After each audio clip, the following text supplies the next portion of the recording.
only long speeches, but we have to enlist. It comes from the gut. If I don't go, who will? At their side, some foreign fighters too, like this American man. Here he is 2 weeks ago after he joined the International Legion for the Territorial Defense of Ukraine. He and another U.S. citizen were training Ukrainian volunteers. Training yesterday was good. It's just all the basics and everything, just so that way we could try and get them as far as possible in order to defend themselves. According to Ukrainian authorities, some 20,000 foreigners have joined the Legion, answering the call of President Volodymyr Zelensky. Foreign fighters who are now joining Ukrainian soldiers defending their country.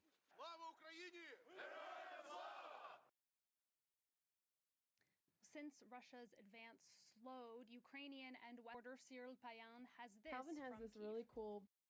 We have been experiencing 3 ceasefires around the country since the start of the offensive, and the latest was yesterday.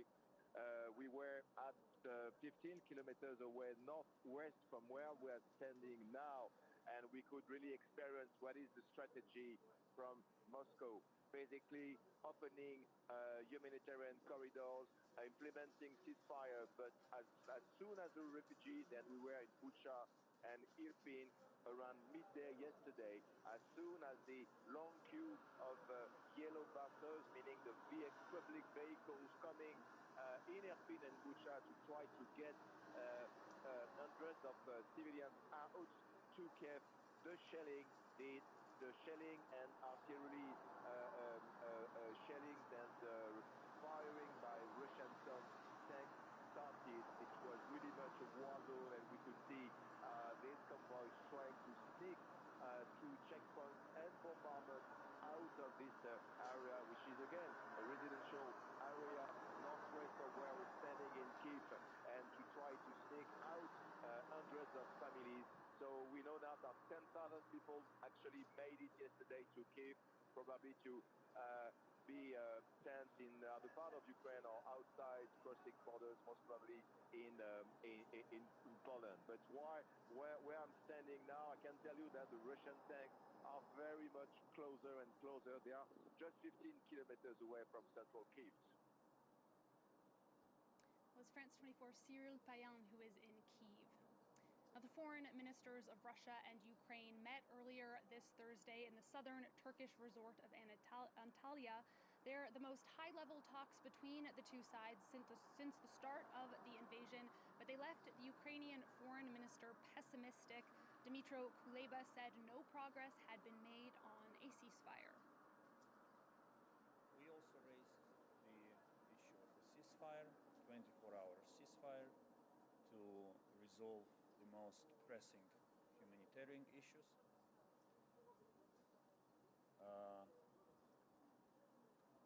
We did not make progress on this since it seems that there are other decision makers for this matter in Russia.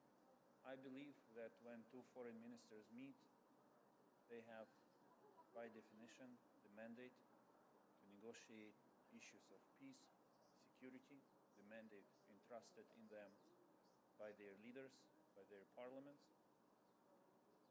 And I'm ready to continue this engagement with the purpose of ending the war in Ukraine. Well, for more, we can cross to Anatolia and speak to our Turkey correspondent, Jasper Mortimer, who is covering those talks for us. Jasper, what else can you tell us about what came out of this meeting? Well, nothing concrete came out of it, unfortunately. There was only one small advance, in that, according to the Turkish Foreign Minister Mevlut Çavuşoğlu, the Russian side agreed that President Putin was prepared to meet the Ukrainian President Volodymyr Zelensky in principle, but no date for such a meeting was set. The Ukrainian Foreign Minister Dmytro Kuleba said that when he pushed his Russian counterpart Sergei Lavrov to establish a humanitarian corridor for the civilians in Mariupol to evacuate the city, for instance, or to establish a 24-hour ceasefire, Lavrov said such decisions had to be taken in Moscow. when Kuleba tried to raise the political issues underlying this war, such as Ukrainian security being guaranteed by certain Security Council members, including Russia, and certain neighboring states, such as Turkey, Lavrov said that was a matter for the negotiations taking place on the Belarusian border. But the Belarus border talks are being conducted by low-level officials. Kuleba said that he said to Lavrov, you know, look, you and I are foreign ministers. We both have smartphones. We could call our presidents, we could call our generals right now and come to an arrangement. But he said Lavrov didn't see things that way. Lavrov said he wasn't there to negotiate, he was just there to listen. At the Lavrov press conference, a certain air of unreality prevailed when journalists asked Lavrov if, after the Ukrainian war was over, Russia would attack other countries. And you know, there is a fear that Russia would attack Moldova. Lavrov replied, "We do not attack other countries." Quote, "We did not attack Ukraine." When journalists raised the issue with Lavrov of the Russian bombardment of that hospital in Mariupol in the last 24 hours, Lavrov replied that the hospital was serving as a military base for Ukrainian nationalists. The animosity between the two foreign ministers was such that no photograph has appeared of the two ministers shaking hands, and I think that is significant. Yeah, that certainly sums it up. Jasper Mortimer, thank you very much for that update on those talks between the Ukrainian and Russian foreign ministers. The UK has imposed new sanctions on 7 Russian oligarchs, including Chelsea Football Club owner Roman Abramovich. The sanctions halt his plans to sell the Premier League club, but the British government did say it would allow Chelsea to continue playing its matches. Well, here in France, European leaders have been arriving at the Versailles Palace for an informal meeting of the European Council. The big topic on the agenda is how to reduce Europe's dependency on Russian energy, including oil, gas, and coal. The leaders are also expected to disappoint Ukraine over its appeal for urgent membership. Internal divisions and fear of provoking Vladimir Putin mean they will likely not invite Kyiv to join the EU. For more, we can cross to France 24's Europe editor, Catherine Nicholson, who's standing by in Versailles. Kat, new sanctions were just imposed by the EU. Can you give us a general overview about what's happening at today's summit? Yes, that's right. The European Union imposing a 5th package of sanctions just yesterday, targeting a great more list of individuals in particular. In terms of where they could go if they wanted to strengthen their sanctions, then one area that everybody's looking at is, as you said, energy. Now, the war in Ukraine has already meant that energy prices in Europe, as elsewhere around the world, have seen a massive crunch. It is impacting on economies as well. The US and United Kingdom imposing sanctions on Russian energy, and there is a certain amount of pressure on the Europeans to follow suit. However, the picture is somewhat different. The US and UK much less dependent on Russian oil and gas than European Union members. Just to give you a couple of statistics in terms of gas, the European Union overall gets about 40% of its gas imports from Russia, and certain economies, particularly Germany, the biggest EU economy, particularly dependent on those imports. And Germany ever more so after it pledged in recent years to phase out of nuclear and coal power domestically. In terms of oil, the EU gets about 25% of its oil imports from Russia.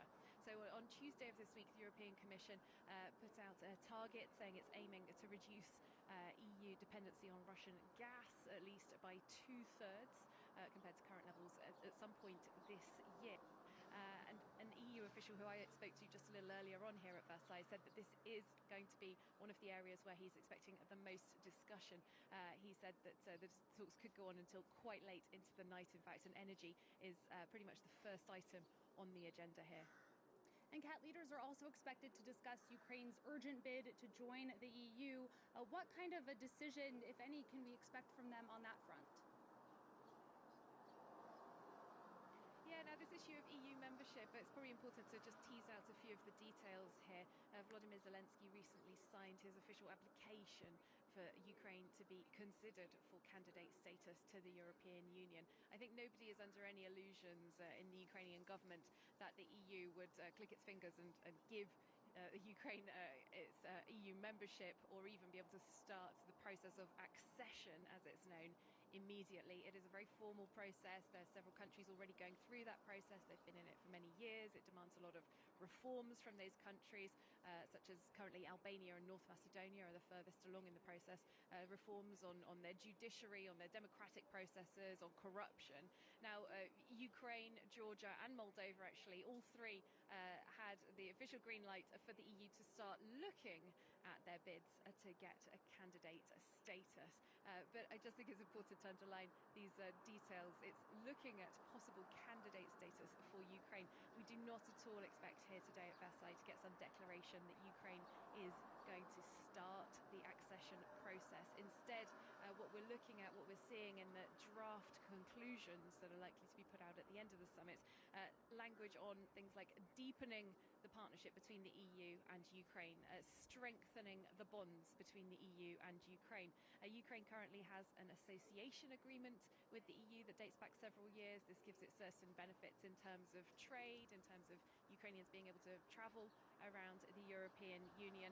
Lawmakers that I've spoken to recently from the European Parliament, a lot of them saying that they're looking for perhaps some kind of enhanced partnership status that would have to be invented, essentially. It would be about sending a signal to Ukraine, to the government and to Ukrainian people that their EU aspirations are being heard. Someone I spoke to here at the summit said that the work really is going to be about balancing what they can do in terms of concrete measures and symbolism and sending signals to Ukraine. All right, Kat Nicholson, France 24's Europe editor, thank you very much for that update on the European summit that's going to be underway shortly in Versailles. U.S. Vice President Kamala Harris met with the Polish President Andrzej Duda in Warsaw. Harris announced $50 million in additional humanitarian aid to Ukraine. She also reiterated the U.S. commitment to protecting every inch of NATO territory. Harris commended Poland for its work welcoming refugees. More than half of the over 2 million people who've so far fled Ukraine have ended up in. What's up? It's Eldre. I've been using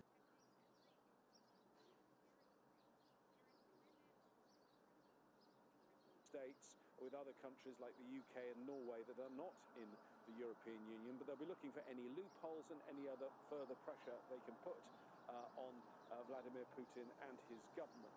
I think the other thing that will be important, as you know, Ukraine has said it wants to be a member of both NATO and the EU.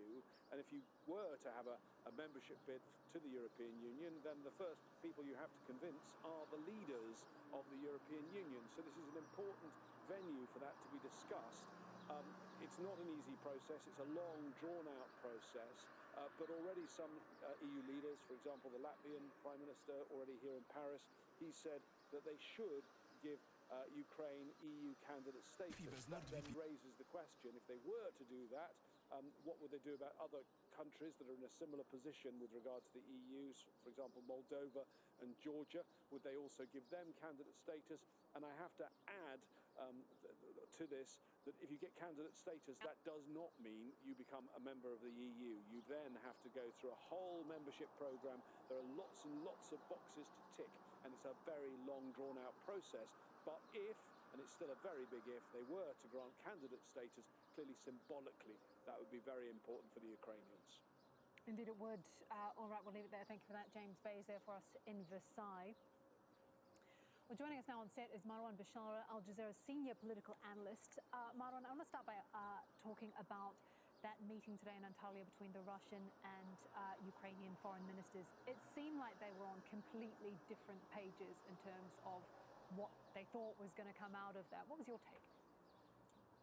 Look, I think if arguably there was a window of opportunity for a serious diplomatic way forward for better understanding what to be done in Ukraine, that passed 2 weeks ago. I think what we're seeing today is 2 parties, 3 parties, or 4 parties trying to score points, not actually to make meaningful points about what to do to stop the blood spill in Ukraine. Because a country is being destroyed in front of our eyes, but the various parties are still just trying to score points, make sensational accusations against one another. And we know for a fact that the Ukrainians now are basically in trouble, just in terms of their country being destroyed. The Russians are not looking to have dialogue with the Ukrainians in truth. They're looking to have dialogue with their European and American partners on a more geopolitical level. Because what is discussion for the Russians is their sphere of influence, which should include Ukraine. So they're not going to discuss their sphere of influence with those who are going to be influenced, the Ukrainians. But more importantly, I would say the following. While the Russians are saying, look, we are making the progress we wanted to make militarily, let's not talk about diplomacy really now, and in any serious form, because we're going to accomplish it on the ground militarily. And when the Americans and the Europeans invoke things like barbaric in every other press conference, when they talk about the evil man in the Kremlin, it basically means there is no dialogue to be had, because you don't actually discuss with evil, you don't debate evil, you don't negotiate with evil, you get rid of evil, right? So really the window of opportunity has closed, at least for the time being, for any meaningful diplomacy. What's your take? I know it's so difficult to get inside President Putin's head, but how far do you think that the Russian president is going to go in Ukraine? See, that's a very important question, and I'm sure every other psychologist, psychiatrist, political analyst, and what have you, this is the $64 trillion question in Washington, Paris, and everywhere else. What is he thinking? What does he want? And so on and so forth. Back to the point of evil. If you think he's evil, if you actually think he's evil, as everyone, or every other commentator is saying nowadays, it means that you're going to turn Ukraine into another Afghanistan. You're going to try to unseat Putin, kill Putin, get rid of Putin one way or another, because there is no middle way with this person, right? Which means he actually wants to take over Ukraine and perhaps maybe starts bombing other countries like, I don't know, Poland or whatever, and that's why NATO is coming into the defense of not Ukraine, more like Poland and other NATO.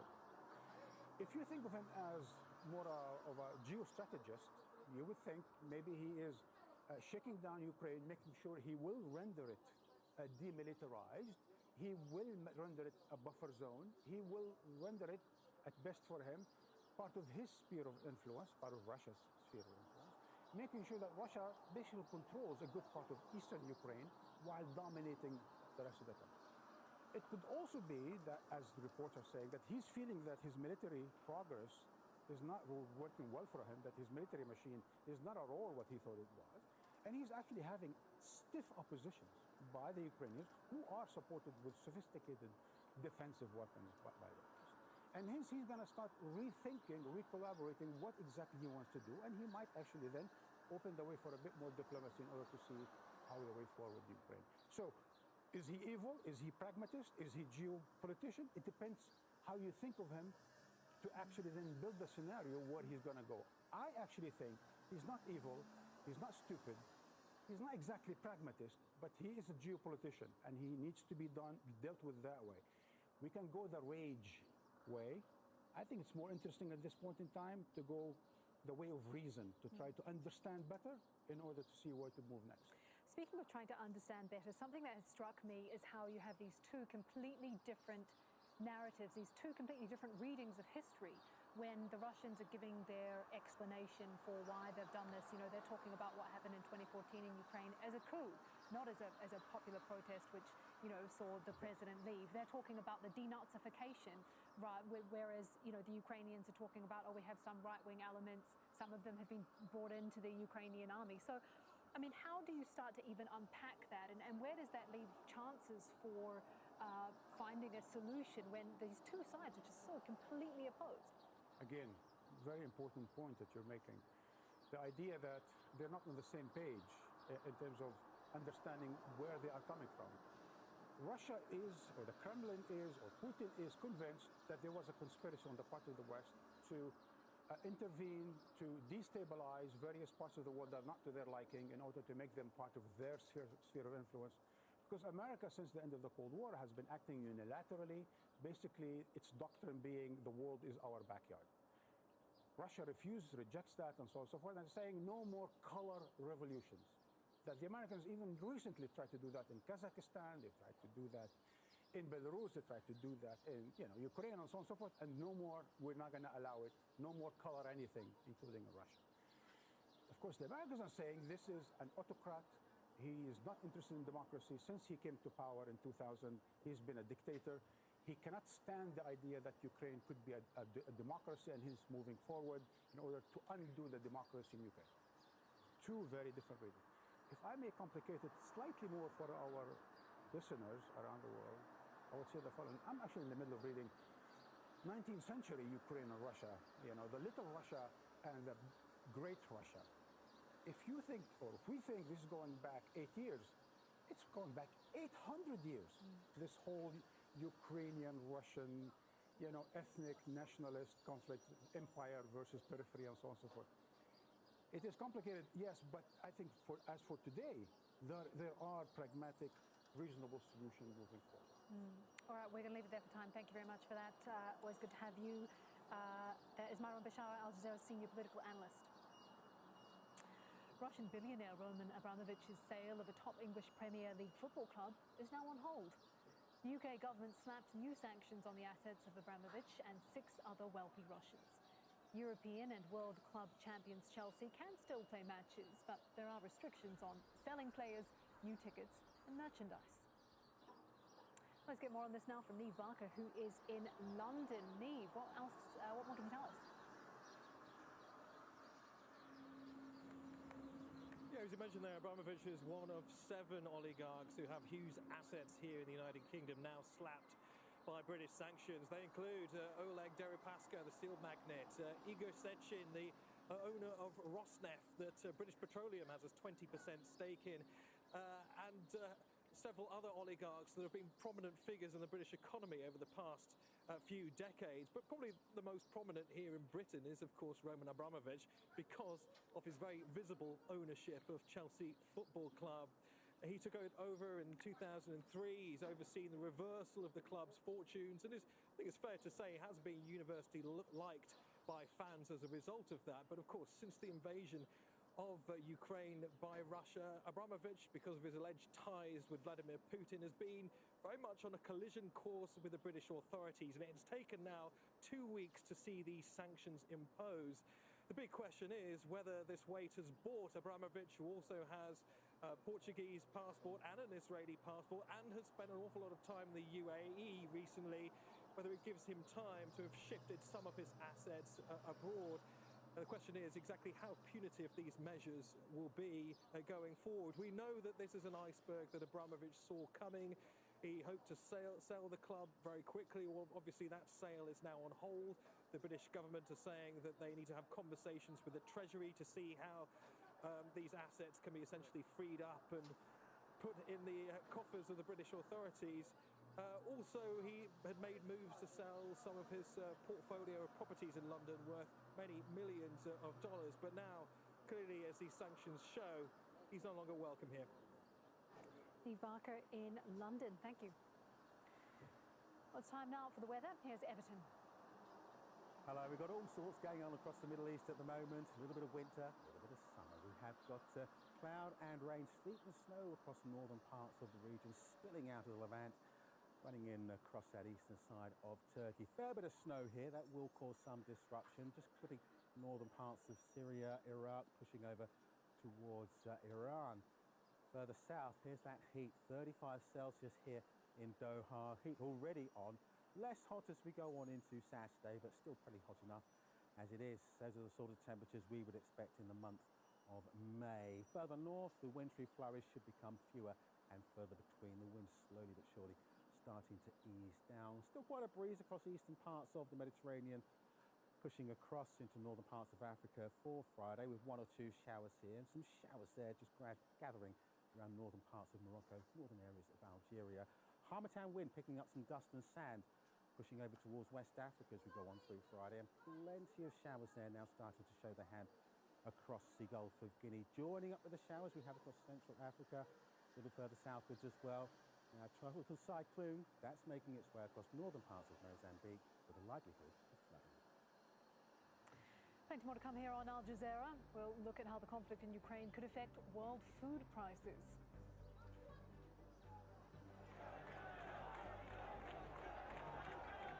And India's ruling BJP makes big gains in state elections.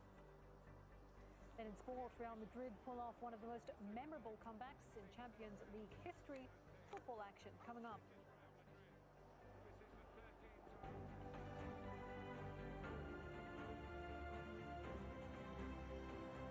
Frank assessments. For China, it will benefit from the zero-COVID strategy if the rest of the world cannot get it together. Informed opinions. At all costs, Pakistan needs an Afghanistan that's stable. Critical debate. Vladimir Putin claims that NATO constitutes an existential threat to Russia, but it's precisely his actions that's created this insecurity in the region.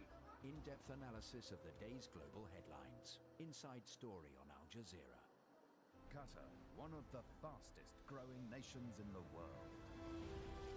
Wani Qatar needed to open and develop its ports to attract international shipping companies, to become a key Middle Eastern hub for trade and commerce. Wani skillfully mapped out 3 key areas of development, fulfilling a promise of connecting the world, connecting the future. Wani Qatar, Qatar's gateway to world trade.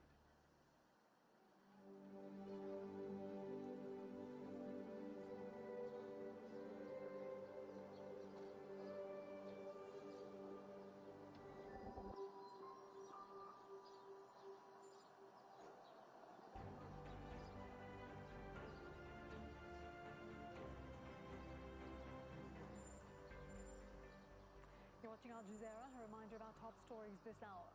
The highest level talks since Russia invaded Ukraine have ended with little sign of progress. The foreign minister of Turkey hosted his Ukrainian and Russian counterparts in Antalya. US Vice President Kamala Harris is visiting Poland. She praised the country for taking in more than 1 million Ukrainian refugees. She also promised increased NATO support. Russia says there were no patients inside a hospital that was bombed on Wednesday. An airstrike destroyed a maternity and children's unit in the besieged Ukrainian city of Mariupol. 3 people are reported to have been killed. Well, let's stay with that situation in Mariupol. And Ukrainian officials say shelling has prevented a humanitarian convoy from reaching the besieged city. Natasha Ghanem has a roundup of developments. A man's shoe, a child's pink-patterned winter coat, peek out from the black tarps that have become funeral shrouds. This narrow 25-meter-long trench is a mass grave in the besieged city of Mariupol. The mayor says more than 1,200 people have been killed. There are no basic services. Aid groups are warning of a humanitarian catastrophe. The only thing I want is for this to be finished. I don't know who's guilty, who's right, who started this. Damn them all, those people who started this. 3 more humanitarian corridors were expected to open on Thursday, according to the Ukrainian government. 35,000 people found safe passage on Wednesday, but thousands more remain trapped. Turkey hosted the highest level of talks between Russia and Ukraine since the invasion began. The foreign ministers of both countries met in the city of Antalya. Russia did not commit to a ceasefire or a humanitarian corridor in Mariupol. I did my best to at least find a diplomatic solution. We also raised the issue of a ceasefire, 24-hour ceasefire, to resolve the most pressing humanitarian issues.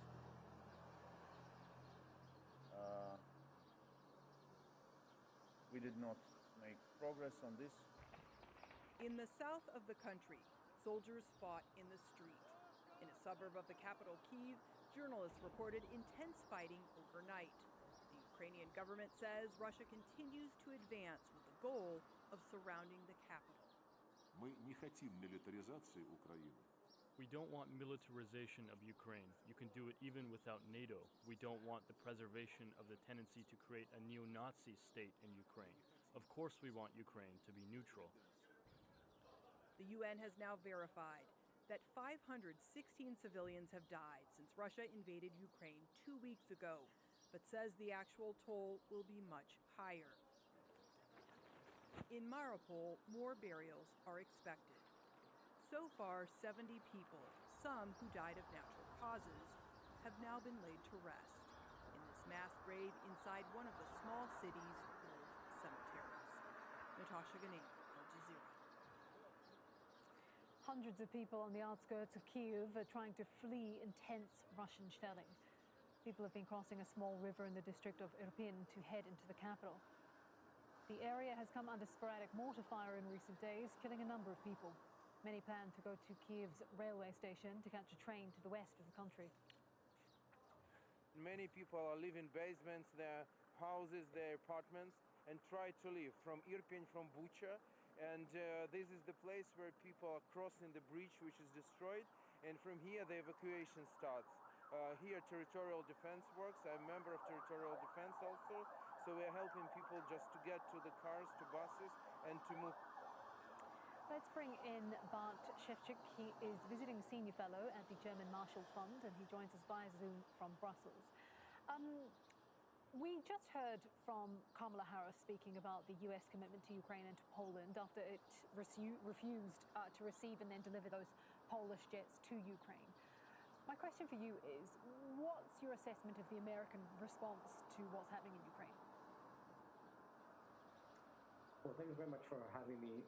Look, you've seen an incredibly unified response within the whole NATO alliance, within the whole free world, in responding to Russia's aggression in Ukraine through, as pointed out, swift and severe sanctions that are going to inflict immense damage on Russia's economy.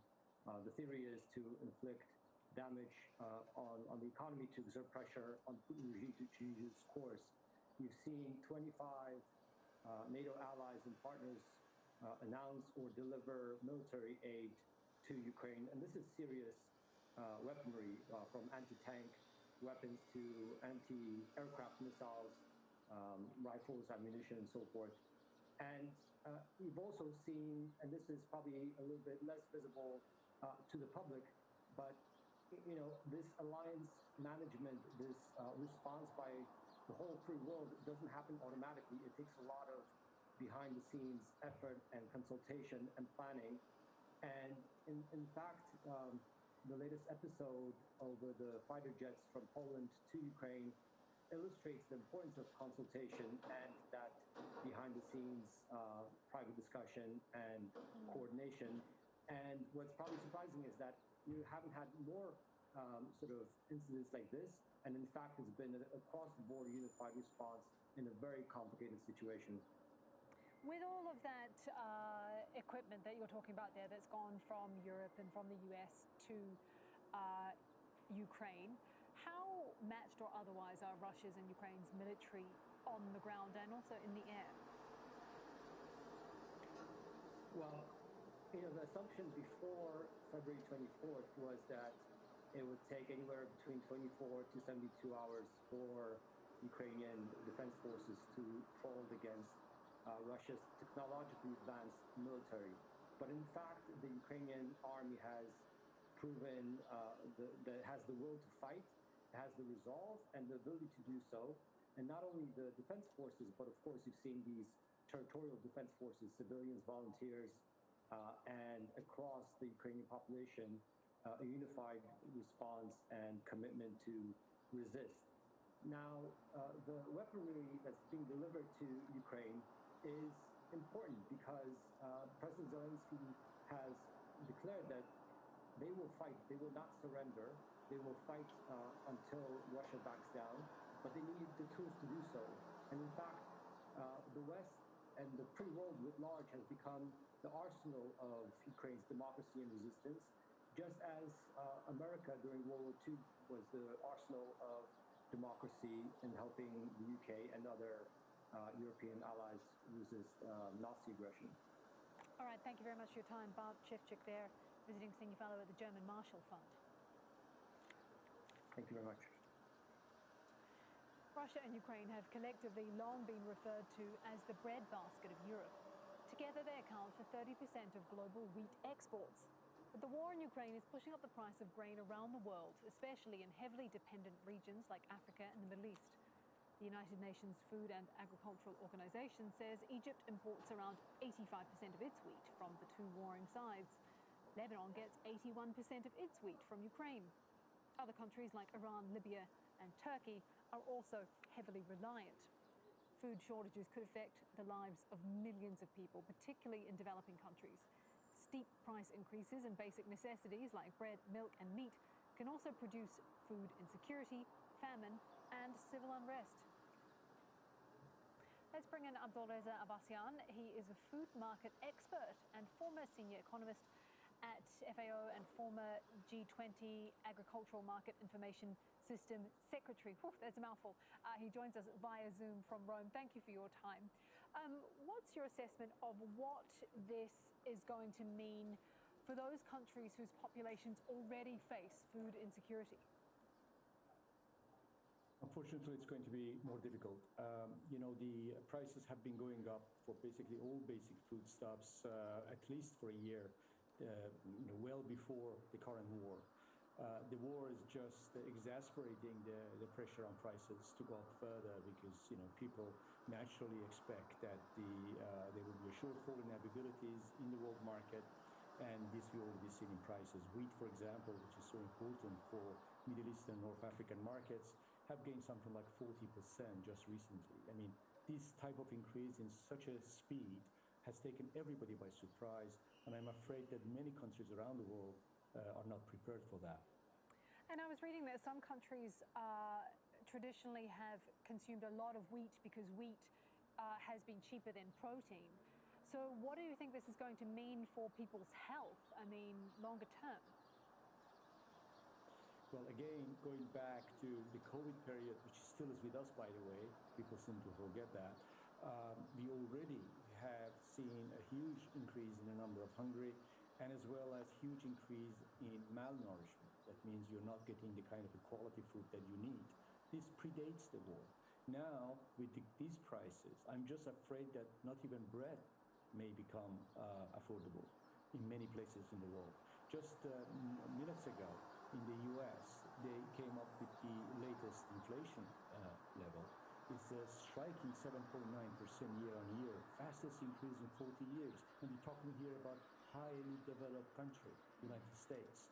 So you could just imagine the pressure right now in many parts of the world when it comes to inflation. And inflation is not just food, it's energy, it's everything. So this is also the other thing that we have to really, really contemplate on. We're not talking about food in isolation. Look at the fertilizer market, look at the energy market. All these things come together. So the pressure on especially the most vulnerable, I do not think has been greater than this since the Second World War. Are there alternative sources? I know you're saying that it's not just about wheat, it has flow-on effects everywhere. But I guess my question is this price increase caused by a shortage able to be easily circumvented by planting more elsewhere? Or like how long does it take to make up for that loss? I'm glad you asked this question because it's very important. If you look at the short-term period, let's say between now and the next big harvests in the Northern Hemisphere, talking about grains, as a matter of fact, we shouldn't be so worried about the shortage. Ukraine and Russia have already exported the bulk of what they would have exported in the current marketing season, known as 2020-21. There is probably like 8, 9, 10 million ton left to be exported before the next harvest. And I don't think that the rest of the world, other major exporters, will not be able to make up for that. Unfortunately, though, the market doesn't look at this. It doesn't look at what is happening in the next 2-3 months. It's looking beyond. is worried about planting, the spring plantings for next year, is worried about whether the fact in these countries, especially in Ukraine, I would say, there will be an orderly harvesting that will take place, and that next year Ukraine will be able to export or not, or how much of Russian wheat will make it to the world market. This anticipation of next year, next season, I would rather say, which is 2020-23 season, next season not having as much as even this year is what is fueling the price increase. It's inevitable. We're all humans. We're all worried about the future. What do? We don't buy now. We try to buy now. And there is a bit of a speculation there, which is also fueling. So I'm very worried about this because the prospects do not look good. But if we want to be realistic, we have to accept the fact that today, as we speak, we do not have a shortage. What we have is lots of fear, and that fear is the one that drives up prices. All right, hey, thank you very much for your time there, Abdolreza Abbasian, food market expert. Thank you. Well, let's take a look at some other news now. And South Korea's closest ever presidential election has been won by conservative challenger Yoon Suk-yeol. Yoon will take over from Liberal leader Moon Jae-in, whose 5-year term ends in May. Rob McBride reports from Seoul. Since the start, Conservative challenger Yoon Suk-yeol had remained neck and neck with his Liberal rival Lee Jae-myung. Exit polls put them within a percentage point of each other, and so began a sleepless night for many in South Korea following local broadcasters' animated depiction of this epic struggle until Yoon emerged as winner, just. I am deeply grateful to all of you and the people who have supported a beginner to this point.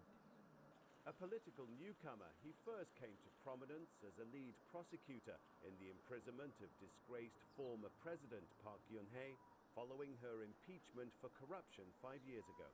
Yoon comes into this job having held no political office, but presenting himself as a force of change. Politically and socially conservative, he is in stark contrast to 5 years of liberal rule. He's also promised a much tougher line with North Korea, but many question how much of that is campaign rhetoric. I think President Yoon Suk-yeol is going to choose very pragmatic foreign and national security policy, at least for a while. It comes after an increase in missile testing by the North, with the threat of launching longer-range missiles of the kind that have brought the Korean peninsula to the brink of conflict in the past. Rob McBride, Al Jazeera, Seoul. Indian Prime Minister Narendra Modi's party, the BJP, has retained control of the most populous state, Uttar Pradesh. Votes are being counted in 5 states. Provisional results put the BJP ahead in 4 of them. The Congress party is expected to lose power in Punjab to the AAP. The results are seen as an important test ahead of national elections in 2024. Elizabeth Puranam is in Lucknow, the capital of Uttar Pradesh state. She explains what this victory means for the BJP looking ahead to those parliamentary elections in 2024. The BJP, with this huge boost, winning Uttar Pradesh, it goes into the next general election in 2 years with this big boost for a 3rd successive victory in that election with no strong national opposition party. The BJP is a party which is winning regardless of the state that the country's in. The economy's not doing well. Voters will tell you that they're struggling with unemployment, that they're struggling.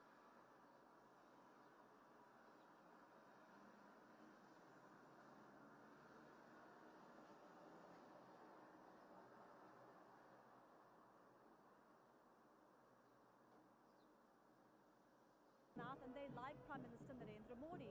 One of the really striking things here is the chanting of Hindu slogans, the use of Hindu paraphernalia everywhere. It almost looks like a religious rally as much as a political rally. Prime Minister Narendra Modi has managed to galvanize the votes of the majority Hindu population in the country. Now, the Congress party is still trying to promote its ideas of a more secular India, and so do most of the other regional parties which are in power in states. But the big question is, will they be able to form a credible, strong national opposition ahead of the next general election to take on the BJP juggernaut and its vision of India? Gun gunmen have killed 19 security personnel in Nigeria in an attack in the northwestern state of Kyiv. It happened late on Tuesday in the village of Konya.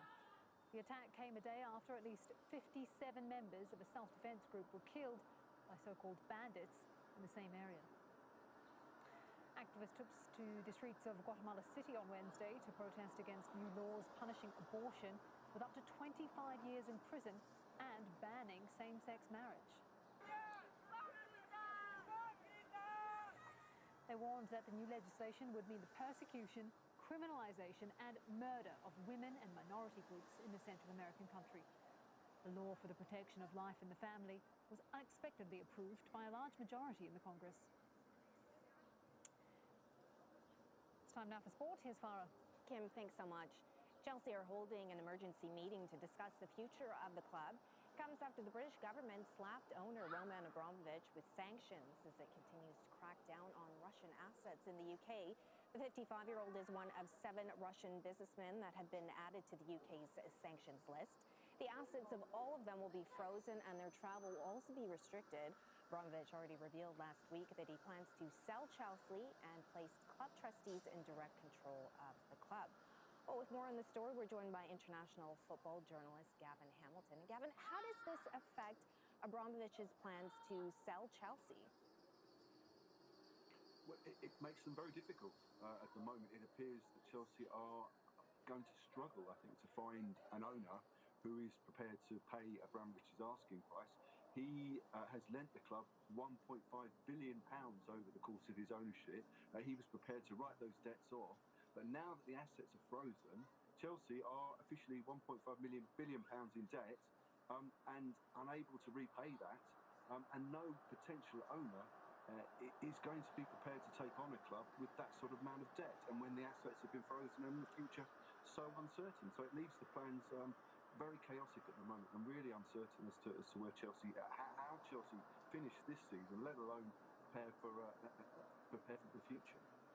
And how will this impact the day-to-day operations of the football club in terms of players and fans and even ticket sales?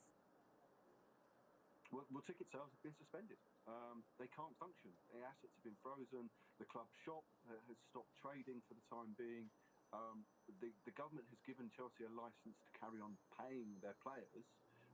But the problem that Chelsea have is that there's no money coming into the club.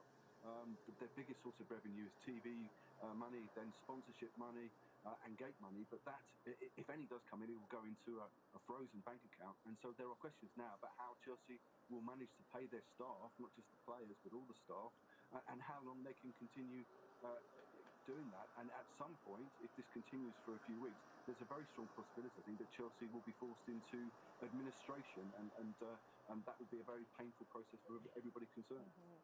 What can Abramovich do now? Does he have any cards left to play? No, I mean, he's tried. He's played all his hand. Now he offered to give up, pass the ownership on to a board of trustees. Then he said that the club would be for sale and he would donate the proceeds from any sale to the victims of the war in Ukraine and in Russia. But now his hands are really tied because his assets in the UK are frozen.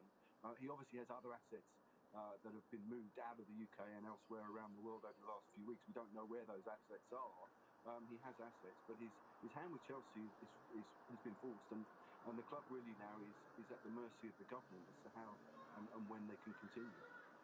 Okay, international football journalist Gavin Hamilton, always great to get your thoughts. Thank you so much for your time. Real Madrid produced a stunning comeback against Paris Saint-Germain to book a spot in the Champions League quarterfinals. At 2-0 down on aggregate, and with only around half an hour left to play, it was Karim Benzema that came to Real's rescue. The French striker scored a hat-trick in less than 20 minutes. Benzema's efforts at the Bernabeu sending Real through with a 3-2 aggregate win.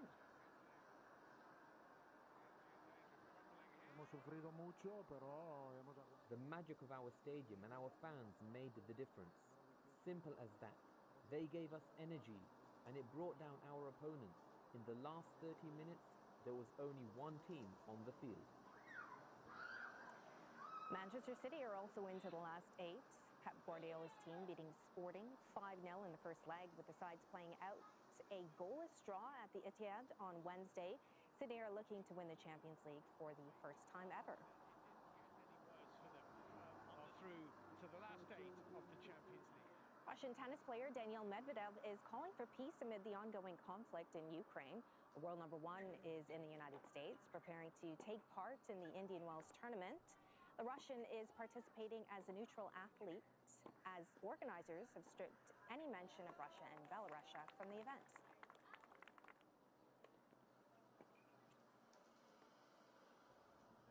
My message is always the same, I want peace in all the world, all the countries. Actually, don't know how many there are in the world, but every country, that's what I think every tennis player is going to say the same. Novak Djokovic says he won't be playing at this year's tournament in California. The 20-time Grand Slam winner, who'd been included in the draw, pulled out of the event because of the United States coronavirus rules. Well, the Serb has refused to be vaccinated against COVID-19, which means he's barred from entering the country without special approval. 15-time major winner Tiger Woods has been inducted into the World Golf Hall of Fame. I am so proud to present my dad, Tiger Woods, into the World Golf Hall of Fame. The 46-year-old also has a record-tying 82 wins on the PGA Tour. His last PGA event was the 2020 Masters. Woods has been struggling with injuries he suffered in a car accident in 2021. He spoke about his early start in the sport.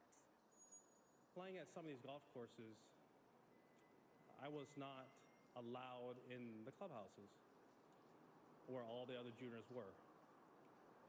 Color of my skin dictated that. As I got older, that drove me even more. So as I was denied access into the clubhouses, that's fine. Put my shoes on here in the parking lot. I asked 2 questions only. That was it. Where was the first tee, and what was the course record? Not complicated. Now we got a glimpse of what we might see in this year's NBA Finals. The leaders of both conferences faced off on Wednesday, and it was the best team in the West that came out on top. The Phoenix Suns picking up an impressive road win over the Miami Heat. Devin Booker scored 23 points as the Suns won 111-90. The victory guarantees Phoenix a place in the playoffs.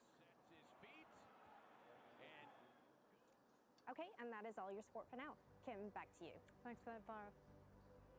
That is the news hour. Don't go away, though. I'll be back in just a moment with the very latest on the war in Ukraine.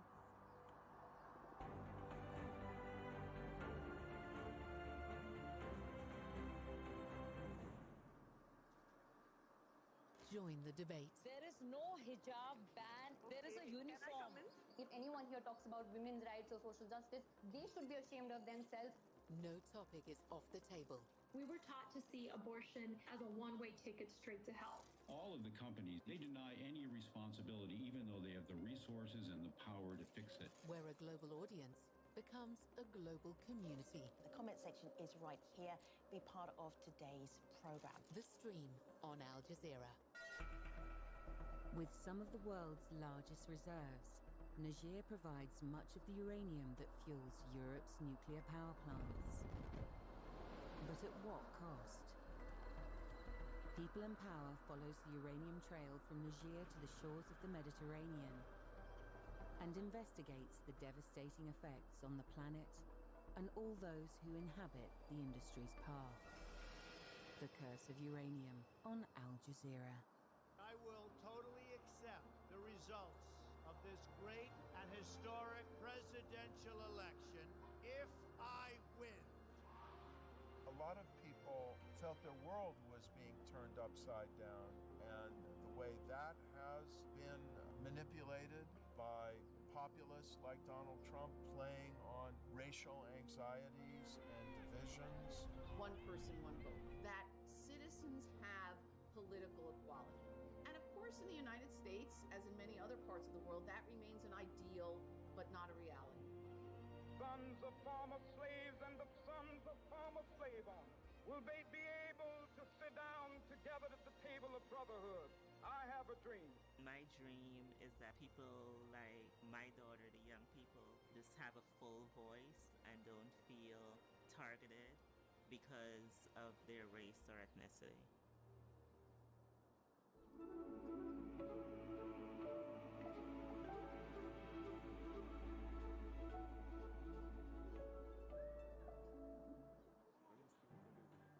The Russian foreign minister accuses Ukraine of using the Mariupol hospital to harbor nationalists as talks to end the war fail to make progress.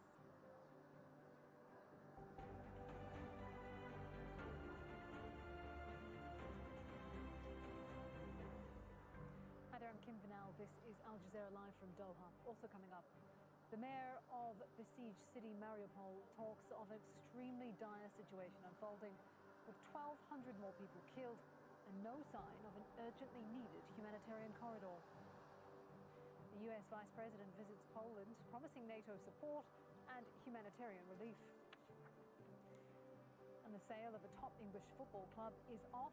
Its Russian billionaire owner and chief cheerleader has been hit with new sanctions.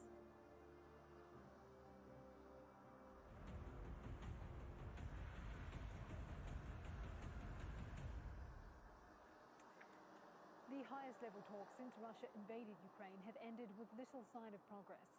Ukraine's foreign minister says his Russian counterpart refused to commit to a ceasefire that's only 24 hours long. In Mariupol, Ukrainian officials there say shelling has prevented a humanitarian convoy from reaching the besieged city. We have 3 teams covering efforts to end the war in Ukraine. Dors Jabari there in Moscow, Jonah Hall is standing by in Lviv in western Ukraine, and Jamal Ashael in Antalya, where those talks took place. But first, Natasha Ghanem has a roundup of developments. A man's shoe, a child's pink-patterned winter coat, peek out from the black tarps that have become funeral shrouds. This narrow 25-meter-long trench is a mass grave in the besieged city of Mariupol. The mayor says more than 1,200 people have been killed. There are no basic services. Aid groups are warning of a humanitarian catastrophe. The only thing I want is for this to be finished. I don't know who's guilty, who's right, who started this. Damn them all, those people who started this. 3 more humanitarian corridors were expected to open on Thursday, according to the Ukrainian government. 35,000 people found safe passage on Wednesday, but thousands more remain trapped. Turkey hosted the highest level of talks between Russia and Ukraine since the invasion began. The foreign ministers of both countries met in the city of Antalya. Russia did not commit to a ceasefire or a humanitarian corridor in Mariupol. I did my best to at least find a diplomatic solution. We also raised the issue of a ceasefire, 24-hour ceasefire, to resolve the most pressing humanitarian issues.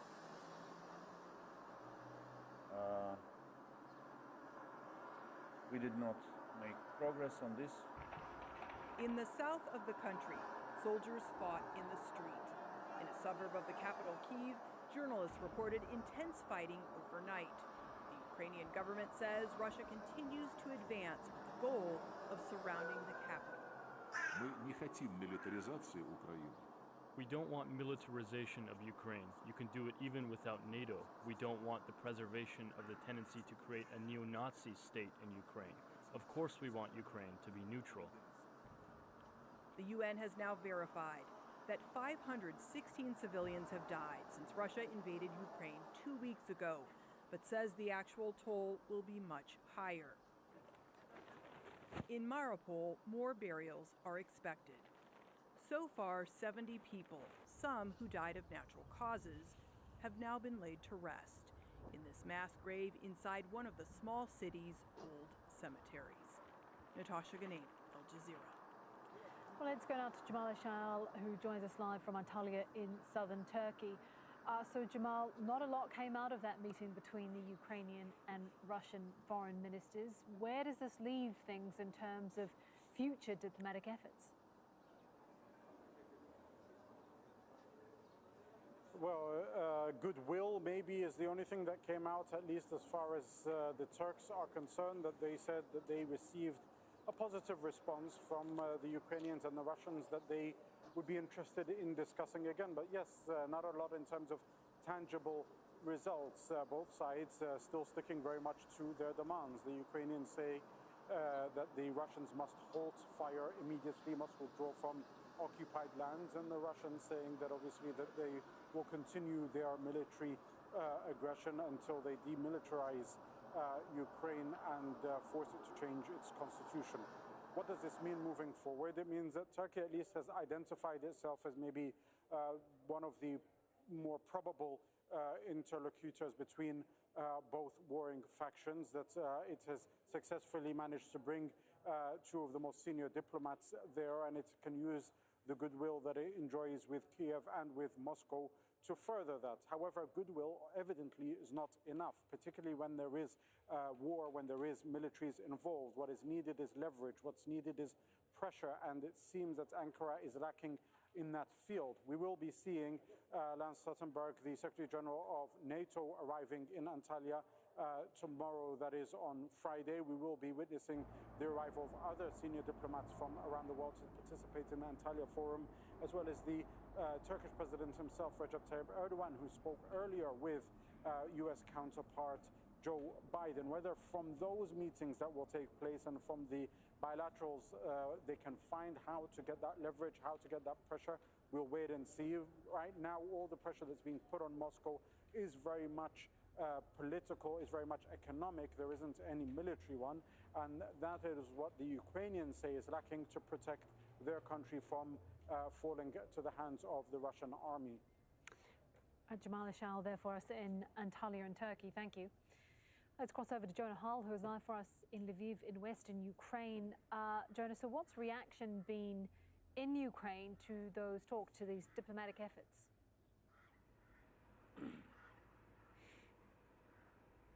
Well, when you listen to Dmytro Kuleba and listen to the actual words that he uses, he talked about it being quite hard at times to listen to Sergei Lavrov in those talks. And I think you can see why, from the Ukrainian perspective, Mr. Lavrov saying that that attack on the maternity hospital in Mariupol on Wednesday was essentially the fault of the Ukrainians for placing military assets and personnel close to civilian installations like hospitals.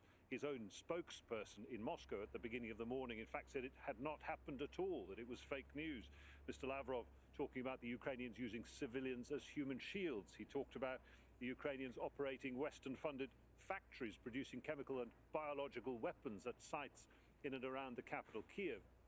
What this sort of thing tells the Ukrainians, reading into what Mr. Kuleba was saying, was that this is really not a genuine attempt to negotiate at all when they can't even reach agreement on things as important and significant as humanitarian corridors, and that a genuine effort at negotiation will perhaps only come when the Russians decide that they've achieved enough on the battlefield or forced Ukraine's surrender, and that will only be the determination of one man. Mr. Kuleba said that's not the mandate Mr. Lavrov was given. That one man, of course, would be Vladimir Putin. Kuleba said they're willing to carry on talking, but he said Ukraine cannot stop the war if the country that started it is not prepared to, and he said Ukraine would never surrender. Jonah, what is the latest on the ground in terms of the areas that are being hardest hit at the moment?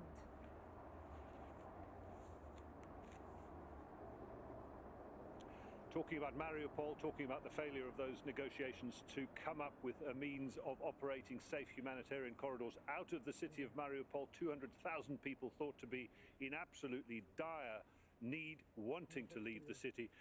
An attempt at setting up humanitarian corridors out of Mariupol failed yet again for the fifth day in a row, when shelling reported by the Ukrainian side forced a humanitarian convoy to turn back as it made its way towards the city with supplies intending to pick up people in the city and leave. Only 2,000 to 3,000 people per day this week have been able to leave Mariupol, whilst other humanitarian corridors have continued to function a bit better than that. Fighting still very much on the outskirts of Kyiv. Russian forces there trying to maintain pressure on the capital. To the west, in a place called Zhytomyr, missile strikes on civilian buildings in the last 12 hours or so, including a thermoelectric plant and 2 hospitals hit there. And some pretty graphic and dramatic drone footage circulating now. It's been confirmed by independent analysts showing a Ukrainian ambush destroying a column of Russian tanks.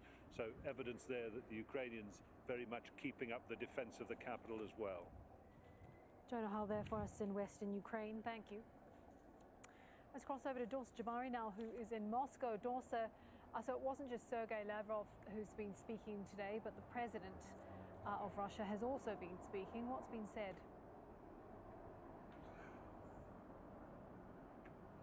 Well, Vladimir Putin has been meeting with a series of officials from the country's economic sector as well as the government. He's trying to pass what the government is calling a economic stimulus package that is in response to the severe sanctions that they've come under over the past 15 days, something that the Kremlin spokesperson called unprecedented, that has caused this country's economy to go into a state of shock, according to the Kremlin. And they are now trying to figure out how to deal with the unprecedented sanctions that is tantamount to economic warfare, according to officials. And some of the measures that they're discussing at the moment within this advisory session with the president, as well as in the Duma and the upper house of parliament in the coming days, it will be about the country's interest rate as well as minimum wage. There's also discussion about giving families with a certain number of children some kind of a handout, government handout, to try and deal with the rise in cost of goods that will certainly be coming in their way. There's also a discussion about seizing the assets of those companies and people that have left Russia since the sanctions have come into being. This is now a country that is the most sanctioned in the world. They've taken over the top spot from Iran. The Russians have had now over 6,000 sanctions coming their way since their so-called military operation began in Ukraine on February 24th. There is a sense here that the international financial markets have abandoned this country. We also heard from Sergei Lavrov, who said in Turkey that they will deal with whatever comes their way, and that this is not going to change the country's position, and that those companies, there's now over 250 of them that have left Russia, they will not be able to allow to return, most likely, according to the foreign minister. And he also said that this is now a country that is fighting for its life in terms of its political sphere of influence in the world, and it's not going to be affected by sanctions. They will just turn to domestic companies in order to supplement whatever they need. But of course, the country's in a lot of serious economic trouble. The ruble has lost over 40% of its value since February 24th, and the stock market, the Moscow stock market, has yet to reopen since this military operation began. Dorsa Jabari there for us in Moscow. Thank you. We've got more on the war in Ukraine just ahead on Al Jazeera, including how the conflict could affect food prices around the world.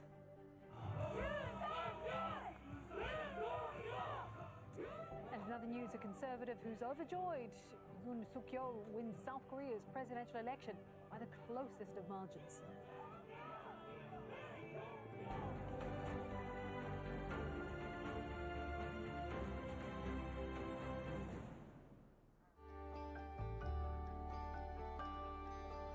Look forward to brighter skies. The weather, sponsored by Qatar Airways.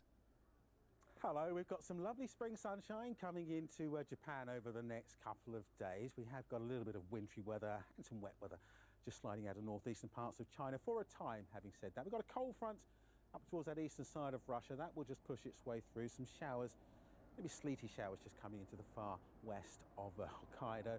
Largely fine and dry across much of Japan. We're at around 18 Celsius in Tokyo for Friday. Saturday, it's warmer still, 20 Celsius. That's a little bit more like it. But there is some wetter weather just coming towards the Yellow Sea, spilling out of China. Colder air tucking in behind. Beijing at around 13 degrees Celsius. Notice a little bit of snow there into that far northeastern corner of China. Southern China, on the other hand, largely dry and fine.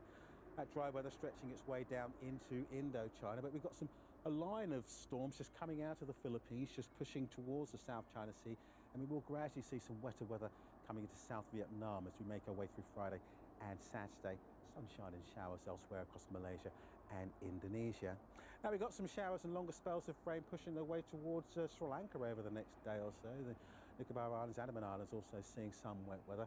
Largely fine and dry for much of India and also for Pakistan. The weather, sponsored by Qatar Airways. This feels like representation of who I am and what I want people to remember me by. Boxing is my get out ticket. It's not even just my ticket, it's the people around me. Like, I just gotta win. I'm telling a story about my life, and it's gonna take 50 pictures to do it. You don't survive a lynching. Usually, when you lynch, you dead. Award-winning documentaries. Witness on Al Jazeera.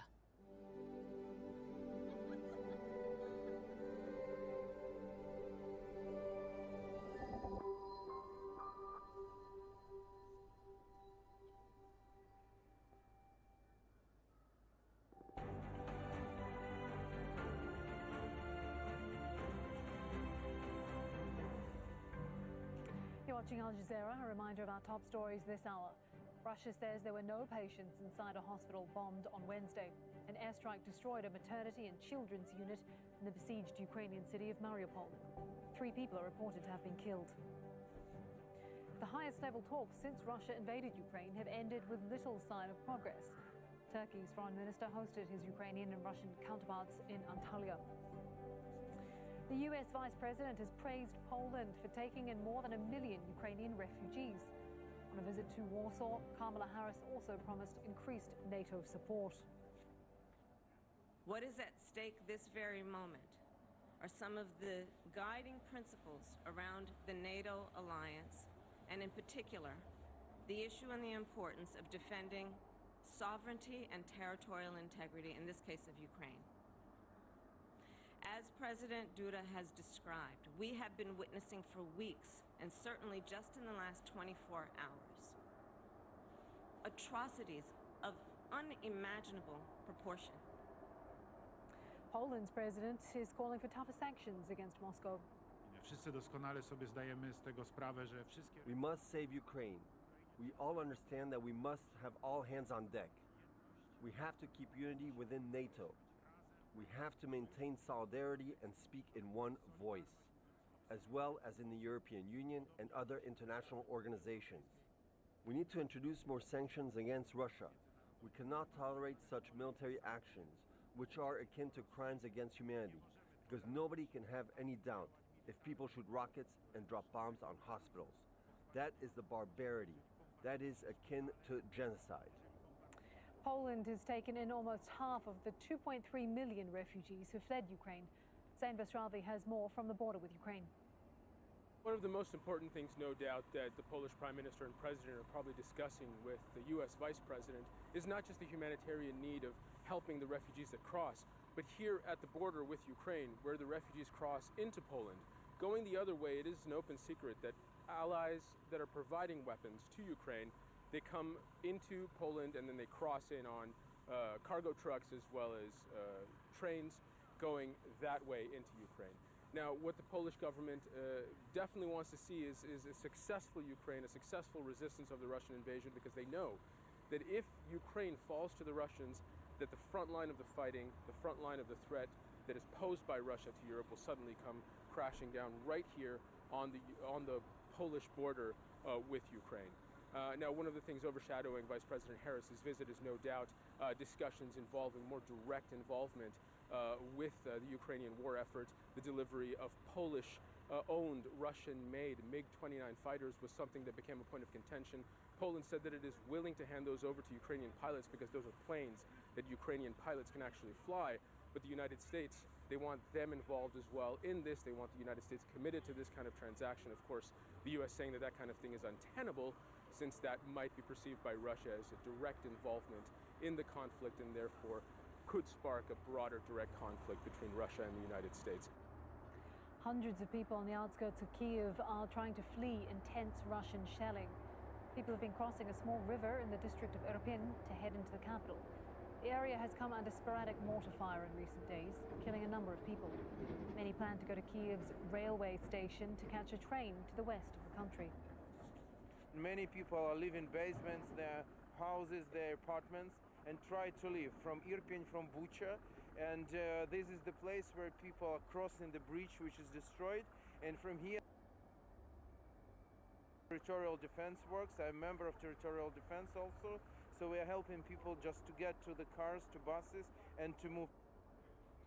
Russia admits it's experiencing an economic shock, but government spokesman Dmitry Peskov says measures are being taken to soften the effectiveness of Western sanctions. He describes it as an unprecedented economic war against Moscow. Peskov says the situation's turbulent, but is confident that it will stabilize. Russia and Ukraine have collectively long been referred to as the breadbasket of Europe. Together, they account for 30% of global wheat exports, but the war in Ukraine is pushing up the price of grain around the world, especially in heavily dependent regions like Africa and the Middle East. The United Nations Food and Agricultural Organization says Egypt imports around 85% of its wheat from the two warring sides. Lebanon gets 81% of its wheat from Ukraine. Other countries like Iran, Libya and Turkey are also heavily reliant. Food shortages could affect the lives of millions of people, particularly in developing countries. Steep price increases in basic necessities like bread, milk and meat can also produce food insecurity, famine and civil unrest. Lawrence Haddad is the executive director of the Global Alliance for Improved Nutrition. He says the knock-on effect in terms of global food supplies could be huge. We're going to see increases in the prices of staple foods. And when people are buying food and they're spending so much of their income already on food, it's going to create civil unrest. So we've got a very serious situation here where we have food prices going up, energy prices going up. It's really a rerun of 2008, 2009, which was a harbinger of the Arab Spring. This invasion is happening in not just the breadbasket of Europe, it's one of the biggest breadbaskets in the entire world. And what needs to happen now is that all the trade flows need to remain open. The tendency, the temptation for policymakers trying to protect their own citizens is to close down borders, to restrict exports of their grain to other countries. That's ultimately not going to serve anybody. It's going to be a race to the bottom.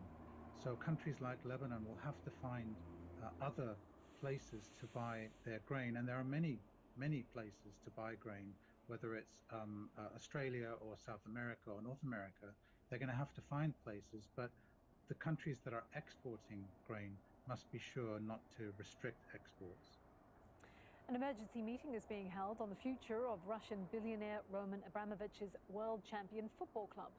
The 55-year-old's plans to sell Chelsea are on hold. The UK government has slapped new sanctions on the assets of Abramovich and 6 other wealthy Russians. Chelsea can still play in the Premier League, but it cannot sell tickets for games. Its merchandise shop will be closed, and it can't buy or sell players on the transfer market. Today's obviously a fly in the ointment. I think it hopefully only be a short-term issue, and that we get a sale can be done and quickly, and without further delay. That's the key issue.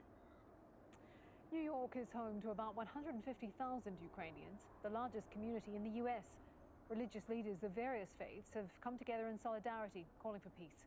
Gabriel Elizondo has more. They came to pray for peace. There was a rabbi and an archbishop, and followers of other religions all gathered in the Ukrainian Orthodox Cathedral to offer support to the Ukrainian faithful and to call for one thing: an end to the war. It was the largest interfaith prayer service of its kind in New York since Russia invaded Ukraine. This was a way to come together with other people, pray together, be in solidarity. Rescue those who are struggling to survive. Everybody is together and saying innocent people cannot be mercilessly murdered. That is unacceptable according to all faith traditions, or if you have no faith traditions. It's inhuman, it's indecent, it's immoral. The Russian Orthodox Church Patriarch Kirill, an ally of Vladimir Putin, has justified the invasion during his sermons, saying it is a struggle against sin. Religious leaders here flatly reject that. It is shocking to see that the religious leaders of Russia, and especially Patriarch Kirill, almost justified this invasion and this bloodshed. This is unacceptable, and I think that the Russian people deserve better leadership, both political and religious. For some of the religious leaders, they say this Mass was just the beginning, and that they hope in the coming days and weeks they can travel to the region themselves to offer prayers and support in person to those that need it the most. Gabriel Zondo, Al Jazeera, New York. Let's take a look at some other news now. South Korea's closest ever presidential election has been won by conservative challenger Yoon Suk-yeol. Yoon will take over from Liberal leader Moon Jae-in, whose 5-year term ends in May. Rob McBride reports from Seoul. Since the start of this bruising campaign, Conservative challenger Yoon Suk-yeol had remained neck and neck with his Liberal rival Lee Jae-myung. Exit polls put them within a percentage point of each other, and so began a sleepless night for many in South Korea following local broadcasters' animated depiction of this epic struggle until Yoon emerged as winner, just. I am deeply grateful to all of you and the people who have supported a beginner to this point. A political newcomer, he first came to prominence as a lead prosecutor in the imprisonment of disgraced former President Park Geun-hye following her impeachment for corruption 5 years ago.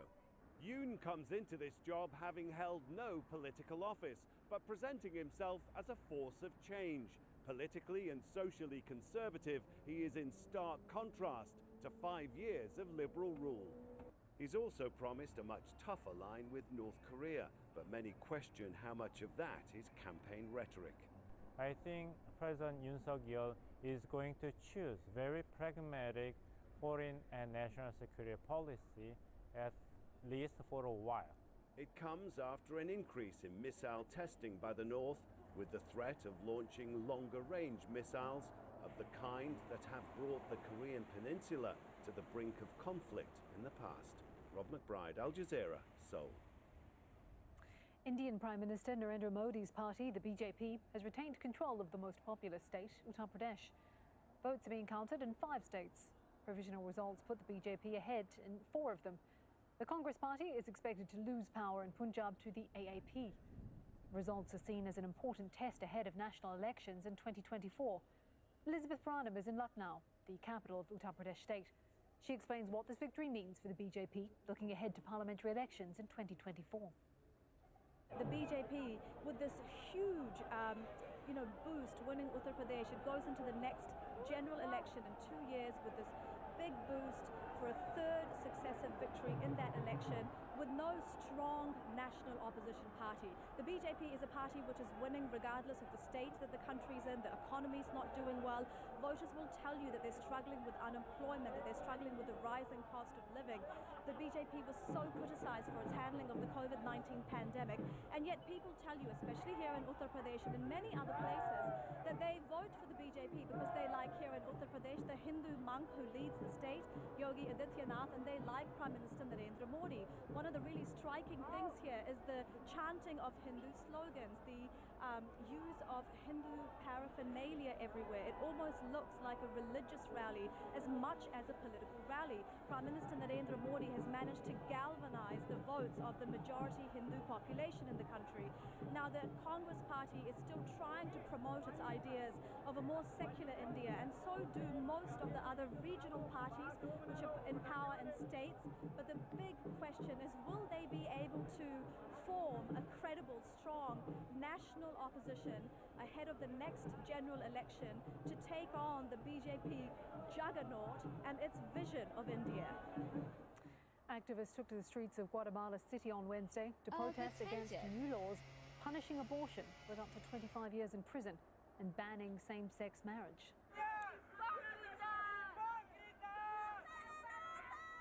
They warned that the new legislation would mean the persecution, criminalization and murder of women and minority groups in the Central American country. The law for the protection of life in the family was unexpectedly approved by a large majority in the Congress. The body of cricket legend Shane Warne has arrived back in his hometown of Melbourne. Warne died last Friday, aged 52, while on holiday in Koh Samui in Thailand due to a suspected heart attack and congenital disease. Warne is considered one of the greatest bowlers of all time. He's the second highest wicket taker in Test history with 708 dismissals.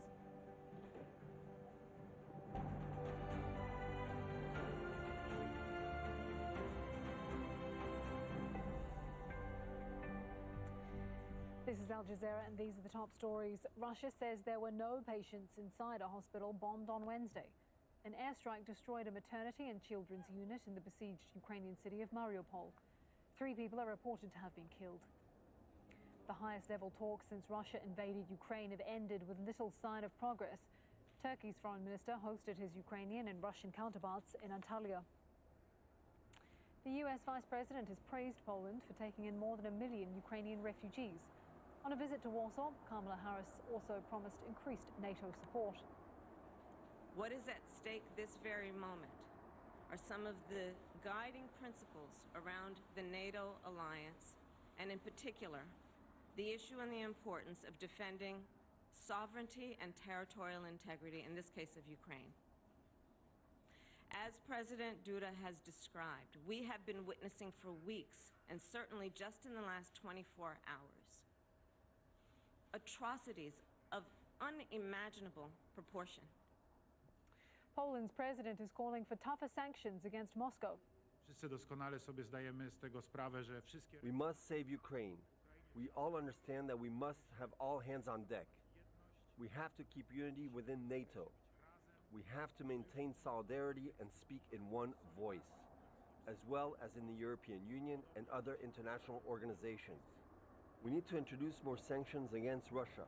We cannot tolerate such military actions, which are akin to crimes against humanity, because nobody can have any doubt if people shoot rockets and drop bombs on hospitals. That is the barbarity. That is akin to genocide.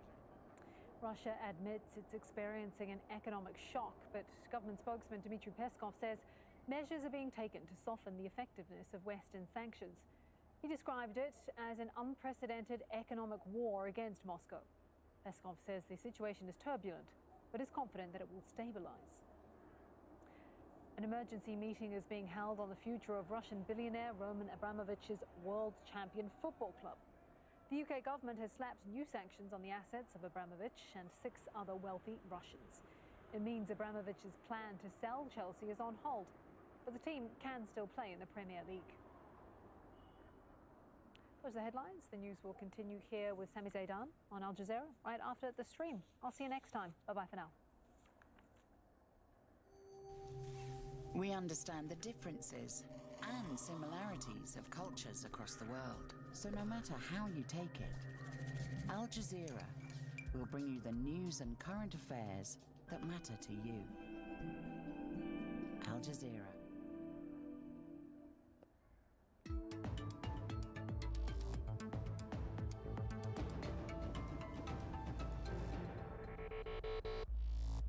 Hi, I'm Femi OK. Today on the stream, we are going to be joined by the award-winning Jamaican writer Marlon James.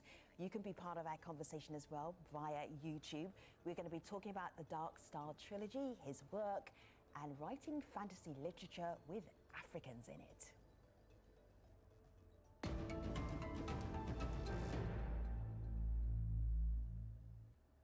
Marlon James, welcome back to the stream. It's been a little while, so good to see you. Welcome. Thanks for having me. It's great to be back. I can see a couple of your books in the background. You're so successful now. I am shocked, Marlon, that still publishers will see your work and say, nah, no, it's not for me. Do they not get you by now? I don't know if it's a situation where they don't get themselves. I think, you know, I was looking at funny enough, some of the mixed reviews that came out last week in the UK. And one thing that's really interesting is there's still a resistance to non-white writing that doesn't write to the white gaze. Yeah. You know, I'm writing in English, but I'm not playing by the Queen's rules. Yeah. You know, we're doing what we do. I mean, it's bad enough that we're using this language, but we're subverting it. We're playing by our rules. We're doing things that we're not supposed to do. We do things like not distinguishing between a past tense and present tense of the verb. Wolof speakers do it, Jamaican Patois speakers do it, Nigerian Pidgin speakers do it. Who doesn't do it are stodgy British lit establishment. So there is still a kind of a resistance for literature that doesn't go out of its way to meet a certain kind of reader on their terms. Marlon, I'm going to take us back and our audience back to August of 2015, and that was when you were longlisted for the Man Booker Prize, and somehow, miraculously, you agreed to physically come into our studio in Washington, D.C. Very end of that show, this is what I asked you. You're writing what right now? I am writing, what am I doing? I'm trying to write a novel that plays on African myths and mythologies and legends. So I'm actually going, speaking of comics, I'm going total geek. Okay, so I'm writing a fantasy novel. Is a chart required? Have you got Post-its and stuff going I have a whole room full of Post-its, pictures, film, video. Oh my goodness. Because I did it, I mean, usually I do it to an extent with each novel where I kind of create a space that's in the feel of it. Mythological story have a title yet? No, it does not. Oh, okay. But all right. I'm working on it. Look at us, Marlon. So much, yeah. So much here. And we were so young and fresh and firm back then. 7 years later, though, Marlon, 7 years later. Look, results. Not one book, two books. So this geeking out that you did has borne fruit. Let's talk about how you go about creating this different kind of African world that is fantasy, full of black people. Go ahead. Well, the first thing, it's very easy to simply just grab facts. That's not hard. It used to be harder because most of a lot of the history and so on that was written about the continent was written by Europeans, and right now those really only serve, the only purpose that serve really is comic relief, because those books are so ridiculous.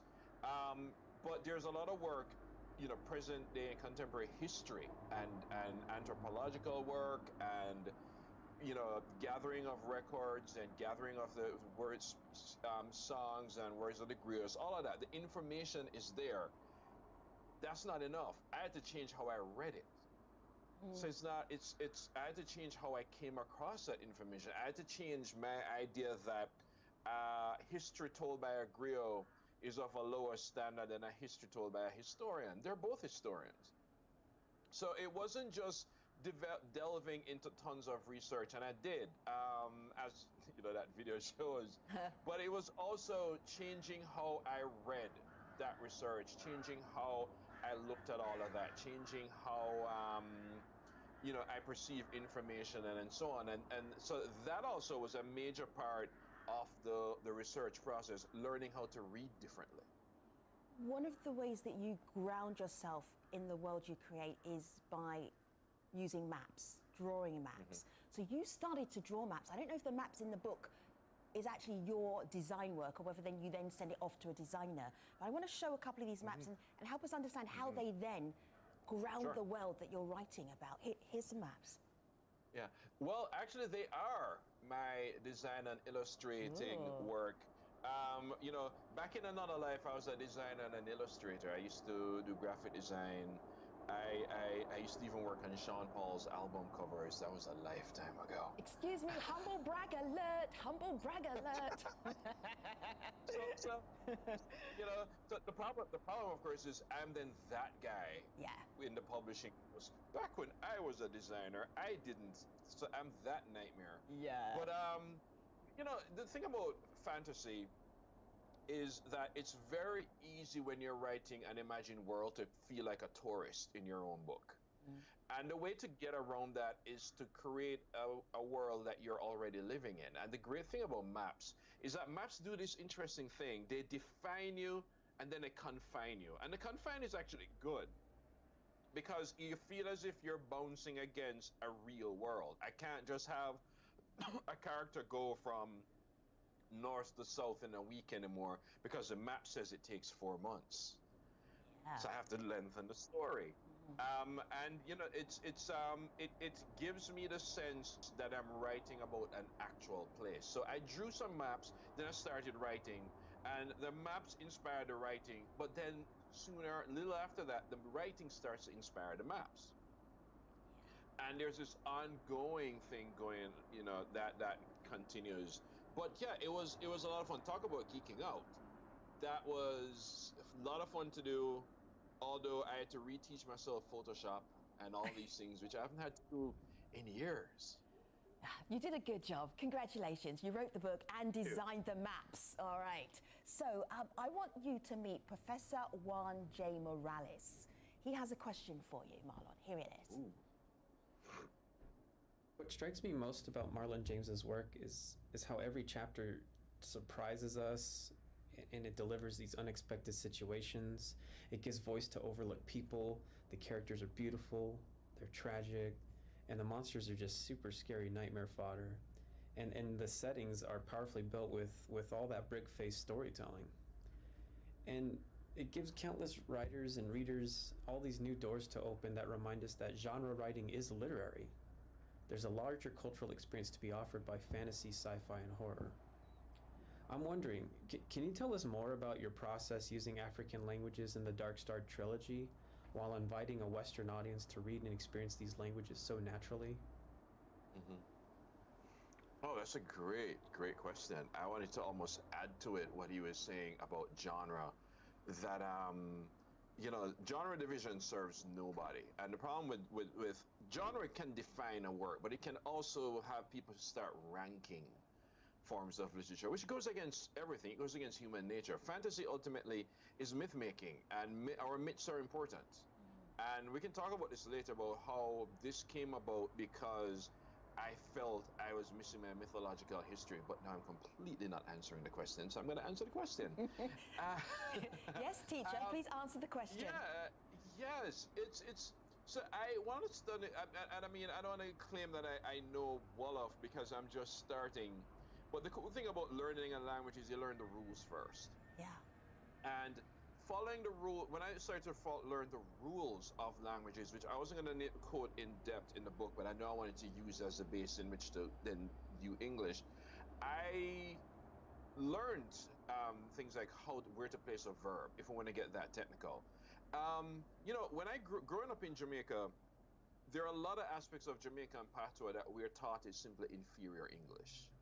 I always thought the fact that I don't say went. Nobody wents in Jamaican English. Him did go, or he soon go, or he can go, or he won't go. Hell, we even say he going go.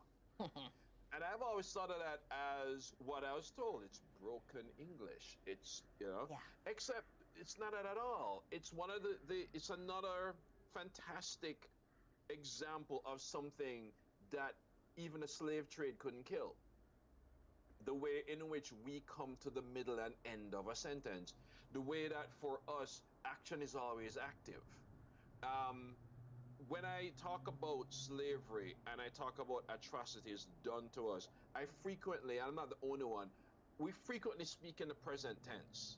And it doesn't necessarily mean we're living in trauma so much as temporality is a different thing for us.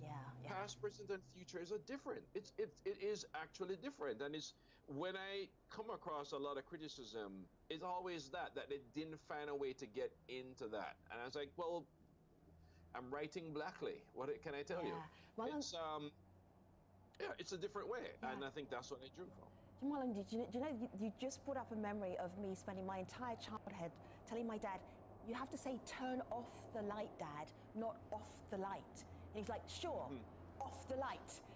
My entire life, it was always off the light. And now I like, at this conversation is helping me really appreciate the richness of language. It doesn't have to be that rigid. But it also turns off into a verb. Like in Jamaica, we turn done into a verb. You know, done no. Yeah. All right, so the latest installment of the Dark Star trilogy is Moon Witch Spider King. In a sentence, tell us what it's about and then read us a paragraph, because a great Jamaican writer once said, the best literature can be read aloud. Wonder who that was. I wonder. All right. Moon Witch Spider King. Go ahead. Moon Witch Spider King. What can I say? One of the villains of the first book gets to tell her story, and man, is it different. You know, if you've read Black Leopard, Red Wolf, you may have had some attachment to some of the characters. You probably are going to regret that. So I'm going to read a very, very quick section about, in this section, Sogolon becomes aware of her impact in the world. Which, if you're a fan of, you've read Black Leopard, Red Wolf, you probably didn't even know she did this. She didn't know either until she was told. So this is her. More women come into the room as it get lighter, and still more women. Or perhaps I was seeing them all for the first time. You don't remember me, one of them say. She wear a band around the eyes that her husband take away from her. After you right the wrong done to me, the woman teach me how to see. With my fingers, my ears, and my nose, she say, as she paint clay on my skin with grace. You don't know me, for then I was no woman, say yet another. I call each of those women my sisters since then. You remember us? The girls kidnapped in that caravan headed to Marabanga. They was taking us out to sea to sell us off as wife and concubines. We was 7 and 8. That night you swooped down on the roof was the night I know the gods didn't forget us. Every woman in the room touched by the moon witch step forward, the woman say. And every woman in the room look at me and approach the bed and surround it. They packed the room right up to the doorway, and still more was outside, waiting to squeeze themselves in. A girl wormed through them to touch me and say, they couldn't move my mother, so they sent me. Moon witch still flying through the trees, say another. Now plenty women out there righting wrongs. Plenty in north and south saying, Moon witch, she is me. Thank you, Marlon. That's beautiful. The worlds that you create, the narratives that you create, the characters are sexy. They are sensual, sexy beings. And something really jumped out at me is that they are, I don't even want to say queer characters, they are gender fluid. And there is a whole backstory about why and how and humor around that. And it's just a very natural evolution. Now, if people only know Africa from 2022, then they are going to think that then you are subverting what many African countries now feel about gender fluidity. Right. But what you're doing is reclaiming an Africa from before colonial times. Tell us more. Yeah, absolutely. I didn't set out, certainly not with Black Leopard, to write anything queer. I didn't think I was trying to write something queer positive. I was just following the research. And it was the research that led to all of that. You know, I remember on Facebook, the novelist Lola, somebody asked the novelist Lola Shunyan, I'm pronouncing her name wrong, I'm pretty sure I am. You know, if Nigeria, you know, if Africa would ever be ready for queerness and queer rights and so on. And she said Africa was born ready until a bunch of TV preachers told them that they weren't. And that's what I've come to realize. You know, from what I've heard from my friends who are writers, everybody knew the two aunts down the end of the street.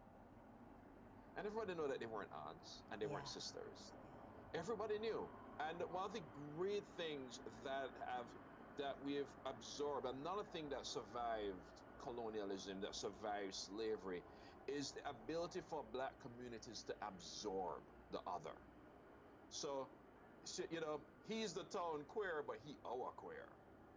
You know, he's kind of messed up in the head, but he's our messed up in the head. He is. We've always done that. And it's one of the very unique aspects about Africanness and blackness and where we come from is our ability to widen community. And I didn't realize that until, you know, I did the research, that they've always made space.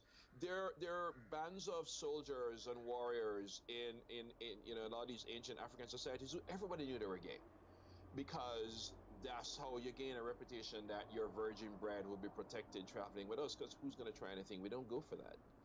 It's you know it's been there. You know, and people, everybody knew, you know, we're protecting virgin cargo, you call those guys.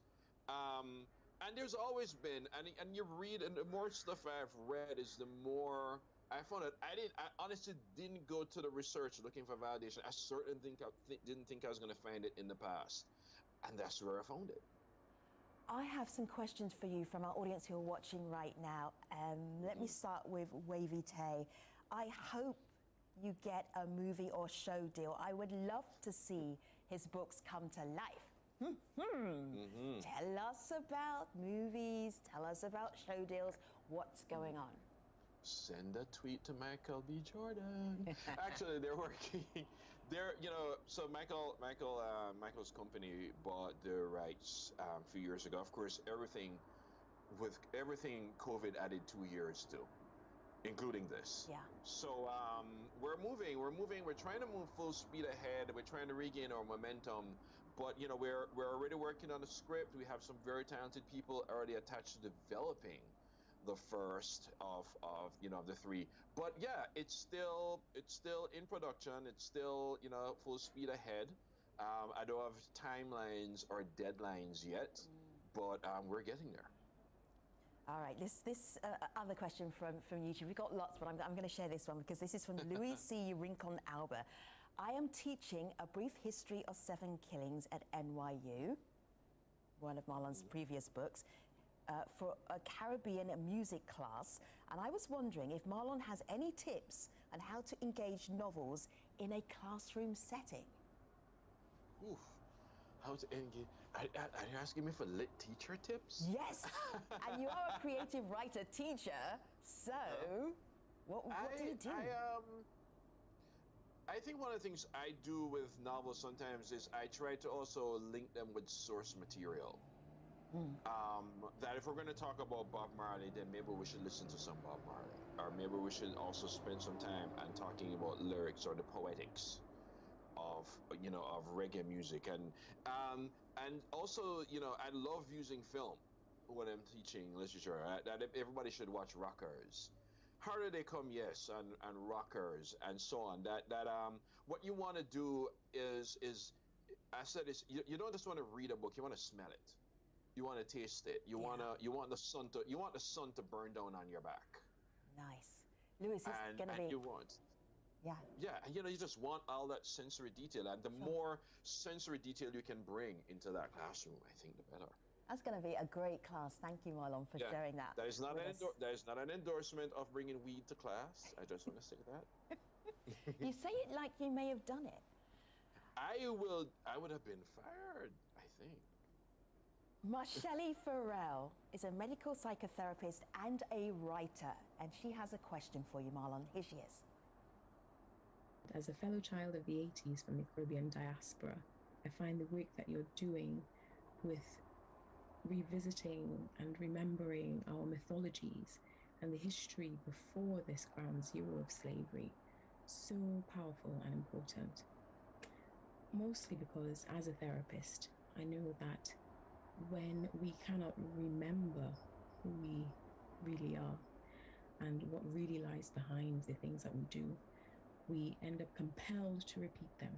And so my question for you is, do you have a hope?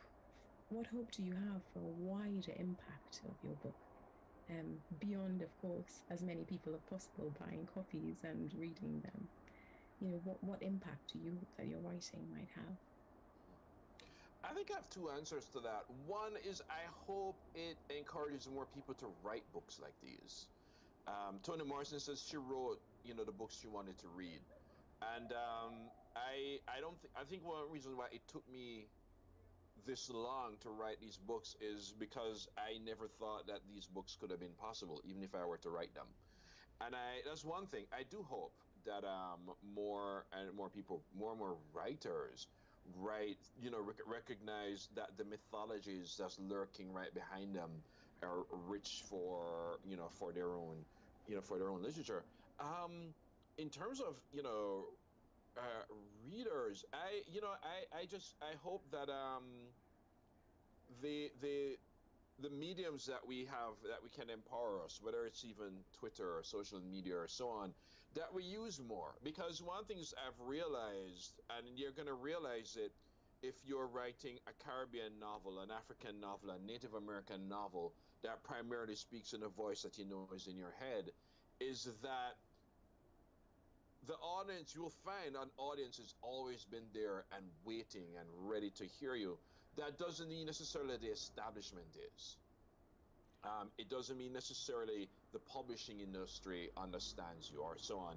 So the being in touch with those readers, yes, do that Reddit AMA and all of that becomes really, really important, because when I come across readers, there is they feel such a sense of familiarity with the work. They see such a sense of connection that sometimes surprise me, because sometimes I go through all these sort of gatekeepers or so on to get to them, and it makes me think sometimes that maybe I'm not writing the right things or so on. And I can imagine that there are young writers out there who really do wonder if anybody wants to hear their voice. And the answer is yes, they do.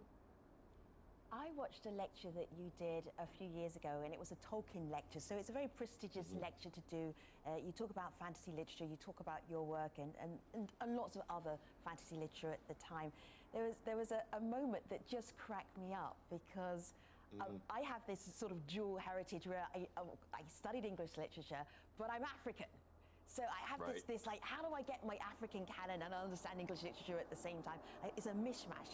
And you mentioned The Hobbit. I'm just going to show you the picture here. And I feel like what we know currently as fantasy, fiction, and literature triggered you into writing the Dark Star trilogy, because there is not a single black, brown person of color on that poster. So now, when your books are made into movies, young people, wherever they are around the world, they're going to have a very different vision of fantasy worlds. Yeah, because I think there is still this idea that fantasy is ultimately a medieval historical novel with Merlin in it, or with witches and goblins and dragons. A mythological history, and I love Merlin as much as anybody else. I'm here for King Arthur. I'm here for the Green Knight, and I love my dragons and goblins and my Grimm's fairy tales. That's all well and good. There's something to be said, though, for constantly reading literature where nobody like you is in it. Right. Yeah, absolutely. And it creates a sort of disembodied relationship to work that Marlon I don't James. think a white person. I'm going to leave it there. Let me show everybody. On my laptop. Moon Witch, Spider King by Marlon James, currently available. You've heard the writer. You hear where he's coming from. The book is available right now. Thank you to your YouTubers. You said to Marlon, we are so inspired. That makes the two of us. See you next time. Thanks, Marlon.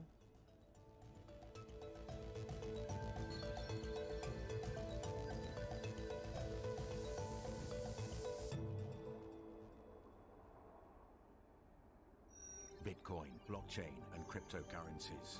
Disruptive technology. Join with me in introducing a bill to outlaw cryptocurrency. Or the way to a fairer financial system.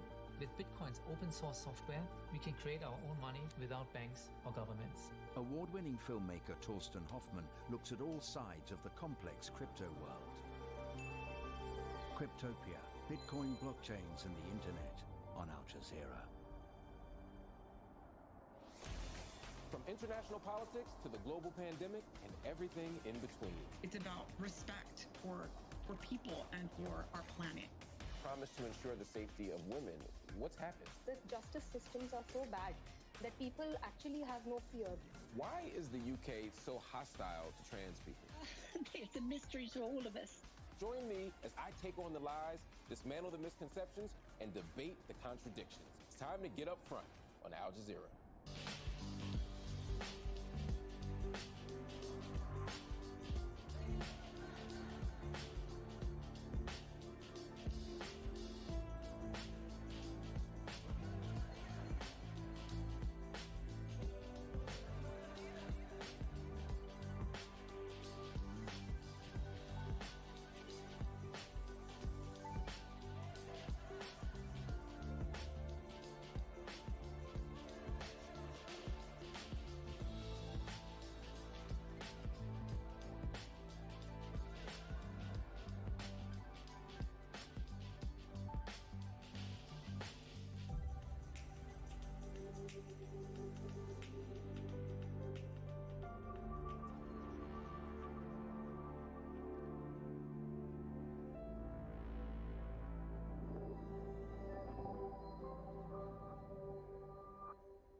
This is Al Jazeera.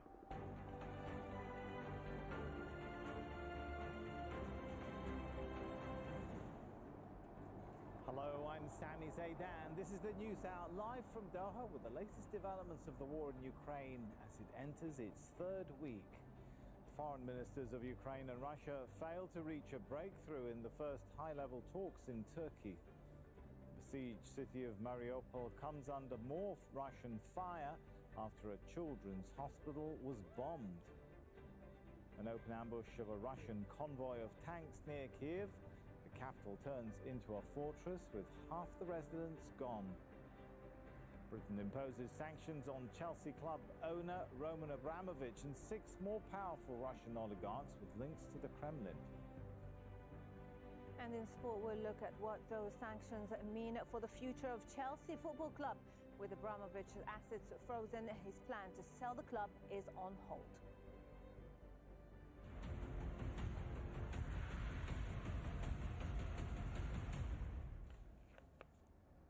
Fighting in Ukraine is now in its 15th day. Yes, Russia continuing bombarding Ukrainian cities. Diplomatic efforts to end the war also stepping up. The highest level talks yet between Moscow and Kyiv have taken place in Turkey. Foreign ministers from both countries met but were far from reaching an agreement. This hour, US President Joe Biden is speaking to Turkey's President Recep Tayyip Erdogan on the phone. Ankara has so far refused to impose sanctions on Russia. And European Union leaders are meeting in Versailles to consider new sanctions and Ukraine's request to join the bloc. We're live in Antalya, the White House and Versailles. But first, a report from Natasha Ronain. We should warn you, you might find some of the images here to be disturbing. A man's shoe, a child's pink-patterned winter coat. Peek out from the black tarps that have become funeral shrouds.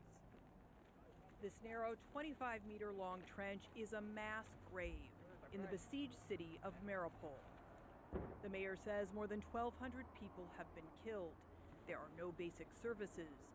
Aid groups are warning of a humanitarian catastrophe. The only thing I want is for this to be finished. I don't know who's guilty, who's right, who started this. Damn them all, those people who started this. 3 more humanitarian corridors were expected to open on Thursday, according to the Ukrainian government. 35,000 people found safe passage on Wednesday, but thousands more remain trapped. Turkey hosted the highest level of talks between Russia and Ukraine since the invasion began. The foreign ministers of both countries met in the city of Antalya. Russia did not commit to a ceasefire or a humanitarian corridor in Mariupol. I did my best to at least find a diplomatic solution. We also raised the issue of a ceasefire, 24-hour ceasefire, to resolve the most pressing humanitarian issues.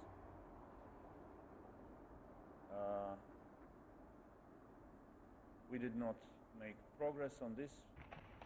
In the south of the country, soldiers fought in the street. In a suburb of the capital, Kyiv, journalists reported intense fighting overnight. The Ukrainian government says Russia continues to advance with the goal of surrounding the capital. We don't want militarization of Ukraine. You can do it even without NATO. We don't want the preservation of the tendency to create a neo-Nazi state in Ukraine. Of course we want Ukraine to be neutral. The UN has now verified that 516 civilians have died since Russia invaded Ukraine 2 weeks ago, but says the actual toll will be much higher. In Mariupol, more burials are expected.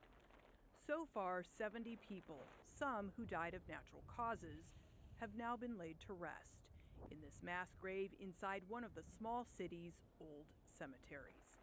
Natasha Ganem, Al Jazeera. Let's go over now to Jamal Shayal. He joins us live from Antalya in southern Turkey. So, Jamal, that meeting between the Russian and Ukrainian foreign ministers, it seemed to end with both sides poles apart, right?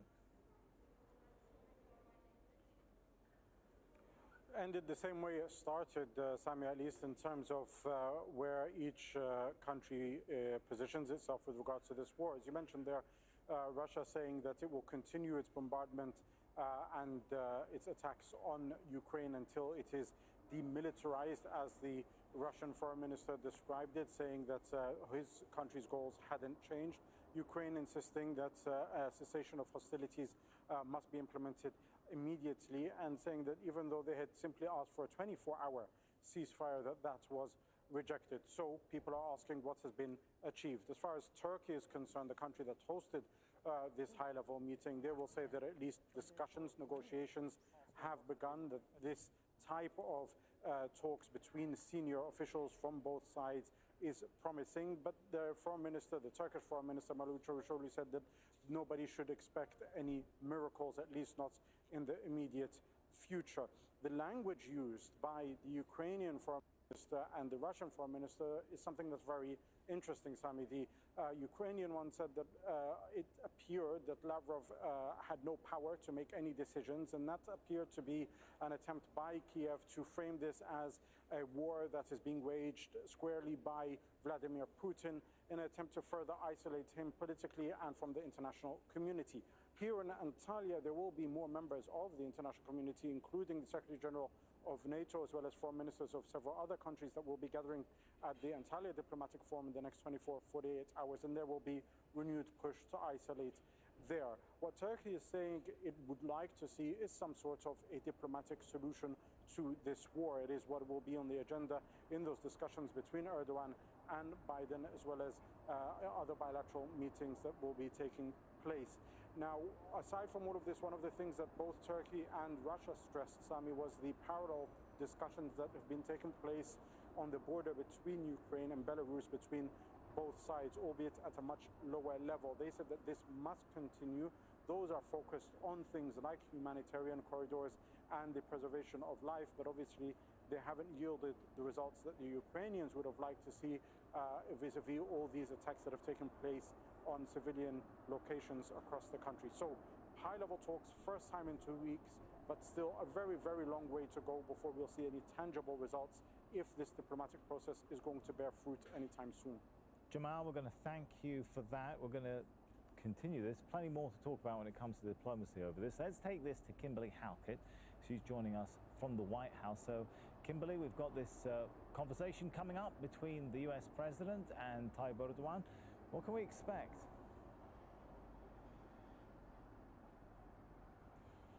It's really a difficult question to answer, given the fact that there is such a complicated relationship between the United States and Turkey. So, given the fact that we have this upcoming call between both leaders of the United States and Turkey, it is a bit of a head-scratcher in terms of the message that the U.S. president hopes to convey. But certainly, given the fact that there have been such high losses of life in Ukraine and the concern by the U.S. president, the Western community about the Russian invasion of Ukraine, there is hope that Turkey can play a unique role in potentially trying to mediate some sort of ceasefire in this conflict. And so we assume that that is going to be the focus of this conversation. But again, the relationship between these two NATO allies and partners is a complicated one, given the fact that the United States and other NATO allies have been very upset at times with Turkey, particularly for its decision to purchase a Russian designed weapon system in the past, one that is not compatible with U.S.-based systems. And that certainly calls into question where Turkey's alliances are at times, given the fact that NATO partners are, for the most part, pushing back against Russian aggression. But in this particular scenario, this may make Turkey uniquely positioned for trying to deal with these two sides. And so on the offer of the Turkish leader to try and broker some sort of mediation or some sort of pause in this conflict, the U.S. president taking this opportunity to try and recognize that there may be a unique role. So we'll be watching very carefully to see what sort of readout comes from this conversation set to take place over the telephone in the Oval Office. In the midst of all of this, we shouldn't forget the role of the Vice President, Kamala Harris, also taking place in Warsaw, Poland. The Vice President very quickly articulating once again that the U.S. commitment to Article 5, that is the attack on one NATO ally, is an attack on all, that the U.S. would come to the defense of any country that may be attacked should there be any spillover of this conflict from Ukraine into another neighboring nation, including Poland, is something that the U.S. would entertain. The Vice President also very quickly, once again, echoing her concerns about that attack this week on that maternity hospital, saying that that should be investigated for war crimes. All right, good stuff there. Thanks so much to Kimberly. Plenty more still to talk about, of course, in Europe. Our diplomatic editor, James Bays, joins us now from Versailles. We're expecting a big gathering of EU leaders. What's on the table for them? Well, I'm afraid it's more depressing news with regard to efforts to try and get peace, or at least a ceasefire, ahead of the talks that are taking place here. There's been a phone call with the Russian President, Vladimir Putin. He was joined on a call by the German Chancellor and the French President, but nothing really came out of that, sadly. They pushed him for a ceasefire, and they said any negotiations have to be in the format that you saw earlier on today in Turkey, direct negotiations between the Russians and the Ukrainians. So on the efforts to get a ceasefire, no progress at all. The diplomacy then will, I think, again, look at ways to strengthen the efforts to isolate Russia. Could there be more sanctions? The European Union, I think, has done most of what it can do, but they will be looking for any loopholes that exist with regard to sanctions. The other thing that the Ukrainians would want from the European Union, Ukraine wants to join the EU and it wants to join NATO. Well, with regard to the European Union, if that was to happen, the key people that you have to convince are the leaders of the European Union, the 27 countries. And those leaders, in the next 20 minutes or so, are arriving in the palace behind me. Now, the Latvian Prime Minister, for example, says, make Ukraine a candidate country straight away.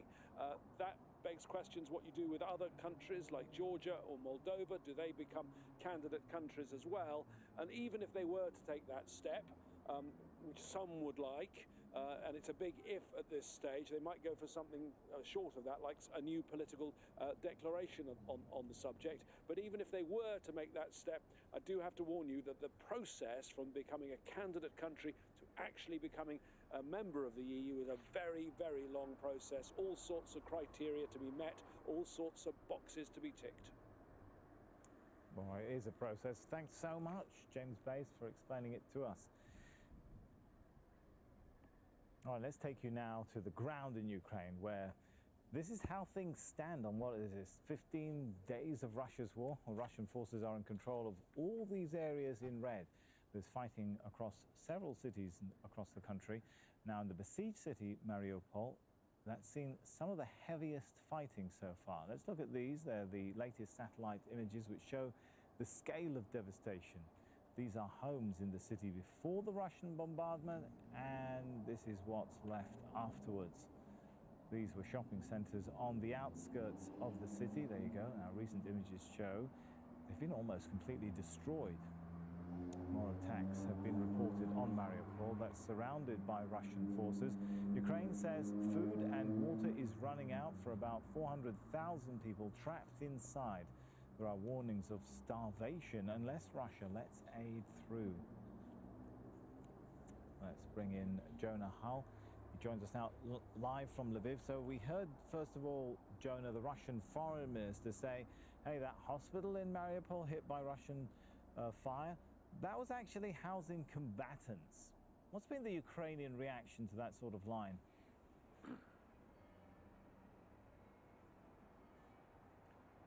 Well, absolute outrage, as you can well imagine, expressed by the President Volodymyr Zelensky. We'll hear from him in a moment. But in terms as well of this negotiating track in Antalya, absolute incredulity on the part of Dmytro Kuleba, the foreign minister who was sitting opposite Sergei Lavrov. When he made those comments, Mr. Kuleba said, listen, at times it was hard to actually listen to what the foreign minister had to say, particularly with reference to those sorts of comments. That this attack on the maternity hospital in Mariupol was the fault of the Ukrainians themselves for stationing fighters, allegedly ultranationalist fighters, and military equipment in the vicinity of that civilian building. And he went on to say that the Ukrainians were generally using civilians as human shields all over the country, and therefore were themselves to blame for all sorts of other attacks. He talked about Ukraine operating biological and chemical warfare factories funded by the West at locations in and around the capital, Kiev. I think the message that it sends to the Ukrainians, certainly to the foreign minister, Mr. Kuleba, in what he was saying, was that this is not a genuine negotiating track. It's not genuinely intended to produce results. It's a sort of parallel reality where common ground is impossible. And he said, you know, genuine negotiations would only come about once the Russians felt that for whatever reason they've achieved enough on the battlefield, or they've achieved the surrender of Ukraine. And it wasn't going to be Mr. Lavrov, the foreign minister, who would decide that, but only one man. And that one man, of course, Vladimir Putin. He said Ukraine cannot stop the war if the country that started it is not prepared to stop the war, Mr. Kuleba said, and he promised that Ukraine would not surrender. We'll take a listen now to what Volodymyr Zelensky said, as I said, expressing his outrage at Russia's comments about that attack on the maternity hospital in Mariupol. У вчорашньому бомбардуванні In the bombing of the maternity ward and hospital in Mariupol, we lost 3 people, among them 1 girl. 17 others were wounded, including children, women and medical workers. On Russian TV they mentioned it, but they didn't say a single word of the truth.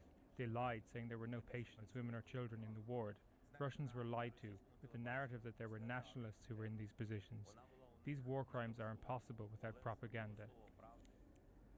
And Jonah, what about the civilian corridors? Are they still holding? Are people getting out?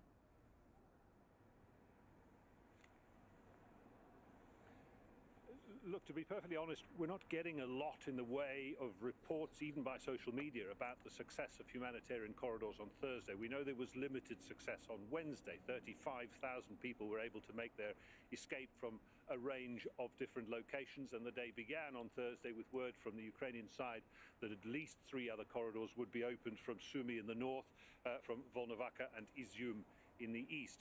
We don't hear anything to the contrary, let's put it that way. We're not hearing about attacks in those places, so we can assume that some sort of humanitarian escape is taking place, but nothing like on the scale that is required.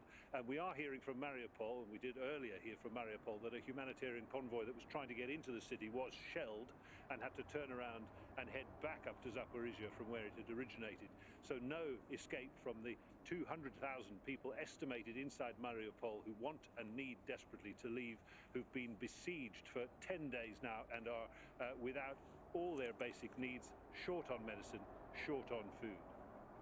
And we've got to talk about the capital, Kiev. The mayor says half the residents have been evacuated. What's left of the city? What are those facing who are still in there?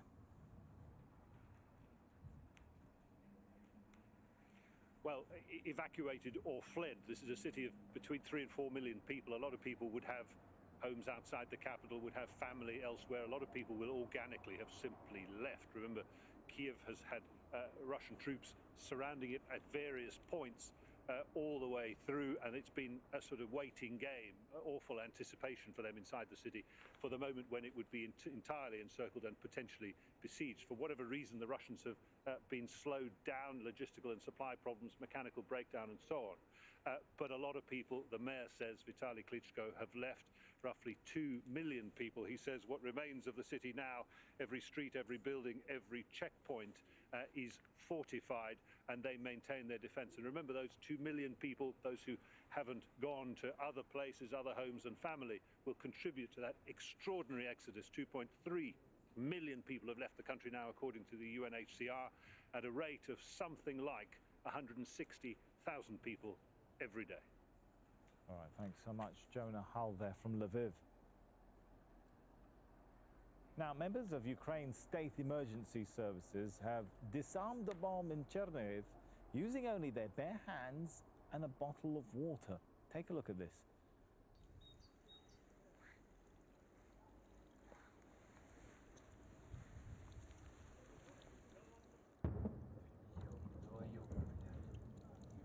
Amnesty International has accused Russia of using unguided aerial bombs or dumb bombs in the city. One strike last week killed 47 people and may constitute a war crime, according to its investigators. Well, the Kremlin says the Russian economy is experiencing a shock, but it's doing what it can to soften the impact of Western sanctions. Spokesman Dmitry Peskov described the measures as an unprecedented economic war against Moscow. He said the situation was turbulent, but was confident it would stabilize. Russia's economy is facing its biggest crisis since the fall of the Soviet Union in the 1990s. Russia's President Vladimir Putin, he's called sanctions against his country illegal. He says they'll work around them. With regards to countries making hostile steps towards us, they are calling on their citizens to save and dress warmly, which shows that the sanctions they are introducing against us impacts their own economy. We want to stress that we are fulfilling all our energy supply obligations in full. Really? Everything we have to supply, we are supplying to our consumers in Europe, 100%. We, together with our partners, those who don't recognise these unlawful actions, we will find solutions for all these problems. Let's go over now to Dorsa Jabari. She's live for us in the Russian capital, Moscow. So you listen to those statements by Russian officials and you've got to wonder, how worried are they becoming about the impact of sanctions, Dorsa? Well, there are certainly going to be changes in this country's economic future. And this session that the president just had with a series of ministers and advisors, financial advisors in the country, we heard a few new things that the government's going to be doing in the coming weeks. The first thing is that according to the finance minister, they are going to be allocating 500 billion rubles from the state budget to provide handouts to families across Russia who have children between the ages of 8 and 16. Now, that depending on where you're located in the country, it would depend on how much money you receive. Now, this is something that is going to start from the 1st of April, and families will receive money in their accounts for 2 months in advance. The other thing that the president appeared to give his go-ahead to was something that has been discussed in various different levels of government, and that is the fate of the various properties and assets of foreign entities that have left Russia. The Russian president had said that these companies that have left could see their properties and assets seized and then be under the supervision of what he called external management. We understand this to be his go-ahead to basically allocate those entities to go into a government-funded program. That means that those companies that had a foreign shareholder stake, for example, Shell had just over 20% interest in the largest oil and gas company in Russia, Gazprom. Those shares could now go back to the state, and the assets could also be going back to the government. This is something that the president seemed to be in favor of. There's also the discussion about how Russia will not shut itself off from the international community, even though the companies that have decided to leave really will see losses as a result of it. And the president was adamant that any kind of problems economically that is coming their way, they'll be able to handle it. And you've got to wonder, Dorsa, as you see more brands either pull out of Russia or limit their services, what's the psychological impact of that on your average Russian? Well, I think it depends how old they are. The younger generation certainly has grown up over the past 30 years with a certain kind of lifestyle that has been very much open to Western culture. You had brands such as Starbucks, Nike, Apple, these kinds of stores were here all over the city, and now over the past few days they've all shut down their stores and branches. So I think it's certainly going to be an adjustment, but the older generation who remember living under Soviet rule certainly remember a time when these things were not around and they were doing just fine. Many of those people said there's really nothing that they will lose. When McDonald's announced that they were shutting down 850 restaurants temporarily for now, there were people who were really shocked, but said it's not a huge loss for the average Russian. I think there's a sense that economically things will become much more difficult, but the government is adamant that we will be able to provide for the average citizen whatever they're lacking. Whether or not they will be able to deliver on that promise remains to be seen. All right, thanks so much, Dorsa there. Now, an emergency meeting's being held on the future of Chelsea Football Club after sanctions were imposed on its owner, Roman Abramovich. The Russian billionaire's plans to sell Chelsea now on hold. The UK government has issued travel bans and frozen the assets of Abramovich and 6 other wealthy Russians. Chelsea can still play in the Premier League, but it can't sell tickets for games. Its merchandise shop will be closed, and it can't buy or sell players on the transfer market either. Well, Abramovich is worth around $12 billion. He also has stakes in steel giant Evraz and Norilsk Nickel. Another billionaire, Oleg Deripaska, has been hit with the same measures. He has stakes in the N Plus Metals Group. Igor Sechin is the chief executive of oil giant Rosneft and is considered Putin's right-hand man. And 4 others considered to be part of Putin's inner circle have also been sanctioned. All right, Niamh Barker is in London with more on those sanctions. How are they impacting the situation there when they're targeting now some of the oligarchs I mentioned, Niamh? Well, it's a big question because it really depends on how you view the oligarchs and what their role is in relation to Vladimir Putin. What they appear not to be is to have any political sway or influence on Vladimir Putin's ear. They're unlikely to exert any kind of pressure to get the Russian president to pull back from Ukraine. I think it's easier, though, to see the likes of Roman Abramovich and Deripaska and the long list of others more as kind of financial repositories, not only of their own personal wealth, but also of Vladimir Putin's own wealth as well. So in targeting the likes of Abramovich and the others, you essentially strangle the flows of revenue directly to Putin and those immediately around him as well. But this, of course, is a huge symbolic blow for the likes of Abramovich. He's been the owner of Chelsea Football Club for 19 years. He presided over a real reversal of the club's fortunes. At the same time, though, what is it, day 15 of the war at the moment? You know, Abramovich and others have seen this iceberg coming from quite a way off, and they have made attempts, of course, to shift their assets, to put the club on the market, to shift some of Abramovich's huge property portfolio. I mean, he's got a 15-bedroom house in West London worth $200 million. That has been on the market this week. He's also got passports in Portugal, in Israel, and he's been in the UAE a lot. He's been given, of course, a huge chance to shift his cash around. There is no shortage of opportunities for him and others to move theirs and, of course, possibly Putin's financial assets into safer places. Talking about opportunities for people, what about those Ukrainian refugees trying to get into the UK?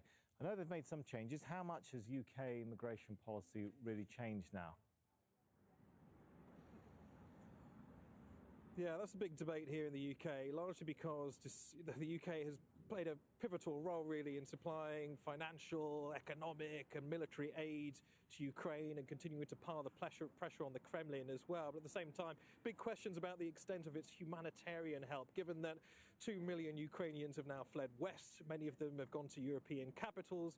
And despite a drive by the British government to allow as many as 200,000 people here on family visas and an unlimited number on humanitarian grounds, we're only talking about numbers in the high hundreds that have made it here so far, largely because they've been overwhelmed by a huge amount of red tape. They've been forced to appear in person at consular centres across different cities and locations in Europe. I mean, there was a story of a man that had made it all the way to Calais, only to be told that he had to go to Brussels or Paris. And when he arrived at one of those cities, he found the office there was closed. This is on top, of course, of the trauma of escaping an invasion. Well, it now appears that the government has eased things a little bit. So from Tuesday, people with passports, Ukrainian passports that is, and identity cards will be able to apply online. But nevertheless, there is growing pressure from the British government to simply get rid of the requirement for visas at all, and to accept this for what it is, a massive humanitarian disaster sweeping across Europe. Nevertheless, Neve, we are overall seeing Europe take a very different approach to Ukrainian refugees compared to those from the Middle East and Africa, right? Yeah, of course. And, you know, we can't, of course, ignore those images from not that long ago, only a few weeks ago, of pushbacks by Polish police on the borders of Belarus. Of course, you know, there's a very different attitude in Poland to the plight of its nearest and dearest neighbours. And, of course, in Poland, a country that has gone through and out the other side of communism, has experienced the blunt force of the Soviet Union, the plight of Ukrainians is going to undoubtedly sort of chime with many of those people. But of course, these countries are being accused of double standards, of only allowing in the right kind of refugees, when in reality, anybody in need should be granted that kind of refuge wherever possible. All right, thanks so much, Neve, there. And the US Vice President says NATO is prepared to defend every inch of its territory. Kamala Harris was speaking in Poland's capital after meeting the country's president. Andrzej Duda is calling for tougher sanctions against Moscow. What is at stake this very moment are some of the guiding principles around the NATO alliance, and in particular, the issue and the importance of defending sovereignty and territorial integrity, in this case of Ukraine. As President Duda has described, we have been witnessing for weeks, and certainly just in the last 24 hours, atrocities of unimaginable proportion. We must save Ukraine. We all understand that we must have all hands on deck. We have to keep unity within NATO. We have to maintain solidarity and speak in one voice, as well as in the European Union and other international organizations. We need to introduce more sanctions against Russia. We cannot tolerate such military actions, which are akin to crimes against humanity, because nobody can have any doubt if people shoot rockets and drop bombs on hospitals. That is the barbarity. That is akin to genocide. 1.2 million Ukrainian refugees are in Poland. Zain Basravi joins us from Medica on the border with Ukraine. So, Zain, a lot of issues there to do with refugees, but also the issue between the US and Poland of how to send arms to Ukraine. Have they sorted that out? We saw the pictures of Kamala Harris and the Polish president meeting there. That's exactly right, Sammy. The Vice President from the United States, Kamala Harris, commended Poland for its role in reacting quickly to an unprecedented refugee crisis once again in Europe. But it's also important to note that Poland is possibly, arguably, the most important military ally in NATO that the United States has. It is no secret, it's open information, well reported, that all of the lethal aid weapons that are being sent into Ukraine by Western allies, we're talking about Germany, Turkey, Canada, the United States, European Union countries, all of the lethal aid, all of the defensive equipment that they're sending, including anti-tank weapons, anti-aircraft weapons. These are all going, before the airspace was closed, they would fly in, but now they are going in via train, via cargo trucks, crossing the border, going through Poland, and then going into Ukraine to where they are needed. We've seen the profile of this country change in a matter of weeks just since we've been here, since the start of the Russian invasion in Ukraine. There are more helicopters in the sky patrolling the borders for any sort of potential Russian threat, increased presence of anti-terror police and military at the borders, certainly as part of the high security alert that Ukraine is under at the moment. We spoke to a spokesman for the intelligence services who said that Poland is on guard for all manner of potential false flag attacks and subversion, not just in the cyberspace, but also in the real world, on the ground, on the Polish side of the border. So Poland certainly is taking on a much more important role, a much more militarized role. And as far as the United States is concerned, right now, their primary concern as far as NATO goes is to draw a red line at Poland. And that would be emphasized by the fact that the Vice President confirmed the delivery of air defense missile systems, Patriot missiles, to Poland. All right. Thanks so much. Zain Basravi there on the Polish border. Well, still ahead on Al Jazeera, Venezuela hopes sanctions can be lifted as the US looks for alternative supplies after banning Russian oil. And in sport, Tiger Woods gets his hands on one of the few honours missing from his title collection.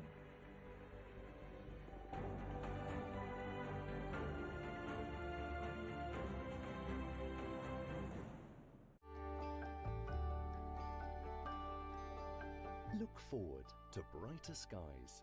The weather, sponsored by Qatar Airways. Hello, we've got all sorts going on across the Middle East at the moment. A little bit of winter, a little bit of summer. We have got cloud and rain, sleet and snow across the northern parts of the region, spilling out of the Levant, running in across that eastern side of Turkey. Fair bit of snow here. That will cause some disruption, just clipping northern parts of Syria, Iraq, pushing over towards Iran. Further south, here's that heat, 35 Celsius here in Doha. Heat already on. Less hot as we go on into Saturday, but still pretty hot enough as it is. Those are the sort of temperatures we would expect in the month of May. Further north, the wintry flurries should become fewer and further between. The wind slowly but surely starting to ease down. Still quite a breeze across eastern parts of the Mediterranean, pushing across into northern parts of Africa for Friday with one or two showers here and some showers there just gathering around northern parts of Morocco, northern areas of Algeria. Harmattan wind picking up some dust and sand, pushing over towards West Africa as we go on through Friday, and plenty of showers there now starting to show their hand across the Gulf of Guinea. Joining up with the showers we have across Central Africa, a little further southwards as well. Now, a tropical cyclone, that's making its way across northern parts of Mozambique with a likelihood of flooding. The weather, sponsored by Qatar Airways. From the London Broadcast Centre, two special guests in conversation. Prestige is all about trying to get a superior reputation. Unprompted, uninterrupted. Where we find the most profound similarities is not actually in our closest living relatives, but it's in much more distant connections. Intimately reflecting on the issues of our time. If you're going to be a cooperative species, you can't just be beating each other up and threatening each other all the time. Studio B Unscripted, coming soon on Al Jazeera. Stories of life and inspiration. A series of short documentaries from around the world that celebrate the human spirit against the odds.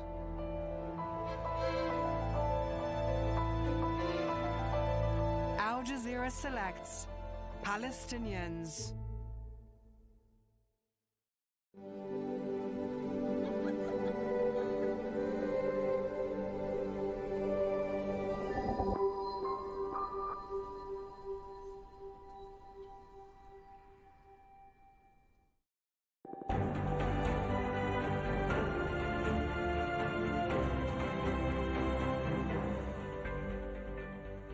Welcome back. You're watching Al Jazeera. Time to recap those headlines now. Russia says there were no patients inside a hospital bombed on Wednesday. An airstrike destroyed a maternity and children's unit in the besieged Ukrainian city of Mariupol. 3 people are reported to have been killed. The mayor of Kyiv says half the city's population has fled. That's some 2 million people. For weeks, a large Russian convoy of tanks has been coming towards the Ukrainian capital, sparking fears of an assault. The highest level talks since Russia invaded Ukraine have ended with little sign of progress. Turkey's foreign minister hosted his Ukrainian and Russian counterparts in Antalya. And European Union leaders are meeting in Versailles in France to consider new sanctions and Ukraine's request to join the bloc. All right, joining us now on set is Marwan Bishara, Al Jazeera's senior political analyst. Always good to have you here, Marwan. So, a lot of diplomacy going on, a lot of talks, a lot of meetings. It seems to be going nowhere, though. Is it me, or is that the way it is? That's the way it is, and it's sort of depressing, of course.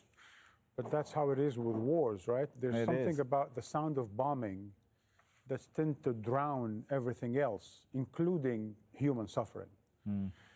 But clearly, the two sides, and by the two sides, I don't just mean the Russians and the Ukrainians. I mean the Russians and the Americans. The bigger two sides to this. Are not exactly very interested now in ending this war.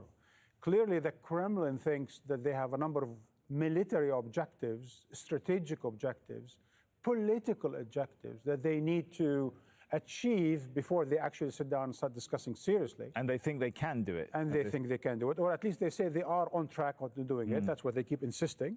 Right. And the Americans seems to want to exhaust whatever Ukrainian resistance there is to the Russian forces, and whatever international pressure could build up to bloody, not Ukraine, Putin's name in the international arena. So for the time being, what we have now is a situation whereby, at best, what we've seen in Turkey and onward is an attempt to manage the war, not end the war. Right. They're talking about ceasefires for 24 hours, humanitarian corridors. They're trying to manage the war. And they couldn't even get that, though. They couldn't even get that. Excuse my expression, but they're trying to humanize the war, and that's not working out. And why? It's because, once again, the Russians say we have objectives we want to do, and that window of opportunity for actually not having this horror has closed some 2 weeks ago when we made you a number of offers and you rejected all of them. Now you see what the price is. For the United States, it's a completely different calculus. One is Putin was adamant he was going to do it no matter what. It doesn't matter how or when we talk to him, he was going to do it, so we're going to have to wait it out. All right, we're looking, I should point out to viewers, we're looking at live pictures coming in from Versailles in France, where leaders of the EU will be gathering, as I'm sure you know, Marwan. Looking overall at the picture then, given, you know, not only the picture of meetings like this, but of what you're saying, it sounds like the stage really is set for more escalation and things are going to get messier. Absolutely. But speaking of the Europeans, you know, it was interesting for the last several weeks, it was the Europeans who were insisting on the diplomatic way forward. And that's important, and that's to their credit. But somewhere between the escalation of the Russians and the escalations of the Americans, they somehow ended up joining their partners, NATO, the West, against Putin, who was adamant on invading Ukraine. They kind of lost the diplomatic initiative. They kind of lost. And now they also lost their clout within NATO. They lost their clout within the Western security structure. Why? Because if you remember, only a few months ago, a few years ago, they were talking about NATO being brain dead, NATO being irrelevant. These are the words of President Macron. But today, they are active member of NATO, and they're going to need to support whatever NATO needs to do in order to deter Russia. Are they deterring Russia? Clearly not. Are the sanctions deterring Russia? Clearly not. Clearly, Russia thinks as a superpower, whether it is or not. It is thinking as one, thinking about sphere of influence, thinking that Ukraine must be a sphere of influence for Moscow, not for Washington. And hence, diplomacy is not going to move forward as long as we have this kind of discrepancy, this kind of total disconnect of where we're coming from and what the expectations are. And perception of reality, yeah. All right, thanks so much, Marwan Bishara. Always good talking to you. Now, Turkey is vowing to maintain relations with both Russia and Ukraine, but that's easier said than done because of, well, for one thing, geography. Turkey shares a maritime border with both countries in the Black Sea. Ankara has barred warships from passing through the Bosphorus and Dardanelles Straits that connect the Black Sea to the Mediterranean. Turkey has called the invasion unacceptable, but opposes sanctions against Moscow. And it hasn't joined the European allies in barring Russian aircraft from its skies. At the same time, Turkish drones have become a familiar sight in the skies over Ukraine, targeting Russian forces on the ground. But Ankara insists the shipments are private sales and not military aid. Yusuf, Alabrada is an international security and politics expert. He was also a colonel in the Turkish army and worked on a NATO base. He joins us now from Ankara. Good to have you with us. So, Turkey kind of trying to walk a very fine line there. Can it continue to do this as the conflict intensifies? Yeah, as the conflict intensifies, it is very also difficult to keep the connection both together with Ukraine, West, and Russia. But when you take a look at the position of the European countries, also they are also dependent in many areas to the Russia, especially in terms of energy and food and raw materials. For that reason, it is not easy to keep the relations functioning with both parties, but it is not impossible. But Yusuf, isn't there a difference now? Because we can see Europe is clearly trying to break that dependency, or at least trying to diversify that dependency. That sort of decision hasn't been made in Ankara, has it? Yeah, no, I can say that the Europe now is trying to diversify its energy resources, but let me remind you that Turkey is diversifying its energy resources since 3 years, while the Europe was doing nothing. For example, for now, Turkey diversified its energy resources from Azerbaijan and from LNG and build up some FSRU units in order to use the LNG of natural gas, which Turkey is producing from United States, from Qatar, from Algeria, and from Nigeria. So I can say that Turkey started to diversify its energy resources 3 years before what the Europe is not trying to do. All right, that's a good point. Looking at it from another perspective, when you look at what's happening with the meetings, for example, being hosted in Antalya, is this conflict increasing Turkish leverage over both Russia and the West? Yeah, because I can say that especially the Britain and some European countries, after the invasion has started, lost their initiative in order to find a diplomatic solution to the problem. Because during the tension was keeping since 2014, they almost did nothing for the side of the Ukraine, excepting the Britain, I can say. For example, Turkey sold to the Ukrainian the 5th generation defense equipments, including the UAVs, unmanned aerial vehicles, which now the Ukrainian armed forces is using one of the most lethal weapon systems inside the Ukraine field. But let's take a look at Germany now. Germany almost did nothing and rejected to sell any weapon system to the Ukraine. But at that point now, we can see the Germany in the front line trying to blockade what Russia is doing now. But it is too late. For this reason, from my point of perspective, Turkey can be a mediator which has faces in order to talk with the both sides. All right. Good to get your thoughts on that. Thanks so much. Now, Venezuela's government has released 2 U.S. prisoners. It's seen as a small but potentially important step as the U.S. government looks to find alternatives to Russian oil. Our Latin America editor, Lucia Newman, reports. Gustavo Cárdenas, second from the left, is one of 6 executives of Citgo, the U.S.-based affiliate of Venezuela's state-owned oil company, sentenced to between 9 and 15 years in prison in Caracas.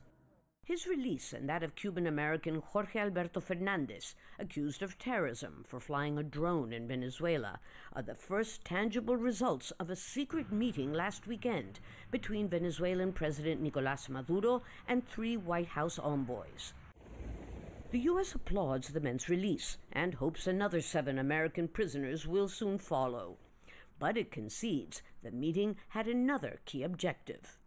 And it's also true that we have an interest globally in maintaining a steady supply of energy, including through our diplomatic efforts. So all of these things come to bear when it comes to Venezuela. Venezuela has the world's largest oil reserves, but its industry and its economy have been crippled by harsh U.S. sanctions aimed at forcing out President Maduro, whom Washington labels a dictator. Maduro is also Russian President Vladimir Putin's staunchest regional ally. Yet he told top military and political leaders that talks with the U.S. would continue, adding he'd spoken to fellow OPEC members about increasing Venezuelan oil production. That would require the U.S. to ease or eliminate oil sanctions. We have always led initiatives to stabilize the oil market, the gas market, and the energy market. Once we have recovered moderately, we are prepared to produce up to 3 million barrels for the stability of the world, for peace, for everything. For the last 3 years, Washington has recognized opposition leader Juan Guaidó as Venezuela's transition president. But the Ukraine crisis and the skyrocketing price of fuel seem to be setting the stage for a more pragmatic approach to U.S.-Venezuelan relations. There's an extraordinary correlation between major oil-producing countries and autocratic rulers. The U.S. doesn't want to buy Russian, Iranian or Venezuelan oil. The Saudis don't answer the phone. So if you're Biden, you don't have the luxury right now to choose who you buy from to keep petrol prices down. You have to pick the lesser evil. That doesn't mean that Washington is close to recognizing Maduro. One thing is business and another politics. There is, after all, a long history of commercial ties between countries that don't have diplomatic relations. Lucia Newman, Al Jazeera. Well, still ahead on Al Jazeera. In sport, an unexpected return to Formula One for this driver. Sanat will be here with that story.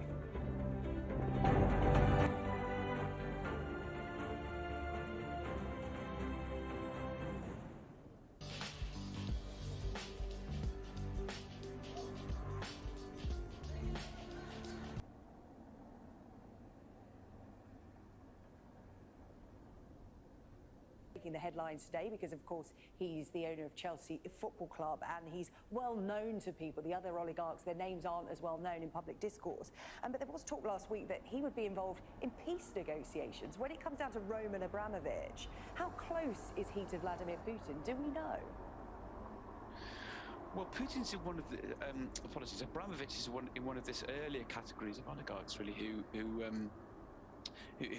got big in the 90s in the kind of lawless capitalism of the 90s, when the wealth of the Soviet Empire was divvied up among those with the connections and the guile to grab some of them. It's certainly true that Abramovich has maintained a relationship with Putin and the Kremlin. But it's also true that a lot of these oligarchs who have shifted big assets into the West, part of the reason to do that is because you don't want someone else to be able to grab them, right? If you profit in a lawless state, there's always the risk that the next big fish is going to come along and eat you. So there's a sort of greyness there. Now, do we really think that this pressure on Abramovich is going to lead him to call Putin and say, I insist that you change course, or I insist that you relinquish power? And if he did that Putin would agree? I think there's a much bigger thing here, which is we're realizing that, aren't we, that we have been guzzling dirty money for a long time. We've been growing fat on fortunes made in corrupt dictatorships, and we're now seeing that this money is all around us, and we've been complicit in emboldening those dictatorships. Now, what these sanctions do, I'm afraid, is not really very much in the face of that. A, our enforcement of sanctions over the years has been feeble, and B, we're continuing to allow financial secrecy. Yeah. With continuing to allow anyone to operate in our economy behind a mask through anonymously owned front companies. Now, that is leaving the back door open, even if we're ostentatiously shutting the front door, to dirty money, not just from Putin's Russia, but from the many other kleptocracies that are gaining power around the world. Yeah, as you said, it's not just Russia, it's other countries around the world, their money coming into this country. But this right, is look at the weekends. Look at the weekend's football fixtures. I mean, who are Chelsea playing this weekend? They're playing Newcastle United. That's Saudi money, a regime that literally chops up its opponents. It's sparked the conversation again, hasn't it? We do seem to have it every now and again, Tom. I know you've been having this conversation consistently. These sanctions are one thing. The emergency legislation the government introduced as well also addressed what you were talking about there, about the the force companies that are set up in secrecy. They say they're going to do more about that. But in terms of actually making a meaningful change, what do you think the UK government should be doing? So the economic crime bill's got some good things in it. It's got some things that anti-corruption experts want, but there are some big problems with it. It will help investigators use some of the tools to track dirty money and to bolster some of our defences in the UK against dirty money, which, let's not forget, is also poisonous when it arrives and corrupts our political system, damages our legal system, and so on. But there's a huge flaw in it, which is that our record on enforcing our own corruption laws and in hunting down dirty money is really poor. And that's because the law enforcement agencies, things like the National Crime Agency and the Serious Fraud Office, their budgets are a pittance compared to the oligarchs they go up against.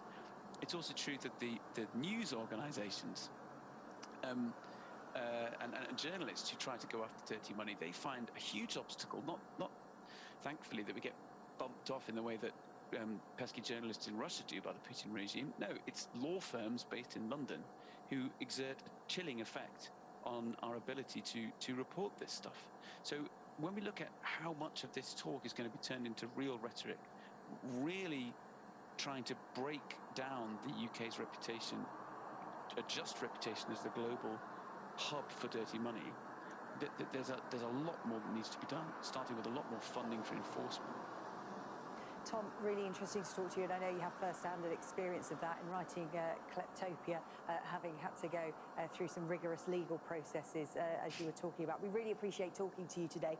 Tom Burgess, Kleptopia, How Dirty Money is Conquering the World is his book, a very interesting read in these times, and as Tom has been saying, all times. Watching the Sarah Jane Mee Show here on Sky News. Coming up, we have pictures here of the French President, Emmanuel Macron, arriving at the Palace of Versailles. We are expecting him to be speaking shortly. We'll be following events in France for you this afternoon, and we'll also update you on the current situation on the ground in Ukraine. Residents in the besieged city of Mariupol.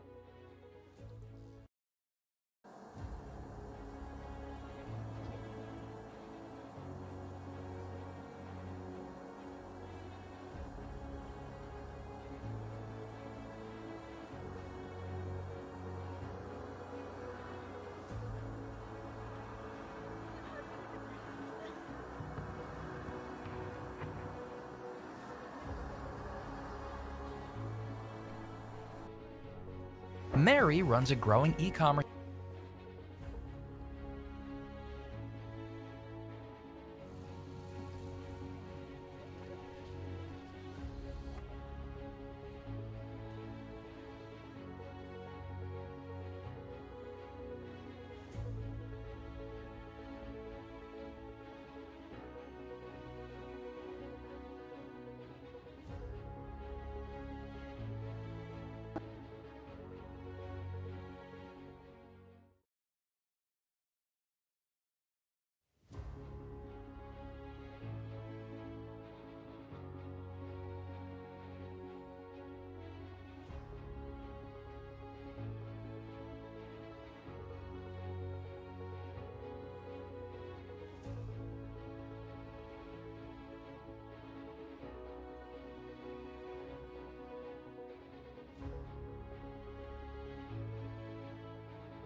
4 o'clock, this is the Sarah Jane Mee Show. Coming up, the mass graves of Mariupol.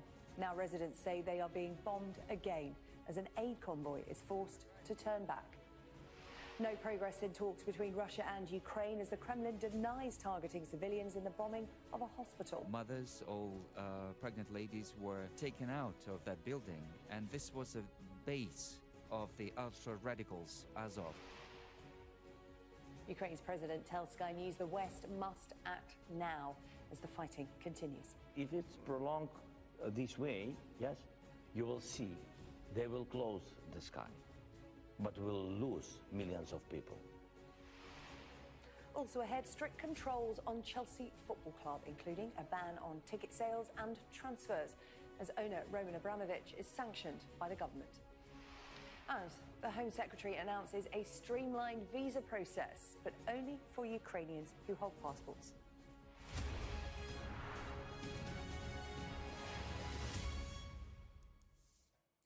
Pictures have emerged today of mass graves in the Ukrainian city of Mariupol.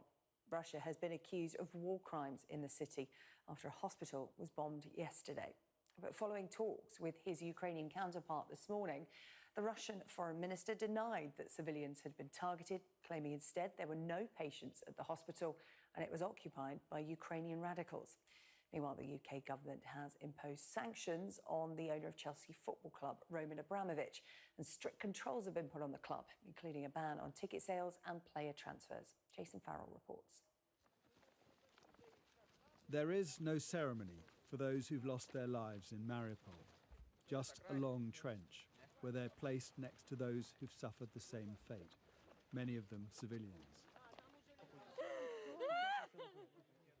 3 people, including a child, died in yesterday's attack on the city's maternity and children's hospital. 17 were injured. Anger is mounting with the growing civilian casualties, but it's set against Russian denial. The bombing here is fake news, says the Kremlin, that there were no women or children at the hospital, just radicals. The Ukrainian president had this response. Russian TV mentioned this subject during a talk show, but they didn't say a single word of truth. The Russians were lied that claiming there were no patients in the hospital and no children or women in the maternity hospital. The Russians were lied that claiming that nationalists took up a position there. They're confidently lying as always. So, Ukrainian anger met Russian belligerence as the 2 foreign ministers came together in Turkey for their first high-level talks since the invasion began, with little hope of compromise. Russia's foreign minister accused Ukraine of using civilians as human shields and the West of acting dangerously by supplying weapons to Ukraine. He was challenged by Sky News' Dominic Waghorn. You said some time ago that Russia had no intention to invade Ukraine. I think today you said that Russia did not invade Ukraine when it clearly has. You've also said that Russia would not hurt civilians, and thousands have been hurt, their homes destroyed, and it seems now hospitals being attacked. Why should the Ukrainians take you seriously, with all due respect? Why should they believe a word you say and the rest of the world? As for the hospital and maternity wards, I talked about this, but you didn't listen to this, and you're not going to show this. And nobody will say that 3 days ago at the Security Council of the United Nations, we explained what happened to that maternity ward. As for the statements, who is going to do what and who is not going to do what, until the last moment, we wanted to resolve the matter in a diplomatic way. Mr. Lavrov says the military operation is going to plan. These images released by the Russian Defense Ministry shows soldiers advancing with air cover in an unidentified location. But this demonstrates why that advance is not as rapid as hoped. A Russian tank column under heavy bombardment north of Kyiv. And this, Ukrainian soldiers driving a captured Russian tank following an ambush in the same area of Brovary. A glimpse inside shows the cooped conditions of the invading soldiers. So a column was moving towards Kyiv. The column was big. The ambush was organized. We destroyed the head of the column. Nonetheless, residents of cities like Mariupol continue to pay the price for being on the path of Russia's strategic plan to take control of Ukraine's coastline.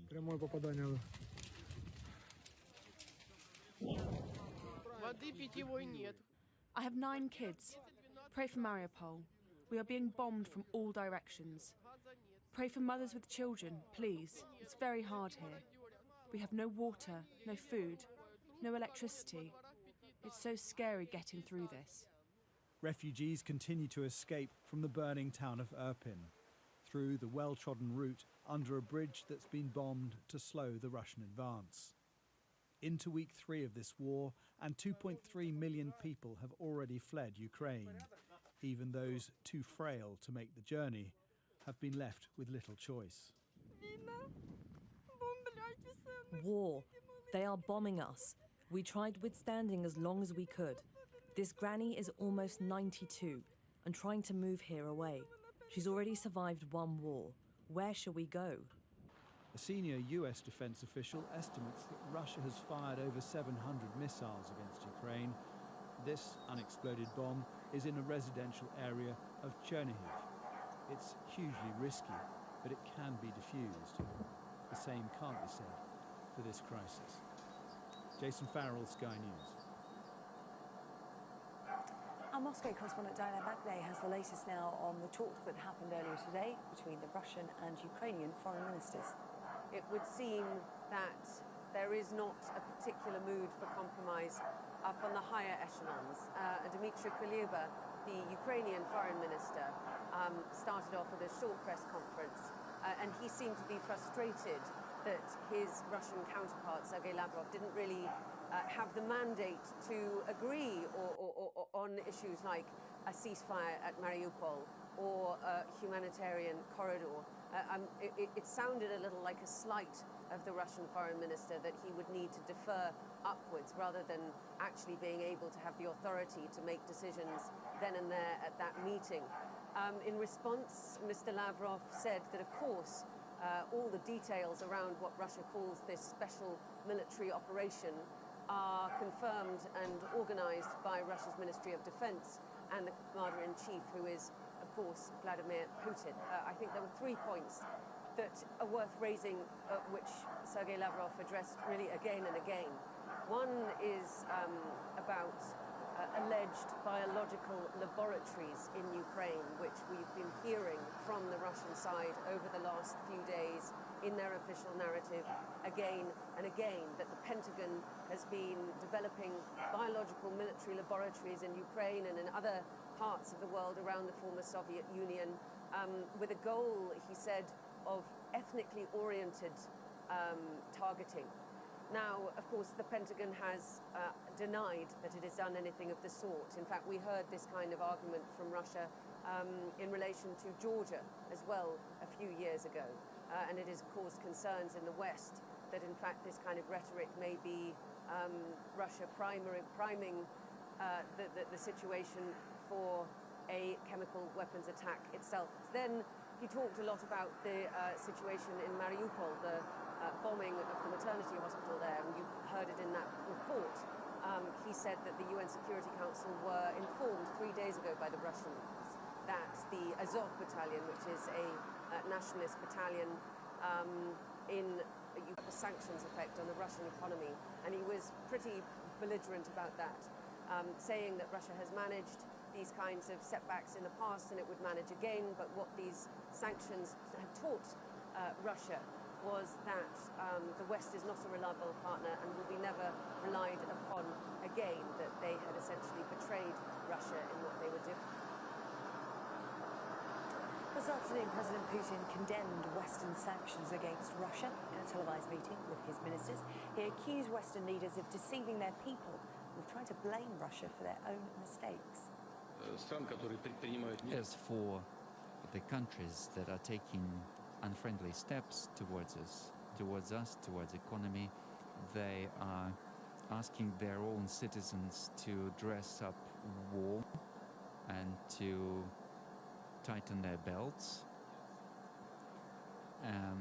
saying about the that the reason their conditions are deteriorating is because they're imposing sanctions on us.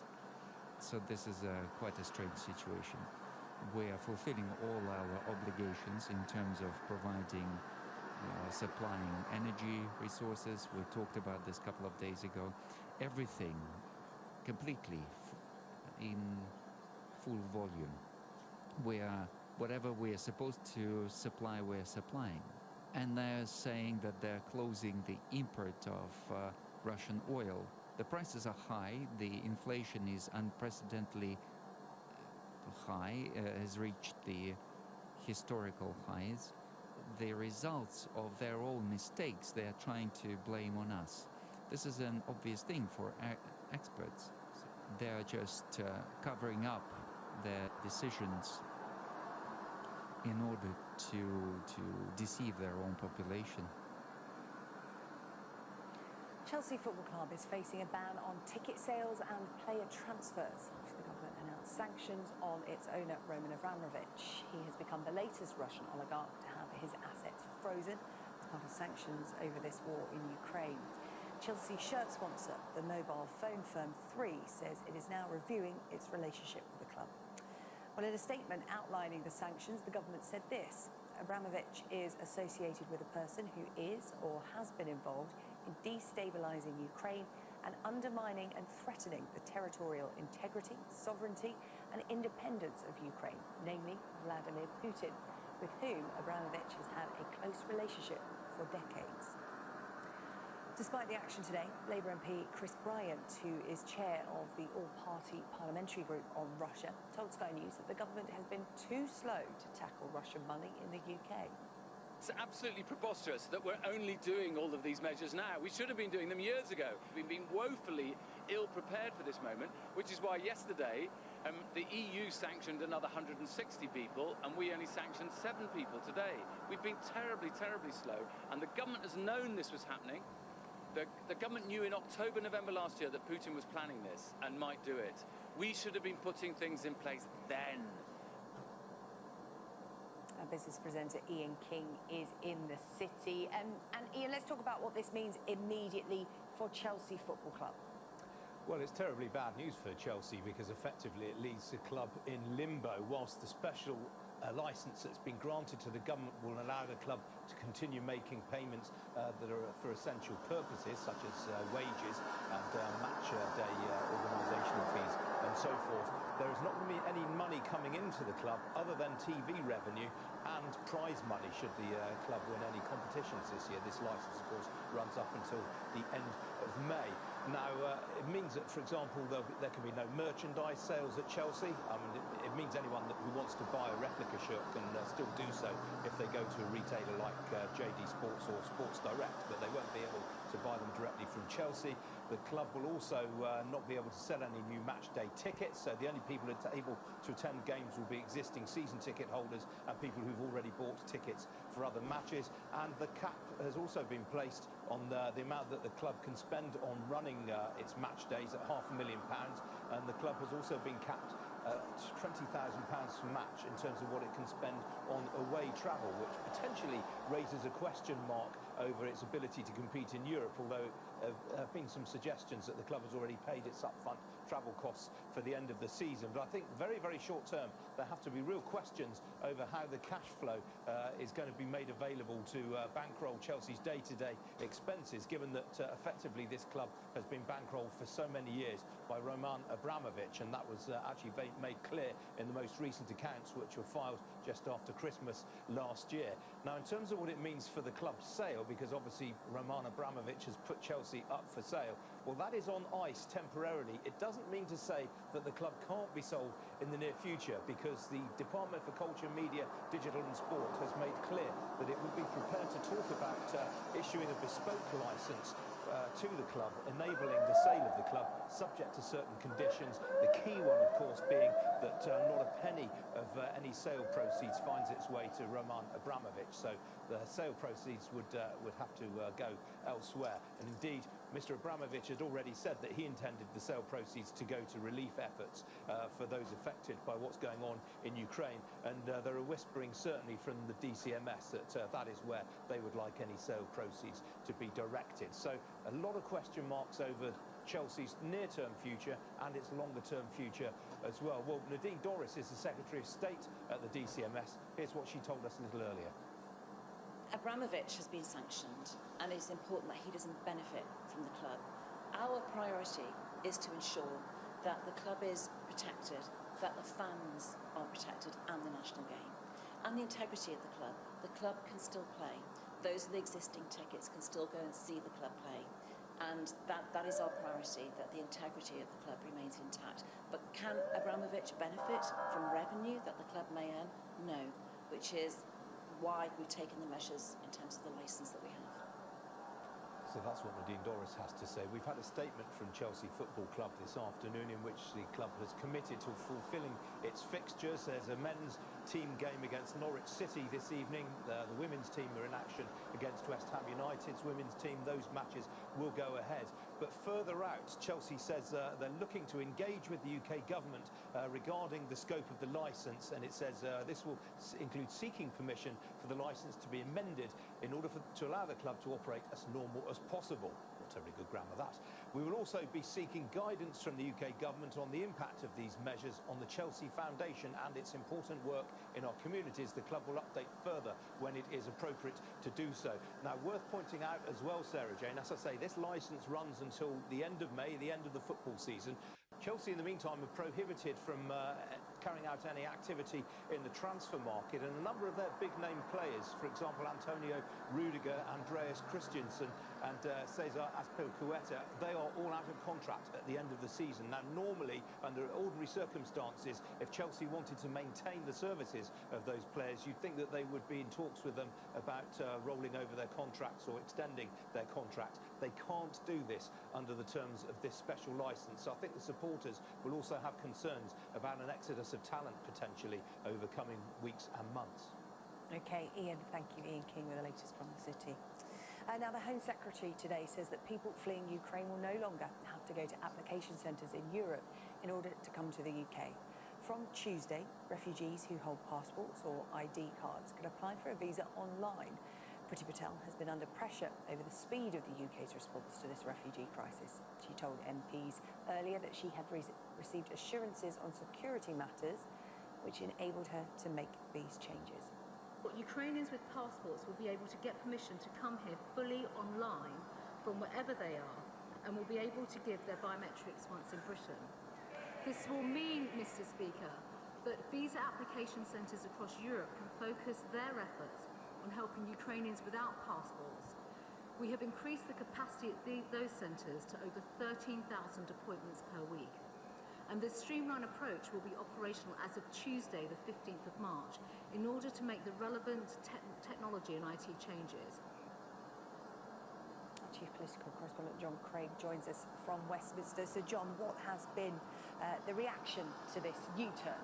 There was relief from Conservative MPs who throughout this week have been bitterly criticising the Home Secretary for the mountain of red tape and the what MPs claim was a very unsympathetic attitude by the Home Office to people who are fleeing from bombs and bullets in Ukraine. The Home Secretary got a rough ride from MPs on Monday, a junior minister on Tuesday. Yesterday, the Prime Minister was tackled by the leaders in Westminster of the SNP and the Liberal Democrats and a senior Tory backbencher, Julian Smith, who used to be the party's chief whip and Northern Ireland secretary. It's claimed that the Home Secretary squirmed at a meeting of the Cabinet on Tuesday when she was tackled by Cabinet colleagues for her. What many critics are saying is the bungling of this and the hard-hearted approach. Well, the Prime Minister was obviously relieved also that this U-turn, as MPs are calling it, has been performed by the Home Secretary today. This is what he had to say. He was talking about a new light touch approach, long overdue in the view of many MPs. I think that the UK has got an outstanding record of settling people from vulnerable vulnerable people fleeing from war zones. I think we've done more since 2015 to settle vulnerable people in any other country. Look at what we've done just in the last couple of years with Hong Kong Chinese, or with people coming from Afghanistan. Last year climb, and they're going to climb very steeply. And I know that that reflects the generosity of the British people. We are going to want to welcome Ukrainians fleeing the war zone. It's also right that we should be in the lead, as we are, in helping the countries in the front line. So we're the single biggest donor of humanitarian support for those frontline countries. Well, the observer will have spotted Liverpool Cathedral there on the right of the picture, across the River Mersey. The Prime Minister was visiting Camel Laird shipyard in Birkenhead, where he was announcing more investment in warships at this time of real pressure on on military capability. There's the PM meeting people at Camel Laird. He was there with the Defence Secretary today. But back in the House of Commons, there was still criticism from opposition MPs, from Yvette Cooper, who is the Shadow Home Secretary and actually asked the urgent question today.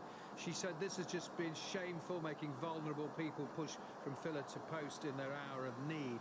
Now, there are some concerns also that it's not until next Tuesday that this new arrangement is coming in, and MPs will be watching very carefully to see whether things do actually improve.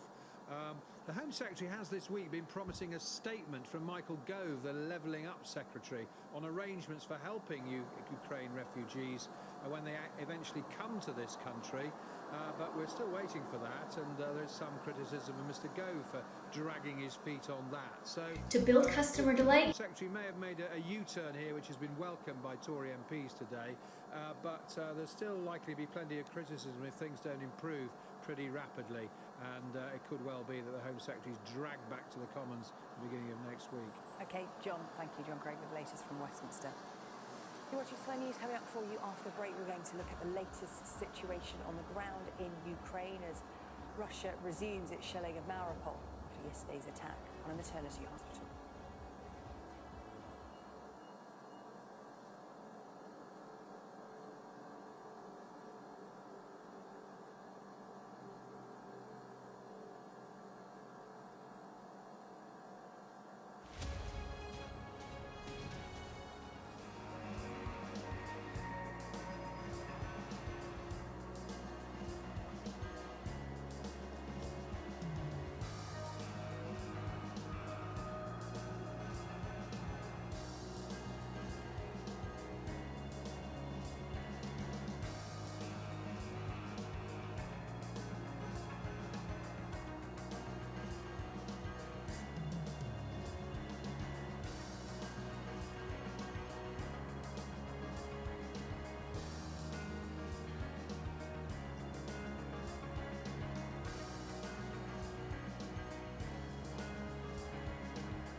I get to do something that is contributing to a better future.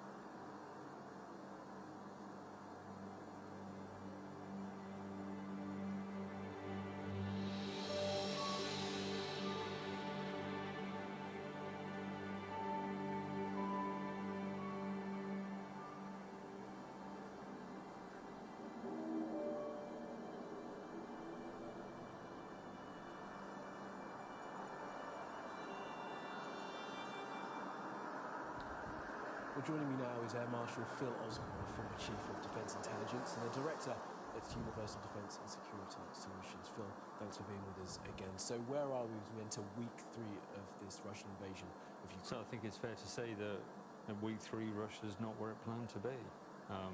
It's probably got more than 90% of its forces committed. That will be hard work to sustain. It means pulling forces in from the rest of Russia and perhaps the use of mercenaries. Probably one of the significant things today is Russia's declaration that it's used the TOS 1 Alpha thermobaric system to the north, just to the east and north of Kyiv. Yeah, and just talk us through what that particular artillery piece is. I think we've got a shot of one that was used from a training. So the TOS 1 Alpha is as you can see, it's a multiple rocket launch system. What makes it different is it's thermobaric, it's fuel air, so it produces incendiary and blast effects that are quite different, much more violent, much more effective in weapons terms than normal artillery. They're not illegal under the law of armed conflict as long as you use them against military and as long as they don't have a disproportionate impact. The use of these things in built-up areas would not in any way fulfill that law of armed conflict definition. So concerning that it's been deployed and has been used. Let's take a look at the southern portion of the war, because there's been much more in terms of Russian gains. Just talk us through what's happening down in the south. We know that Kherson is the only major city to have fallen so far to the Russians. So I think we can expect to see Russian forces continuing to the west, probably seeking to encircle and then take Odessa, cutting Ukraine off from the Black Sea. Fairly major economic impact on the country at that stage, and then moving off to the right and trying to join up a land bridge, if you like, between forces in Crimea and forces to the east in Dahent and Luhansk. Those two things coming together around Mariupol. Yeah, and we saw, of course, yesterday those shocking images of the strike on that maternity hospital in Mariupol. I mean, why would the Russians allow a strike like that to happen? What kind of strategy do you think that is that's been employed? So there's two things. It's Russian playbook. You know, the Ukrainian forces have gone into the cities. They've got to go and get them out and encircle the cities. But also it kind of demonstrates a lack of options as far as they're concerned. That kind of humanitarian pressure, you know, the loss of civilians in that scale, puts a lot of pressure on the Ukrainian government to settle. It also puts a good deal of pressure on the Western Alliance to do something, that we must do something. That's a really difficult tightrope for them to walk, trying to deter without escalating. So a very, very difficult problem to solve.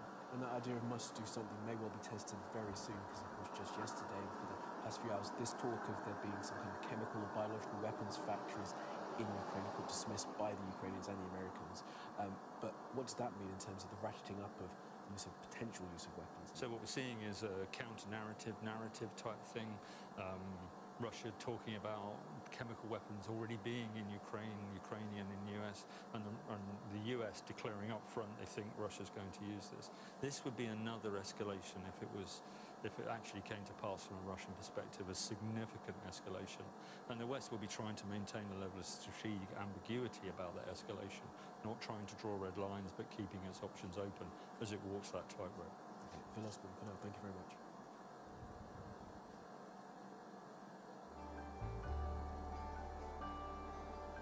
Look forward to brighter skies. The weather, sponsored by Qatar Airways. The next few days will be unsettled, with strong winds taking rain across most places tomorrow. Before then, cloud over eastern Scotland, western England and western Ireland will give outbreaks of light rain to end this afternoon. Elsewhere, it's going to be largely dry with some sunshine. Britain will see patchy rain spreading north overnight, becoming mainly confined to Scotland later. Meanwhile, more general rain will be moving into the southwest. It will be mild and rather windy with coastal gales in the far northwest. The weather, sponsored by Qatar Airways.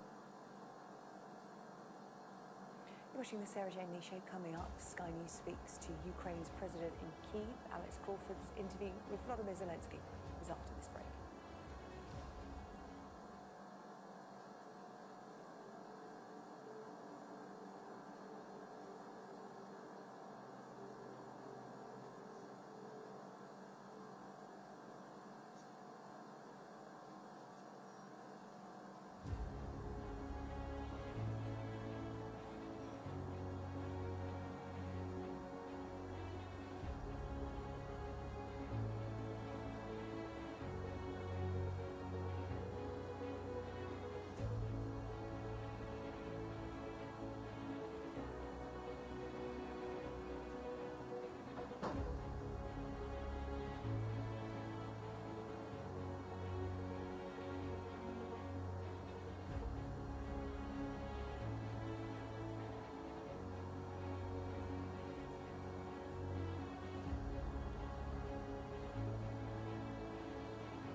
dalee commencé liggéey bi yokkute bu bari am nañ ko ci.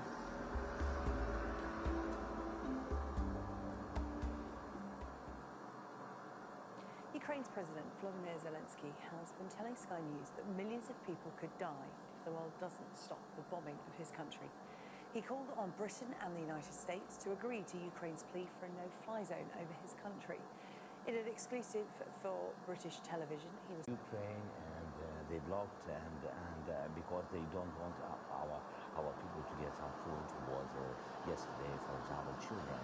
I don't know if you know the children in Mariupol was a child. Yeah.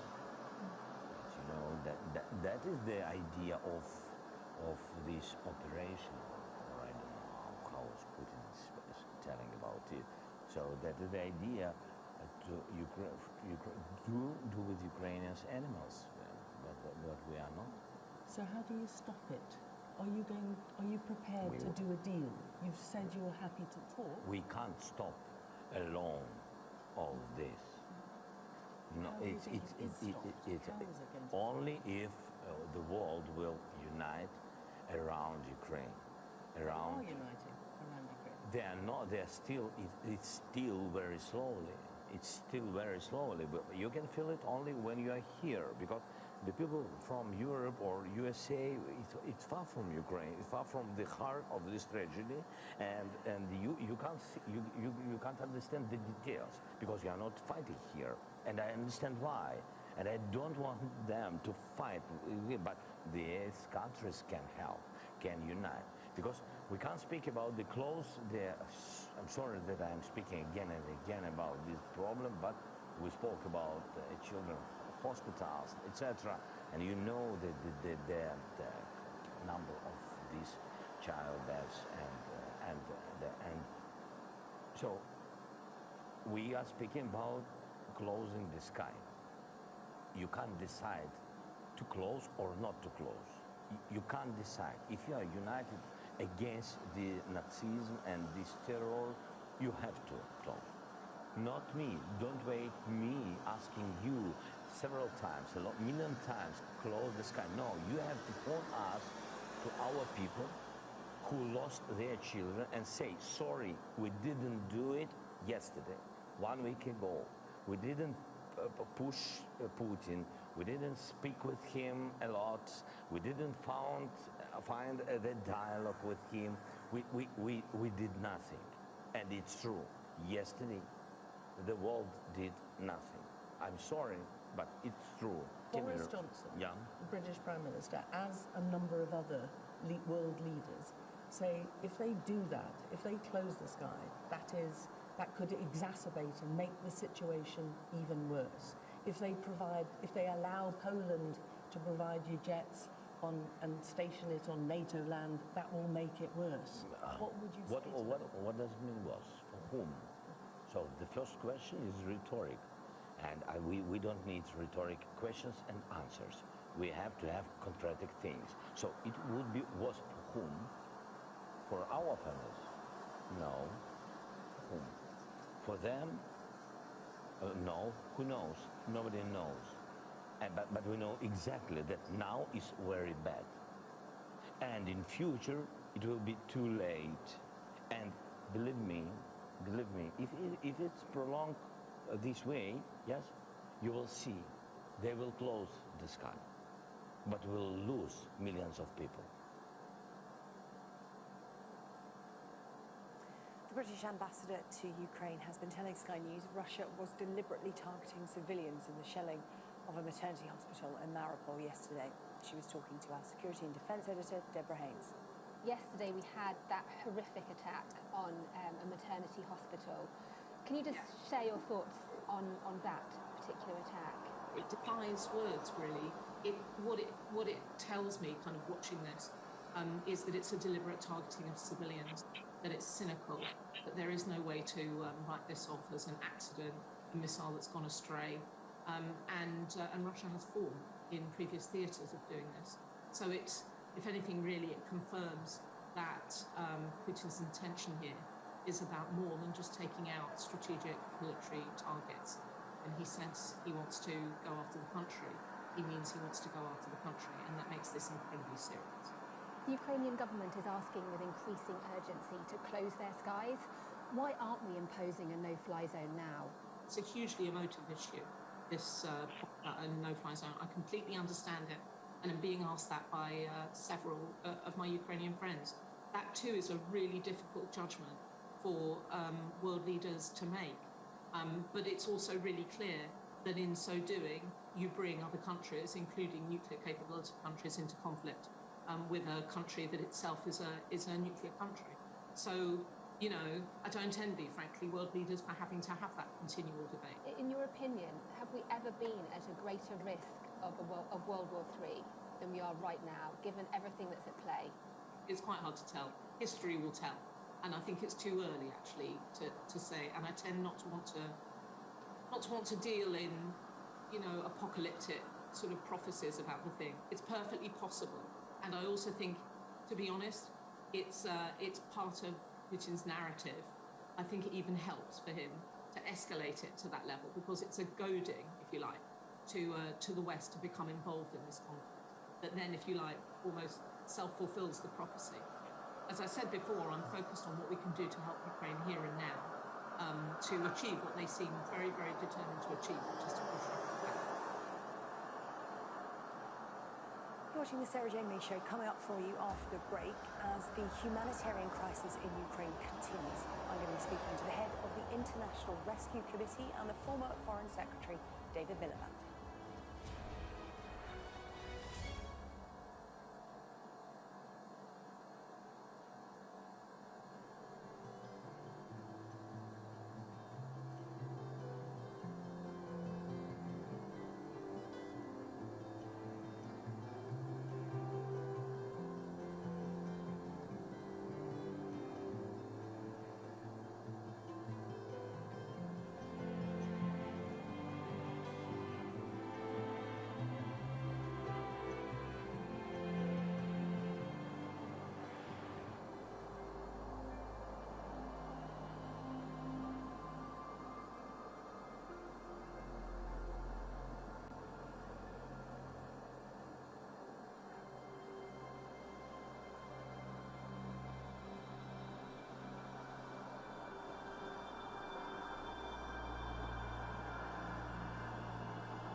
Independent United Kingdom.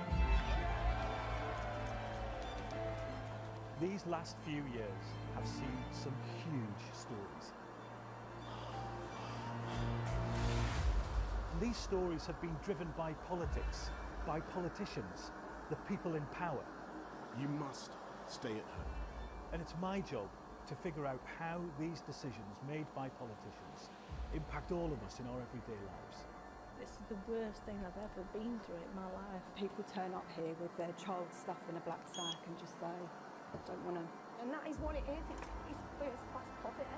Is this an example of the welfare state failing? We take you to the heart of the stories that shape our world. These are stories that affect us all. Millions of children are now having to catch up. Some stories have changed all of our lives. Because like the residents, the staff are being infected. Politicians, they make decisions all of the time, and it's our job to hold them to account. I wonder if you will take this opportunity to apologise to those families. But in the end, the real power doesn't actually lie with the politicians. The real power lies with the people. I'm Nick Martin. I'm the People and Politics correspondent at Sky News.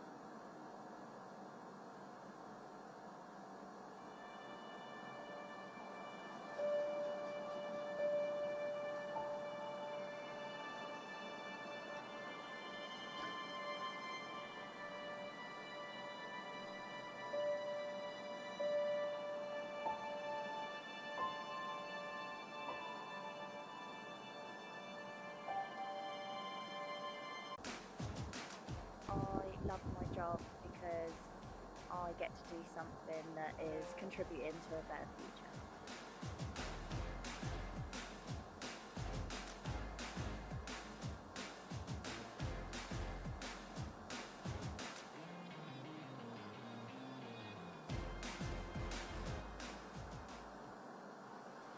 Ukraine says 3 people, including a child, were killed in yesterday's attack on a maternity hospital in Mariupol. Russia's foreign secretary insists that the building was occupied by Ukrainian radicals. And mothers, pregnant women and children had already been evacuated from this hospital in the days prior.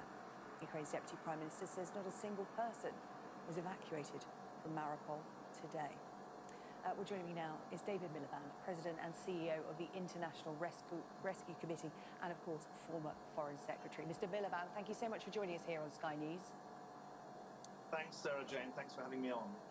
According to the UN, 2.2 million, and that number is rising. People have left Ukraine so far, pouring into countries like Poland, where your organisation has been for a number of weeks now.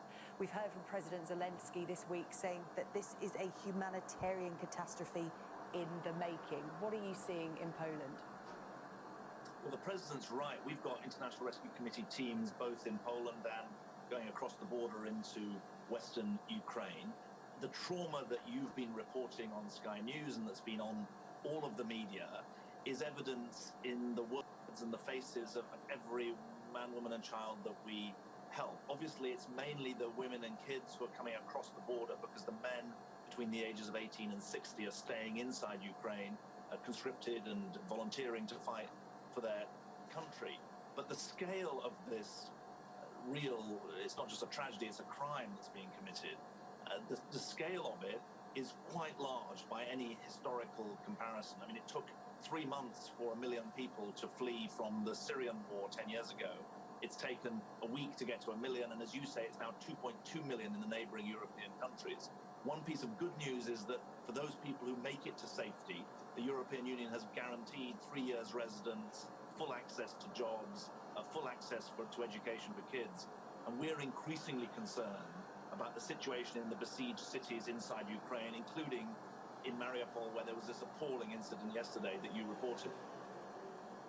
On that note, you mentioned the warm welcome European nations are giving to those refugees who are lucky to make it out, many of them still trying to get out in the most difficult of circumstances. What have you made of the UK's response to Ukrainian refugees so far? Well, tempered criticism have called it too slow, others calling it shameful.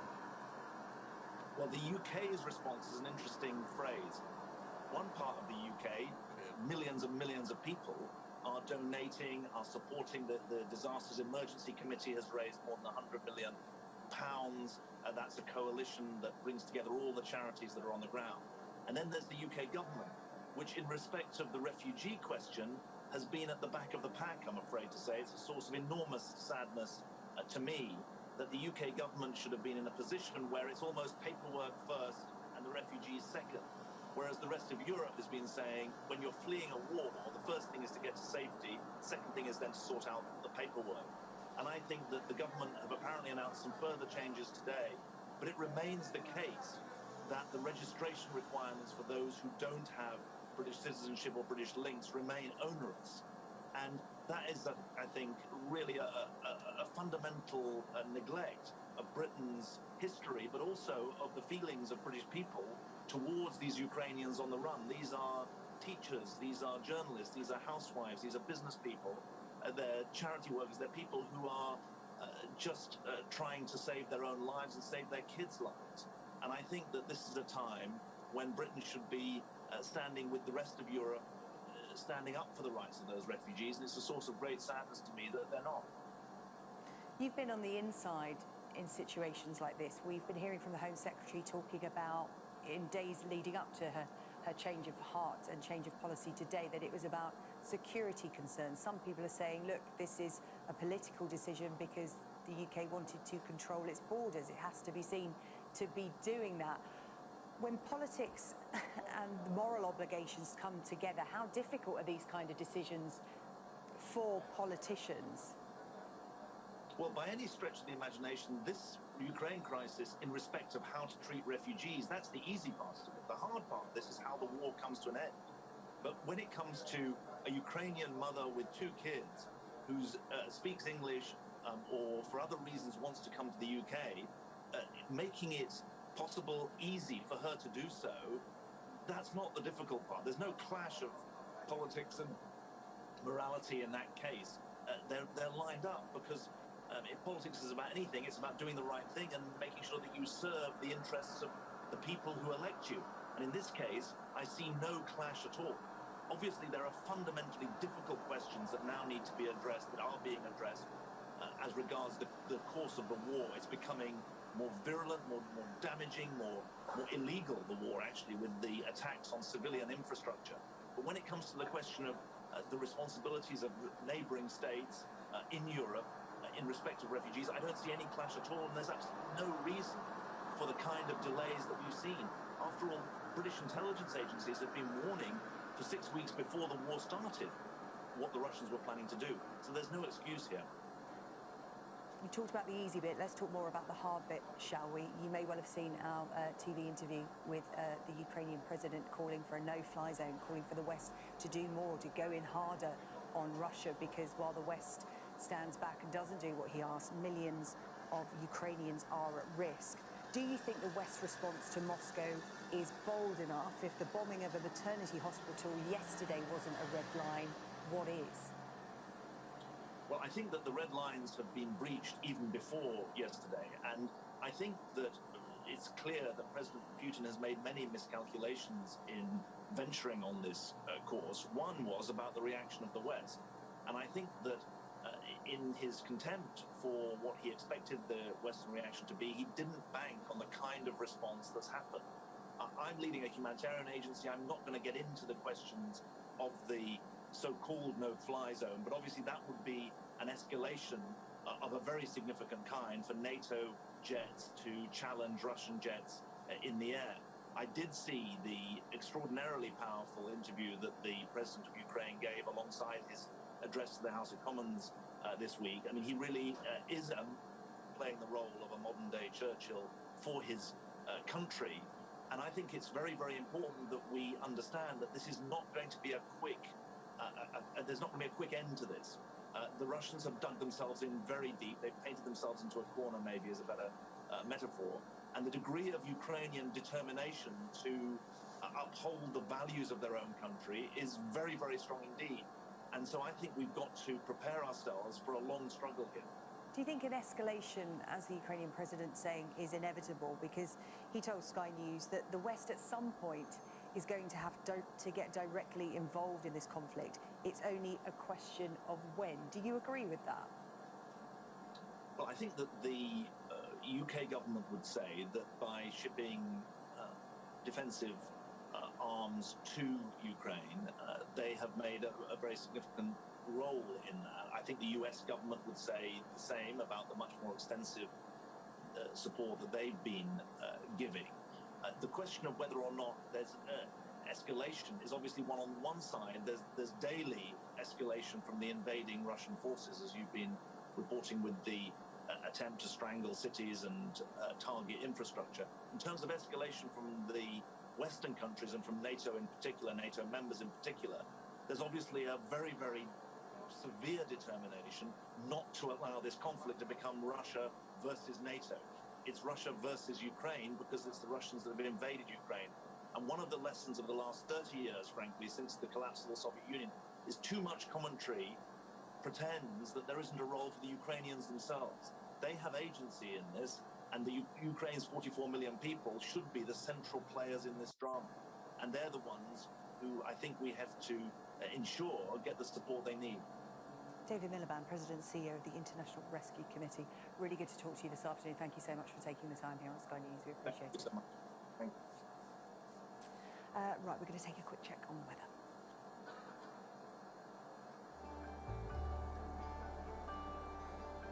Look forward to brighter skies. The weather, sponsored by Qatar Airways. The International Rescue Committee. It's going to be unsettled for the next few days, with strong winds taking rain across most places tomorrow. Before then, cloud over eastern Scotland, western England and western Ireland will give outbreaks of light rain to end this afternoon. Elsewhere, largely dry with some sunshine. Britain will see patchy rain spreading north overnight, becoming mainly confined to Scotland later in the day. Meanwhile, more general rain will be moving into the southwest. It will be mild and rather windy, with coastal gales in the far northwest. Cloud and rain in the southwest will spread to many areas tomorrow morning. The weather, sponsored by Qatar Airways. You're watching Sky News. Coming up next at 5 o'clock. Pictures emerged today of mass graves in the city of Mariupol. Residents in the besieged city say they are being bombed again as Russia denies targeting civilians in yesterday's strike on the maternity hospital.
ma dalee commencé liggéey bi yokkute bu bari am nañ ko ci.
It's 5 o'clock, you're watching the News Hour. I'm Mark Austin, live in Lviv in Ukraine, coming up in the next 60 minutes. Boris Johnson tells Sky News he fears Russia's President Putin may deploy chemical weapons here in this country. You're watching the News Hour. I'm Mark The stuff that you're hearing about chemical weapons, this is straight out of their playbook. Boris Johnson tells Sky News he fears top diplomats from Russia and Ukraine meet face to face after yesterday's hospital attack, but failed to agree a ceasefire. Victims of those strikes in Mariupol are buried in mass graves as attacks continue. Diplomats from Russia and Ukraine. Ukraine's president tells Sky News the West must act now to end the war. If it's prolonged this way, yes, you will see they will close the sky, but will lose millions of people. Also tonight, Chelsea out in the cold after the UK freezes the assets of Russian owner Roman Abramovich. You will see they will close the sky, but will lose millions of people. Good evening from Lviv in Ukraine. We start with breaking news this evening, and the Prime Minister has told Sky News that he fears President Putin could deploy chemical weapons as part of Russia's invasion of this country. Boris Johnson has been speaking exclusively to our political editor, Beth Rigby. I'll make you one other prediction, by the way, which is that the stuff that you're hearing about chemical weapons. This is straight out of their playbook. They start saying that there are chemical weapons that have been stored by their opponents or by the Americans, and so when they themselves deploy chemical weapons, as I fear they may, they have a sort of a maskirovka, a fake story ready to go. And you've seen it in Syria. You saw it even in the UK when. This is what you expect next, then. Look, I just note that is what they're already doing. It is a cynical, barbaric government.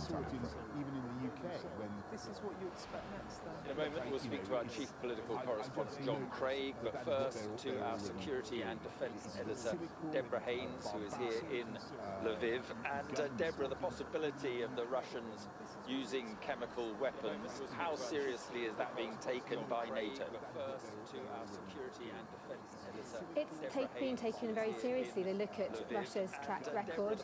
You can see just in Syria, the Russia-backed regime of President Assad, he is accused of deploying multiple times chemical weapons against his people. Just look in our own country, in the UK, in Salisbury, the UK has accused Russia of deploying a Novichok nerve agent to try to kill a former double agent, Sergei Skripal, and his daughter back in 2018. And in terms of the conflict here in Ukraine, it's not going in the direction that Russia's president had thought it would. It hasn't fallen quickly. He thought his troops would be able to sweep into Kiev. They've met instead heavy resistance. And as the British ambassador who I spoke to earlier today was telling me that the greater the resistance that Russian forces face, the higher the level of violence they then use. And yes, there is a worry that potentially they could use a chemical weapons attack, not directly attributing it to them, maybe using it as a false flag, claiming Ukrainian forces have unleashed a chemical weapon or US mercenaries. These kinds of false information have been floating around in Russian media and Russian social media. So the kind of using that escalation of weapon to create fear and further justify the actions that Russian troops are taking on the ground. Social media. Deborah, thank you very much. Let's go to John Craig then in Westminster. And John, why do you think Boris Johnson is bringing up this issue now?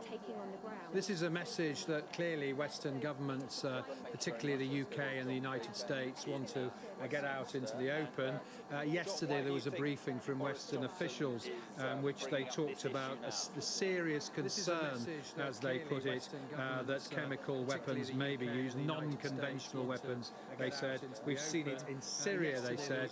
Now, following that, Liz Truss, the Foreign Secretary who's in the United States, also said earlier today that we're very concerned about the potential use of chemical weapons, and she said we've seen in fields of conflict, Syria was one that was mentioned.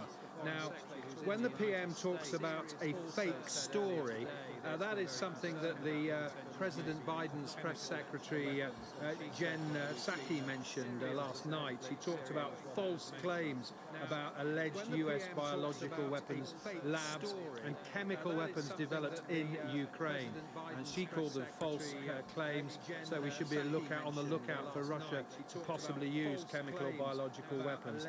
And the Prime Minister, in his interview with Beth Rigby, is talking, when he talks about the stuff you're hearing about chemical weapons straight out of their playbook. That's what he means. And when he says you've seen it in Syria, you saw it even in the UK, that obviously is a reference to the poisoning in Salisbury. Stuff you're hearing about chemical weapons straight out of John, thank you very much indeed. Well, you can watch Beth Rigby's exclusive interview with the Prime Minister in full later this evening here on Sky News. That's on her new programme, Beth Rigby Interviews. And that's this evening at 9 p.m. Well, that warning from Boris Johnson comes after Ukraine's president told Sky News that millions of Ukrainians could be killed unless Western allies agree to impose a no-fly zone over the country. It's a measure that has been rejected by the West over fears that it may be seen by Moscow as a provocation. Let's bring in our special correspondent, Alex Crawford, who is in Kiev. And Alex, President Zelensky very keen to change NATO's mind on this idea of a no-fly zone.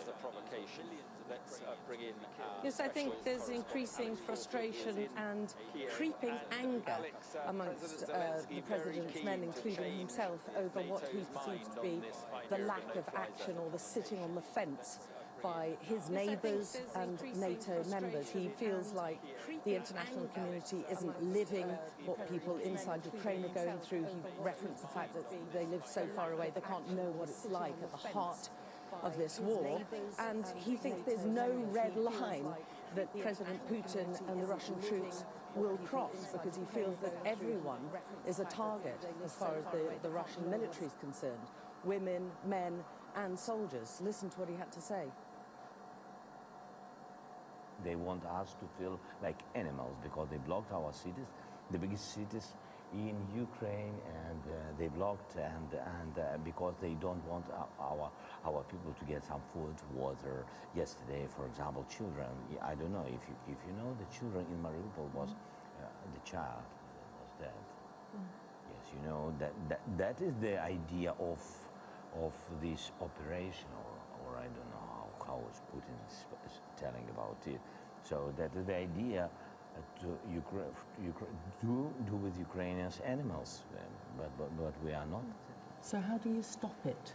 Are you prepared to do a deal? You've said you're happy to talk. We can't stop alone all this.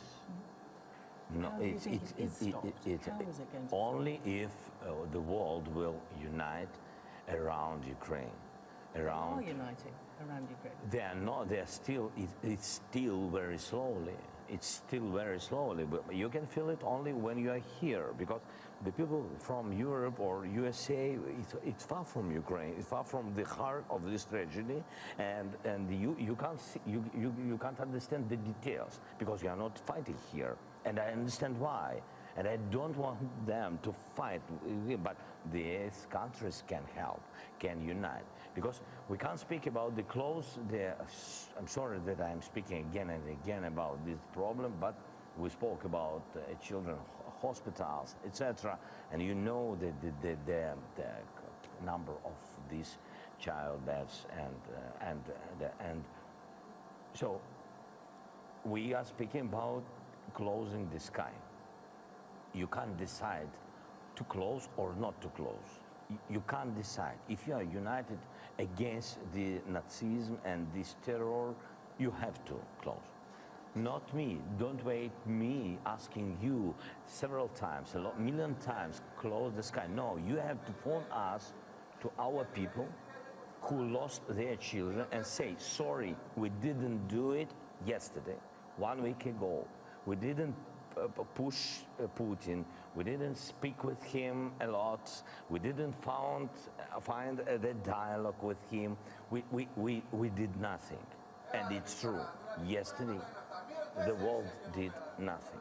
I'm sorry, but it's true. Boris Johnson, the British Prime Minister, as a number of other world leaders, say if they do that, if they close the sky, that could exacerbate and make the situation even worse. If they allow Poland to provide you jets and station it on NATO land, that will make it worse. What would you say to that? What does it mean worse? For whom? So the first question is rhetoric. And we don't need rhetoric questions and answers. We have to have concrete things. So it would be worse for whom? For our families? No. For whom? For them? No. Who knows? Nobody knows. But we know exactly that now is very bad. And in future, it will be too late. And believe me, if it's prolonged this way, yes, you will see they will close the sky, but we'll lose millions of people. President Zelensky speaking to you yesterday, Alex. What about where you are this evening? Is there a sense that the Russians are slowly closing in on the capital? They very much are, unfortunately, Mark. We've been to the northwest of the capital. That's been identified by the capital's authorities as being the weak point round the capital, and there is evidence that some of the Russian troops are inside the outer edges of the wider capital area. We were at the front and seeing soldiers being brought into the nearest hospital to the front line at that position who had been shelled, and there were quite a large number of injuries and casualties. We saw civilians who had mostly fled. According to the Kiev authorities, half of the capital's population has now fled the city. That is quite a huge number of civilians who aren't prepared to wait to see if the Russian troops enter the capital. We've spoken to a former British soldier who was trapped in Bucha on the outer edges of the capital, who's now fled that area or left that area along with many thousands of others, who said he went past Russian troops and Russian soldiers. He said they were fairly relaxed, fairly calm, at that point very, very young. And he said he got the sense that they were maybe not going to push into the capital, but perhaps lay a siege, a ring round the capital, and put the capital under siege and try and strangle them. President Zelensky, as you heard in that interview, feeling very frustrated because he feels time is running out, and they are very much, the president's men, bedding in and hunkering down for a possible battle that may last for weeks, months. Alex, thank you very much indeed. Well, away from here, senior representatives of Russia and Ukraine have met for peace talks today, but to no real avail. The foreign ministers of both countries met face-to-face in Turkey for the first time since the war broke out. Our correspondent, Jason Farrell, has been looking at the main events of the day. There is no ceremony for those who've lost their lives in Mariupol. Just a long trench where they're placed next to those who've suffered the same fate, many of them civilians. 3 people, including a child, died in yesterday's attack on the city's maternity and children's hospital. 17 were injured. Anger is mounting with the growing civilian casualties, but it's set against Russian denial. The bombing here is fake news, says the Kremlin, that there were no women or children at the hospital, just radicals. The Ukrainian president had this response. Russian TV mentioned this subject during a talk show, but they didn't say a single word of truth. The Russians were lied that claiming there were no patients in the hospital and no children or women in the maternity hospital. The Russians were lied that claiming that nationalists took up a position there. They're confidently lying as always. So Ukrainian anger met Russian belligerence as the 2 foreign ministers came together in Turkey for their first high-level talks since the invasion began, with little hope of compromise. Russia's foreign minister accused Ukraine of using civilians as human shields and the West of acting dangerously by supplying weapons to Ukraine. He was challenged by Sky News' Dominic Waghorn. You said some time ago that Russia had no intention to invade Ukraine. I think today you said that Russia did not invade Ukraine, when it clearly has. You've also said that Russia would not hurt civilians, and thousands have been hurt, their homes destroyed, and it seems now hospitals being attacked. Why should the Ukrainians take you seriously, with all due respect? Why should they believe a word you say and the rest of the world? As for the hospital and maternity wards, I talked about this, but you didn't listen to this, and you're not going to show this. And nobody will say that 3 days ago at the Security Council of the United Nations, we explained what happened to that maternity ward. As for the statements, who is going to do what and who is not going to do what, until the last moment, we wanted to resolve the matter in a diplomatic way. Mr. Lavrov says the military operation is going to plan.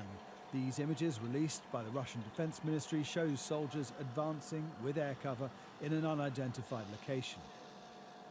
But this demonstrates why that advance is not as rapid as hoped.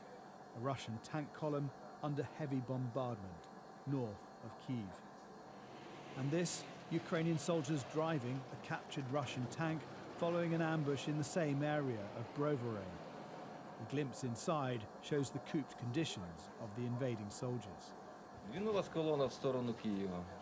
So a column was moving towards Kyiv. The column was big. The ambush was organised. We destroyed the head of the column. Nonetheless, residents of cities like Mariupol continue to pay the price for being on the path of Russia's strategic plan to take control of Ukraine's coastline.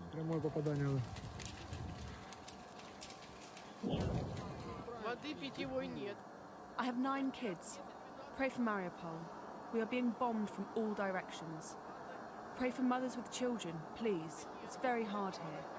We have no water, no food, no electricity. It's so scary getting through this. Refugees continue to escape from the burning town of Irpin, through the well-trodden route under a bridge that's been bombed to slow the Russian advance. Into week 3 of this war, and 2.3 million people have already fled Ukraine. Even those too frail to make the journey have been left with little choice.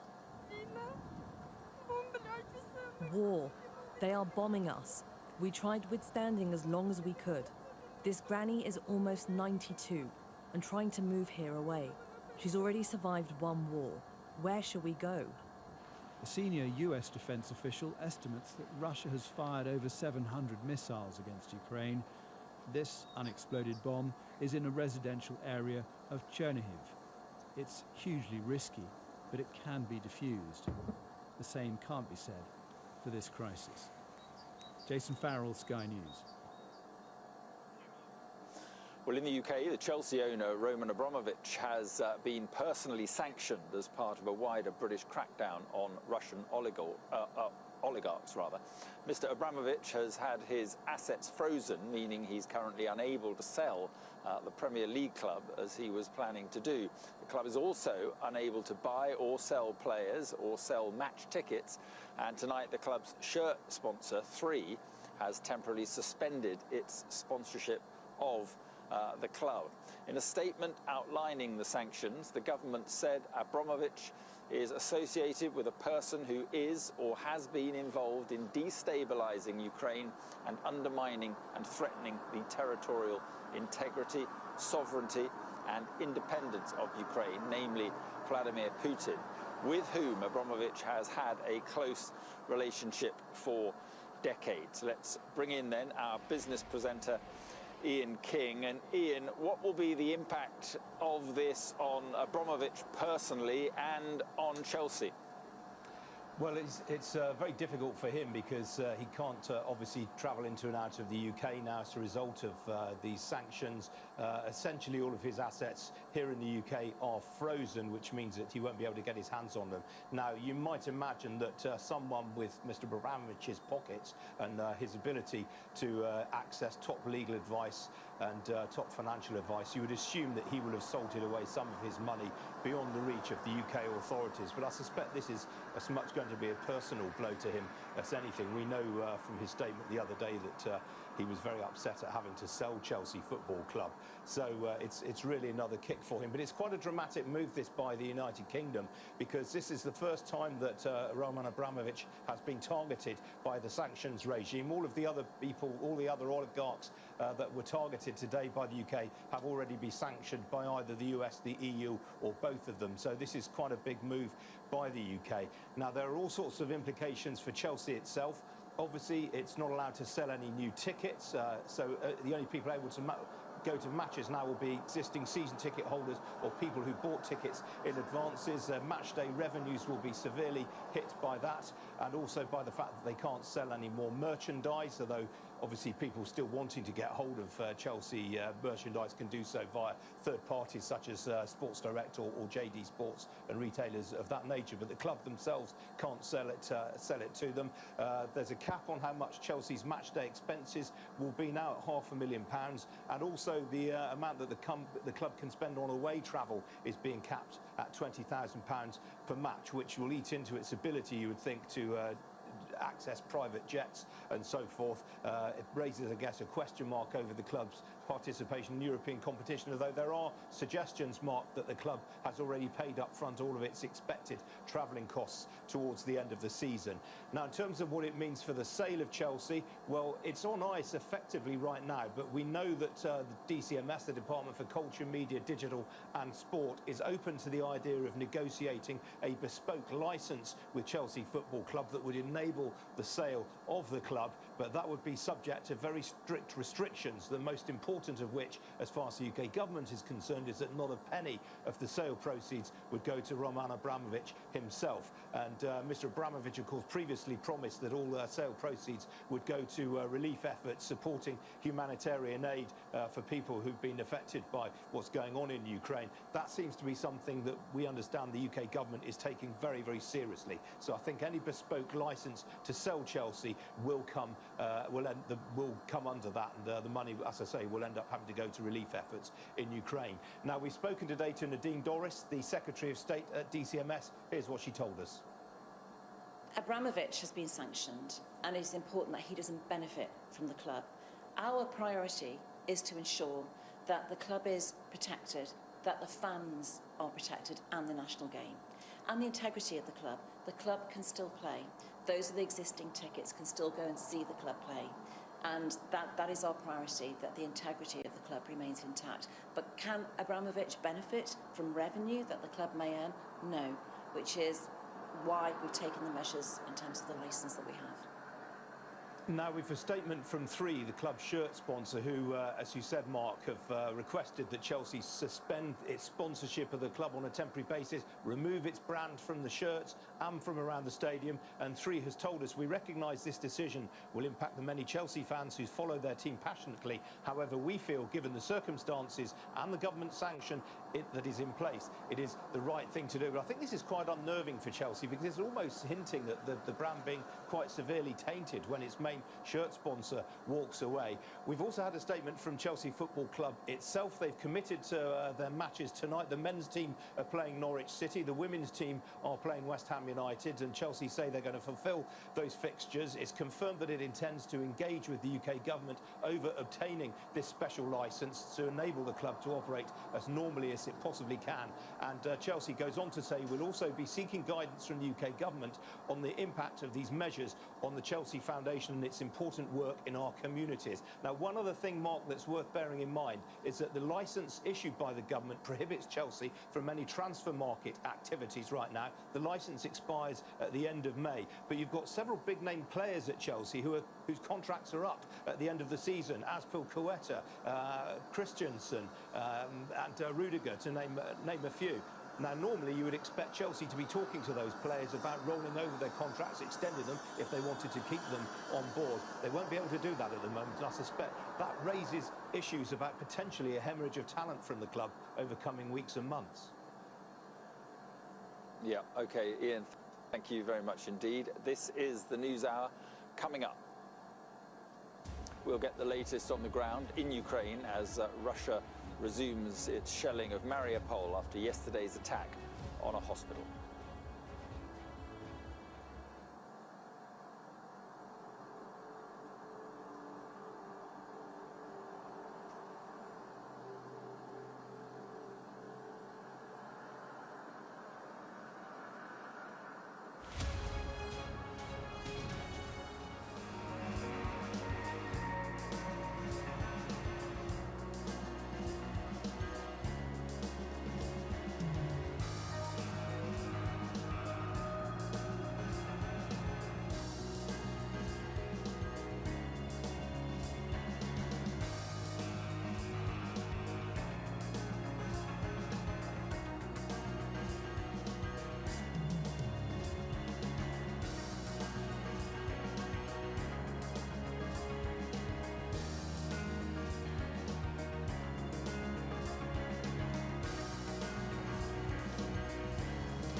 get to do something that is contributing to a better future.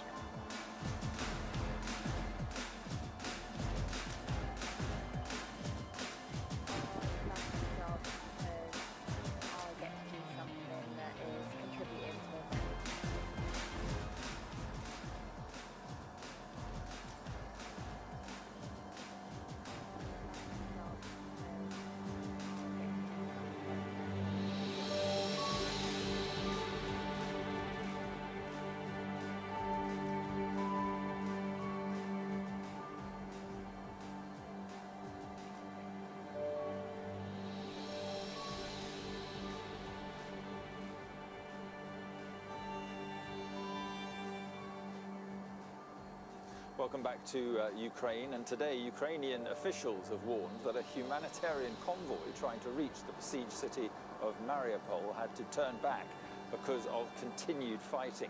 Let's get a sense now of the latest situation on the ground. Sky's Kamali Melbourne is in Sky News Centre.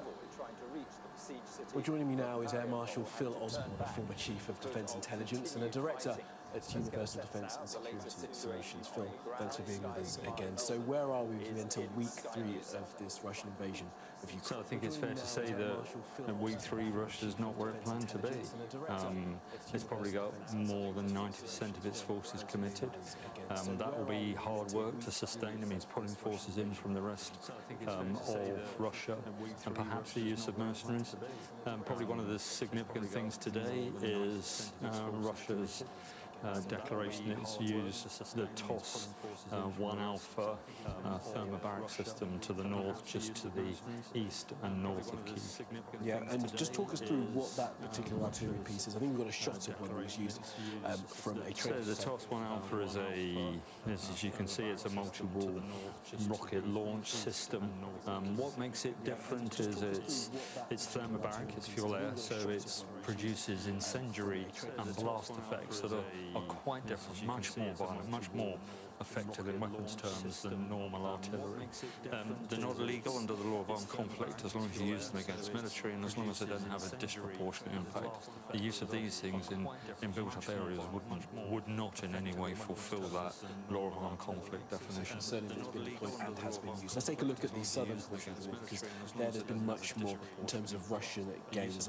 Just talk us through what's happening down in the south. We know that the Kherson is the only major city to have fallen so far to the Russians. So I think we can expect to see Russian forces continuing to the west, probably seeking to encircle and then take Odessa, cutting Ukraine off from the Black Sea. Fairly major economic impact on the country at that stage, and then moving off to the right and trying to join up a land bridge, if you like, between forces of Crimea and forces to the east in Donetsk and Luhansk. Those two things coming together around Mariupol. We saw yesterday those shocking images of the strike on that maternity hospital in Mariupol. I mean, why would the Russians allow a strike like that to sort of happen? What kind of strategy do you think that is that's been employed? So there's two things. It's Russian playbook. You know, the Ukrainian forces have gone into the cities. They've got to go and get them out and encircle the cities. But also it kind of demonstrates a lack of options as far as they're concerned. That kind of humanitarian pressure, you know, the loss of civilians at that scale, puts a lot of pressure on the Ukrainian government to settle. It also puts a good deal of pressure on the Western alliance to do something, that we must do something. That's a really difficult tightrope for them to walk, trying to deter without escalating. So a very, very difficult problem to solve. The latest there on the ground here. This is the News Hour coming up. Live on the front line, I'll speak to the commander of the Georgian National Legion of the Ukrainian Army. On the ground here, this is the News Hour coming up. Live on the front line, I'll speak to the commander of the Georgian National Legion of the Ukrainian Army. Here, this is the News Hour coming up. I am there to speak truth to power. One question to ask the questions that people want answered. Yeah, good to see you. When I'm interviewing a politician, it's more rapid fire, but this is not, this is a conversation. The format of the show, so we're going to have an hour-long interview show once a week on Thursday nights at 9 p.m. It's a moment to press pause on this frenetic pace of news and just reflect on things. And when we do have a politician on the show, you might see them interviewed by me in a different way than you perhaps normally see it. What they do, why they do it. If I can find some of that and bring it onto Sky News, I'd be really happy. You might see them interviewed by me in a different way than you perhaps normally see it. What they do, why they do it. If I can find some of that and bring it onto Sky News, I'd be really happy. You might see them interviewed by me in a different way than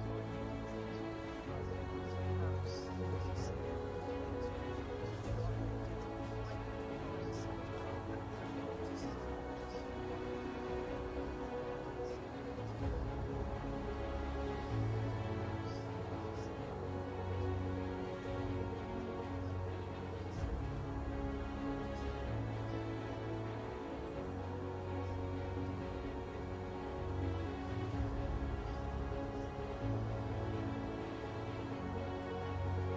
normally see it.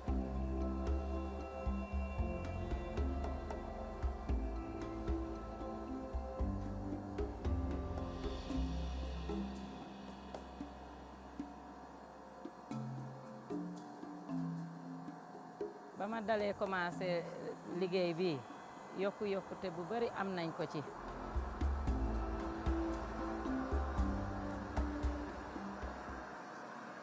Welcome back to our continuing coverage of the war here in Ukraine, and fighting has intensified in the southeast of the country in recent days, with officials in the city of Mariupol reporting almost 12,000 fatalities. Despite that, there continues to be reports of Russia's invasion of Ukraine stalling. So what is the latest on the ground? The founder and commander of the Georgian National Legion of the Ukrainian army, Mamulashvili, joins me now. And this is quite interesting because the Georgian Legion is like a foreign legion, isn't it? How important are overseas fighters to the Ukrainian military? You know, Georgian Legion is one of the first group of foreigners who ever joined the Ukrainian army. So the motivation of Georgian Legion is, to help Ukrainians go through the same experience what Georgia has already had during Russian invasion. So, for Ukrainians, it is very important to see among them people that support them and to see different nationalities who are standing with them physically and holding on the fire. We've been doing this job for 8 years, and Ukraine generally has been talking about facing Russian army for 8 years. And unfortunately, the world just started to speak that Ukraine has been invaded by Russia. Ukraine has been invaded by Russia 8 years ago. Yeah, and on the point of overseas fighters, Mamuka, how many overseas foreign fighters do you have fighting at the moment, do you think? There are, I would not, say the number. There are a lot of guys that are still joining us from UK, from United States, mostly from United Kingdom. In my opinion, those guys are the last heroes that are standing now and physically defending the freedom of a free nation. How many do you think you have from the UK? Is it possible to say? In our requests that we received, there are more than 300. So they are coming with small groups. They're joining us. They're doing a good job. They are professional soldiers, and they're sharing their experience with us and with the Ukrainian army also. And does that 300, does that include the 4 serving British soldiers who have apparently come here? Soldiers who are still in the army in the UK?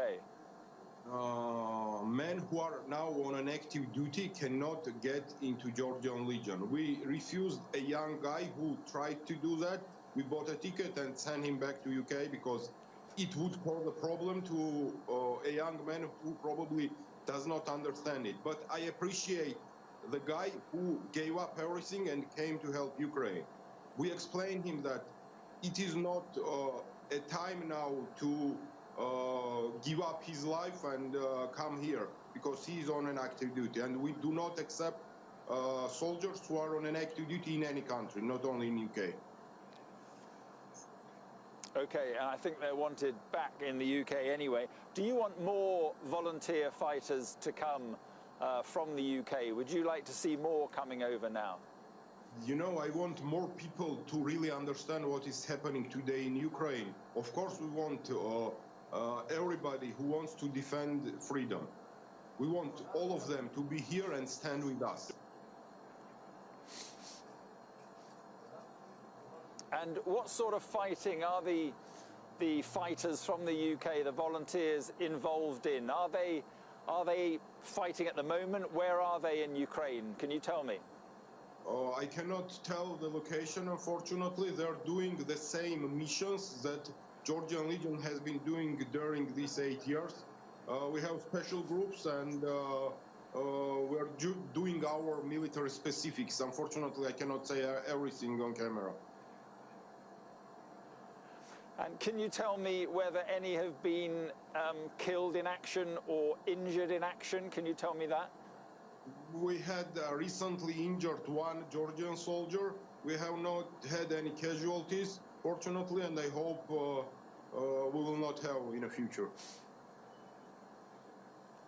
And Mamuka, how much difference do these foreign fighters, how much difference do they make to the Ukrainian military?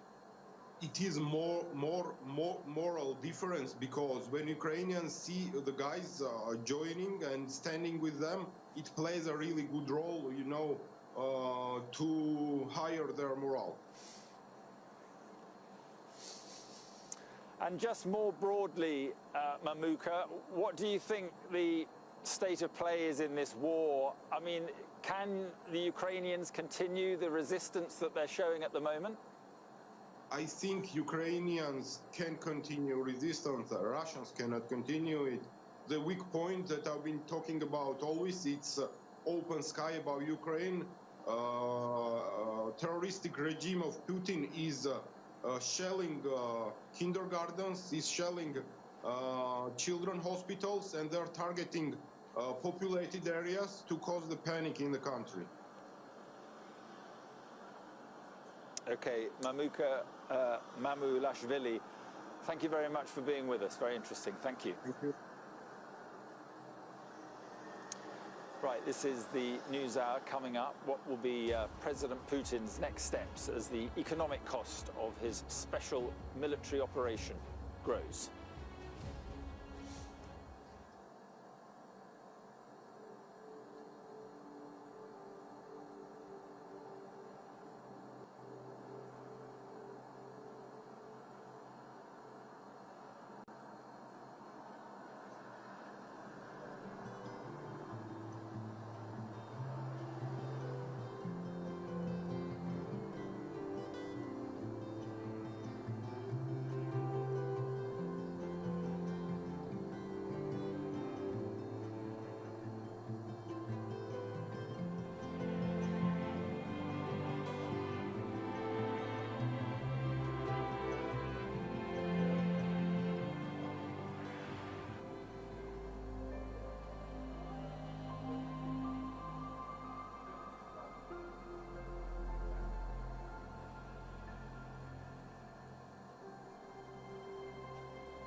Independent United Kingdom. These last few years have seen some huge stories. And these stories have been driven by politics, by politicians, the people in power. You must stay at home. And it's my job to figure out how these decisions made by politicians impact all of us in our everyday lives. This is the worst thing I've ever been through in my life. People turn up here with their child stuff in a black sack and just say, I don't want to. And that is what it is. It's first-class poverty. Is this an example of the welfare state failing? We take you to the heart of the stories that shape our world. These are stories that affect us all. Millions of children are now having to catch up. Some stories have changed all of our lives. Because like the residents, the staff are being infected. Politicians, they make decisions all of the time, and it's our job to hold them to account. I wonder if you will take this opportunity to apologise to those families. But in the end, the real power doesn't actually lie with the politicians. The real power lies with the people. I'm Nick Martin. I'm the People and Politics correspondent at Sky News.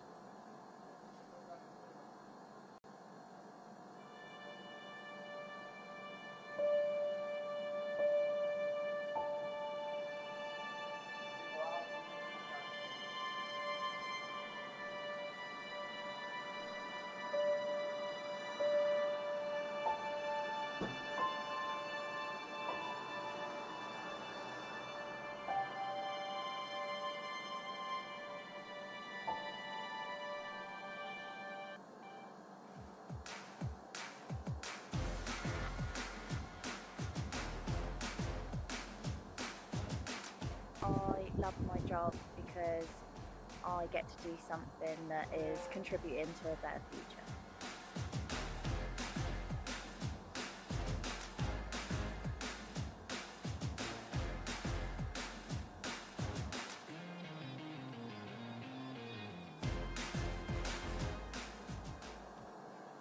Well, Russia's President Vladimir Putin has played down the damage of economic sanctions and claimed his country will be stronger in the longer term. Questions remain, though, is Mr. Putin just putting on a brave face, and how much concern is there within the Kremlin about the growing economic cost of his military operation here?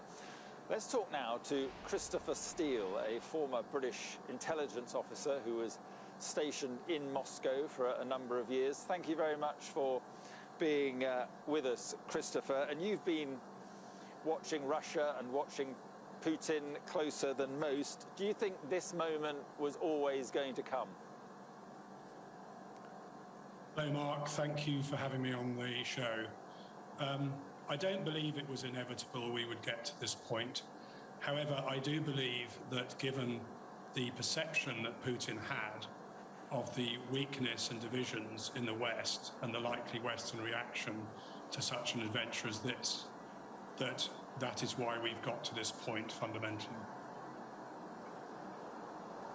Did you ever think that he would go this far in pursuit of his goals? To be honest, I didn't think he would launch a full-scale invasion of Ukraine. I thought it was highly likely that he would launch an operation to take Lugansk and Donetsk oblasts and possibly reincorporate them into Russia. But clearly, logistically and economically and in terms of manpower, an operation on this scale is really beyond Russia, and he's overreached this time, in my opinion. Do you think he's miscalculated? Do you miscalculated militarily in terms of the Ukrainian resistance, and miscalculated in terms of the West imposing tougher sanctions than maybe he expected? I think there are several gross miscalculations here by Putin. And one of the problems, I think, is when you run an authoritarian regime like he does, and you don't welcome criticism or debate within the leadership, then you end up with bad advice and hearing the things that you want to hear from your advisors. And I think the obvious things here that have gone badly wrong for the Russians, the performance of their own army is not great by any standards. It wasn't either in Georgia or Chechnya before that, so it shouldn't necessarily come as a surprise to us, but it's certainly not what Putin was expecting.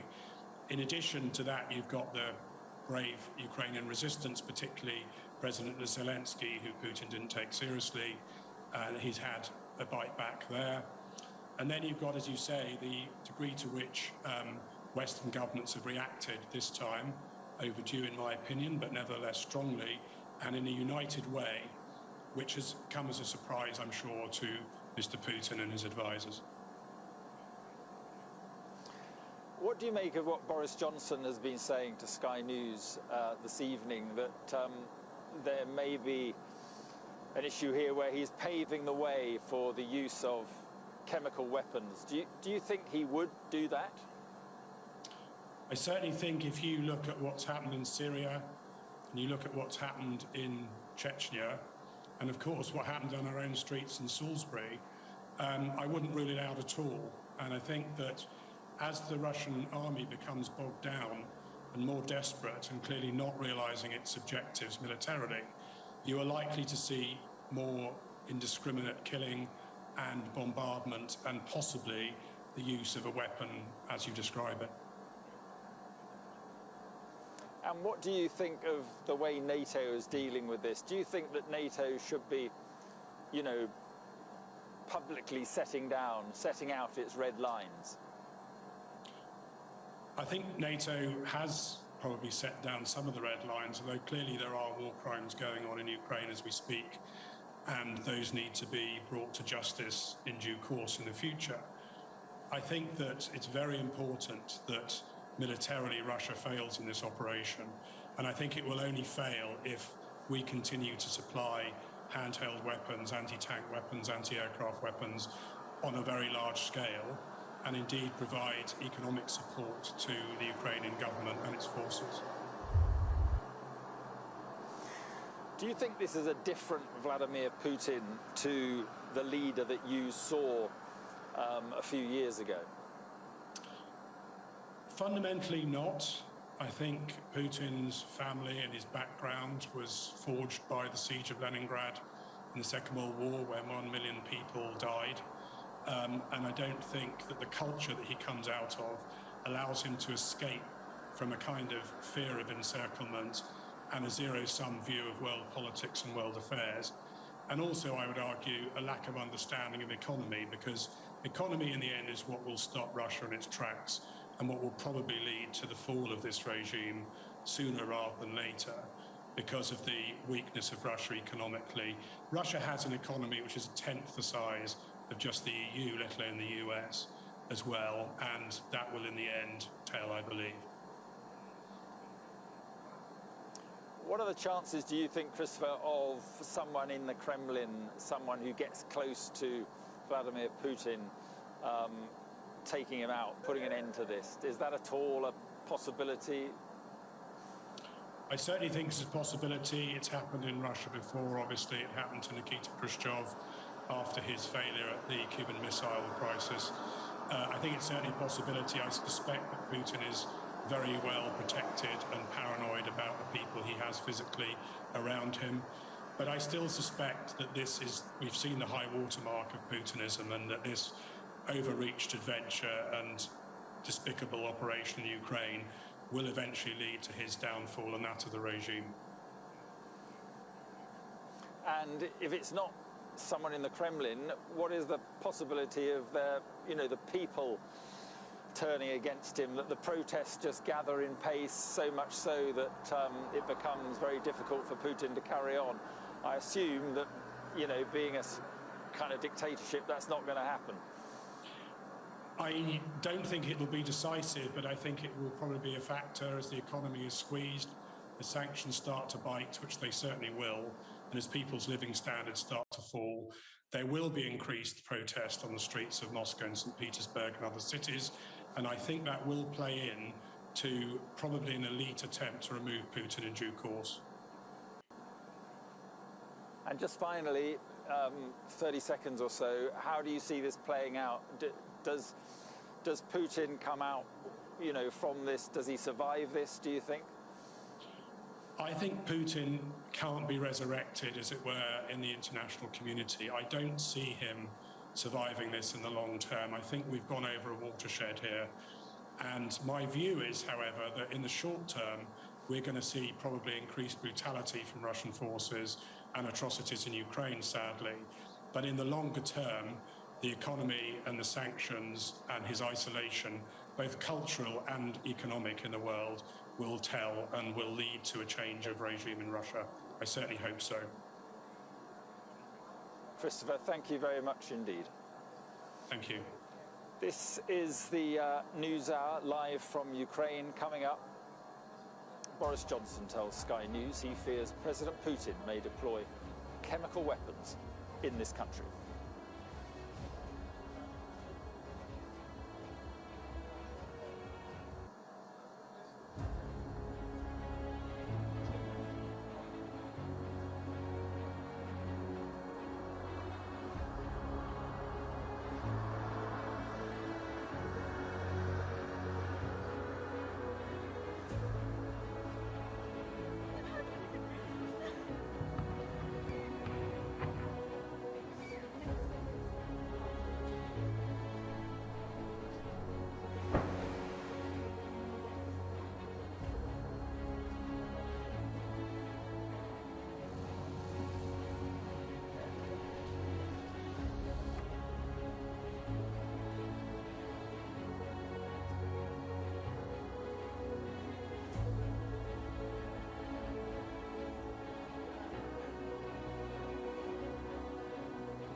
ba ma dalee commencé liggéey bi yokkute bu bari am nañ ko ci.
It's 6 o'clock. You're watching the News Hour. I'm Mark Austin, live in Ukraine, coming up in the next 60 minutes. Boris Johnson tells Sky News he fears Russia's President Putin may deploy chemical weapons in Ukraine. The stuff that you're hearing about chemical weapons, this is straight out of their playbook.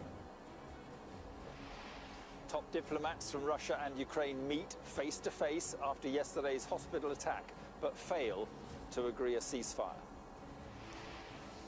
Victims of strikes in Mariupol are buried in mass graves as the attacks continue. Ukraine's president tells Sky News the West must act now to end the war. If it's prolonged this way, yes, you will see they will close the sky, but we'll lose millions of people. Also tonight, Chelsea out in the cold after the UK freezes the assets of Russian owner Roman Abramovich.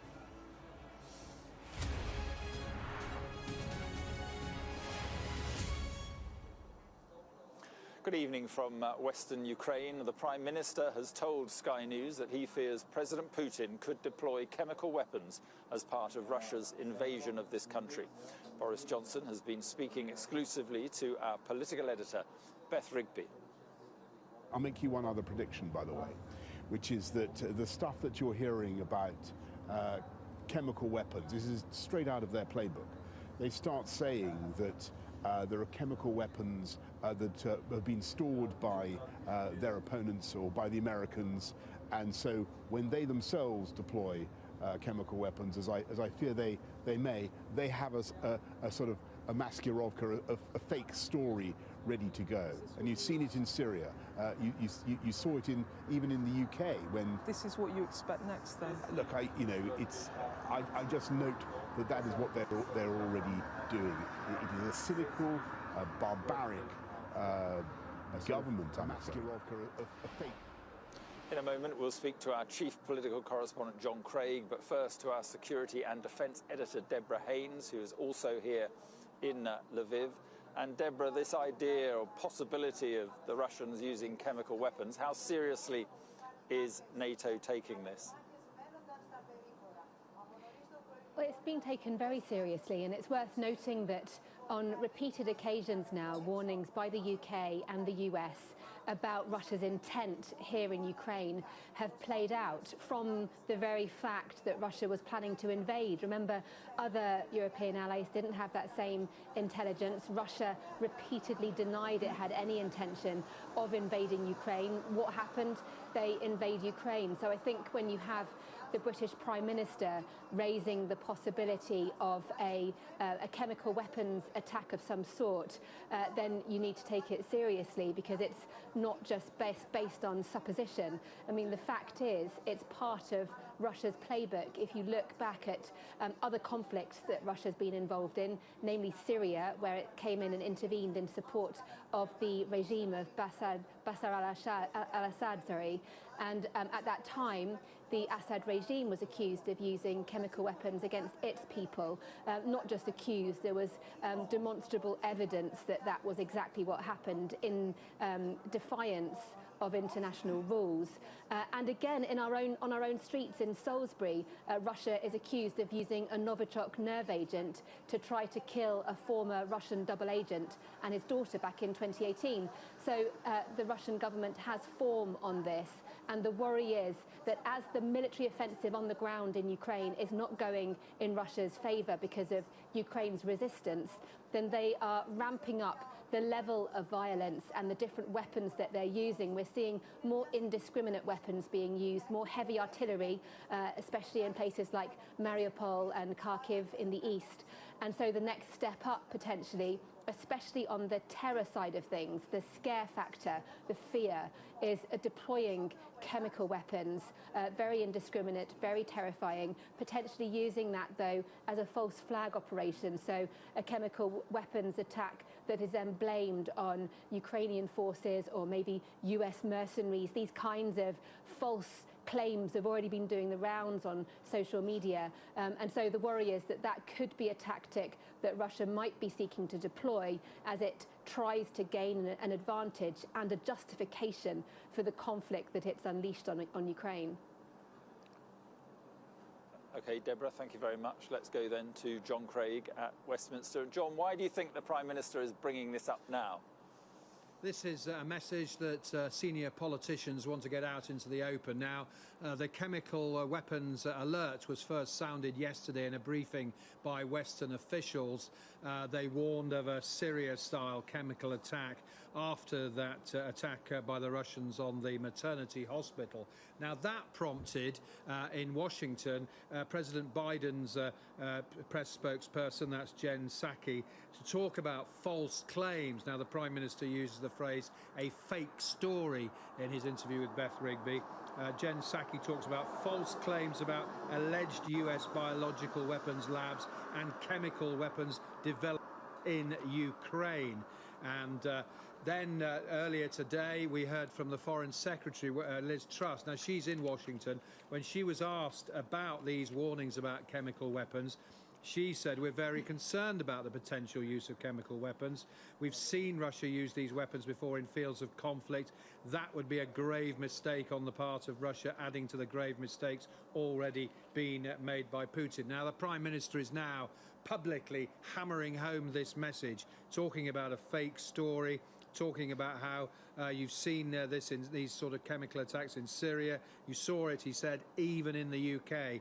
That obviously is a reference to the Salisbury poisoning. So I think this is something we will hear a lot more about from Boris Johnson and indeed the Foreign Secretary and the Defence Secretary and senior UK politicians, and indeed probably President Biden over the next few days. Real fears following that attack on the maternity hospital that a Syria-style chemical weapons attack may be on the way. And it's the British government would say this is not just propaganda, this is a real fear, a really serious threat. OK, John, thank you very much. And by the way, you can watch Beth Rigby's exclusive interview with the Prime Minister in full later this evening here on Sky News. That's on her new programme, Beth Rigby Interviews, and that is this evening at 9 p.m. Let's go straight over to the White House, where the Press Secretary, Jen Psaki, has just been commenting on the issue of chemical weapons and whether they might be used in this war. Are you saying if Russia does conduct a chemical weapons attack in Ukraine, there will not be a military response from the United States? I'm not going to get into hypotheticals. What we're saying right now is they have the capacity and the capabilities. I'm also not going to get into intelligence, but the president's intention of sending U.S. military to fight in Ukraine against Russia has not changed. But that sounds like even if there is a chemical weapons attack, that calculus will not change. So I just want to be clear on what the U.S. response would be. Again, there has not been a chemical weapons attack. We are conveying to all of you what the capacity and the capabilities of Russia are, what steps they have taken in the past. Let's hope we are not having a discussion about that, but the president and our NATO partners have not changed their assessment about their plans to send U.S. troops in. President Biden let a chemical weapons attack in Ukraine go unanswered by the United States. We have not let anything go unanswered that President Putin has done to date. We have not let anything go unanswered to date, any steps that President Putin has taken to date. What that would look like, I can't give you an assessment of that from here at this point. One other question. Well, that message from Boris Johnson and the White House there comes after Ukraine's president told Sky News that millions of Ukrainians could be killed unless Western allies agree to impose a no-fly zone over the country. It's a measure that has been rejected by the West over fears that it may be seen by Moscow as a provocation. Volodymyr Zelensky was speaking to our special correspondent, Alex Crawford, who sent this update from Kyiv. I think there's increasing frustration and creeping anger amongst the president's men, including himself, over what he perceives to be the lack of action or the sitting on the fence by his neighbours and NATO members. He feels like the international community isn't living what people inside Ukraine are going through. He referenced the fact that they live so far away they can't know what it's like at the heart of this war, and he thinks there's no red line that President Putin and the Russian troops will cross, because he feels that everyone is a target as far as the Russian military is concerned. Women, men and soldiers. Listen to what he had to say. They want us to feel like animals because they blocked our cities, the biggest cities in Ukraine, and they blocked and because they don't want our people to get some food, water. Yesterday, for example, children. I don't know if you know the children in Mariupol was the child. Yes, you know that is the idea of this operation, or I don't know how Putin is telling about it. So that is the idea to do with Ukrainians animals, but we are not. So how do you stop it? Are you prepared to do a deal? You've said you're happy to talk. We can't stop alone all this. No, it's only if the world will unite around Ukraine. Are uniting around Ukraine? They are not. They are still. It's still very slowly. It's still very slowly. But you can feel it only when you are here, because the people from Europe or USA, it's far from Ukraine. It's far from the heart of this tragedy, and you can't see, you can't understand the details because you are not fighting here. And I understand why. And I don't want them to fight, but these countries can help, can unite, because we can't speak about the close. I'm sorry that I'm speaking again and again about this problem, but we spoke about children hospitals, etc. And you know the number of these child deaths, and so we are speaking about closing the sky. You can't decide to close or not to close. You can't decide. If you are united against the Nazism and this terror, you have to close. Not me. Don't wait me asking you several times, a million times, close the sky. No, you have to phone us, to our people who lost their children, and say, sorry, we didn't do it yesterday, 1 week ago. We didn't push Putin. We didn't speak with him a lot. We didn't find the dialogue with him. We did nothing. And it's true. Yesterday, the world did nothing. I'm sorry, but it's true. Boris Johnson, the British Prime Minister, as a number of other world leaders, say if they do that, if they close the sky, that could exacerbate and make the situation even worse. If they allow Poland to provide you jets and station it on NATO land, that will make it worse. What would you say to them? What does it mean worse? For whom? So the first question is rhetoric. And we don't need rhetoric questions and answers. We have to have concrete things. So it would be worse for whom? For our families? No. For whom? For them? No. Who knows? Nobody knows. But we know exactly that now is very bad. And in future, it will be too late. And believe me, if it's prolonged this way, yes, you will see they will close the sky, but we'll lose millions of people. We've been to the northwest of the capital. That's been identified by the capital's authorities as being the weak point round the capital, and there is evidence that some of the Russian troops are inside the outer edges of the wider capital area. We were at the front and seeing soldiers being brought into the nearest hospital to the front line at that position who had been shelled, and there were quite a large number of injuries and casualties.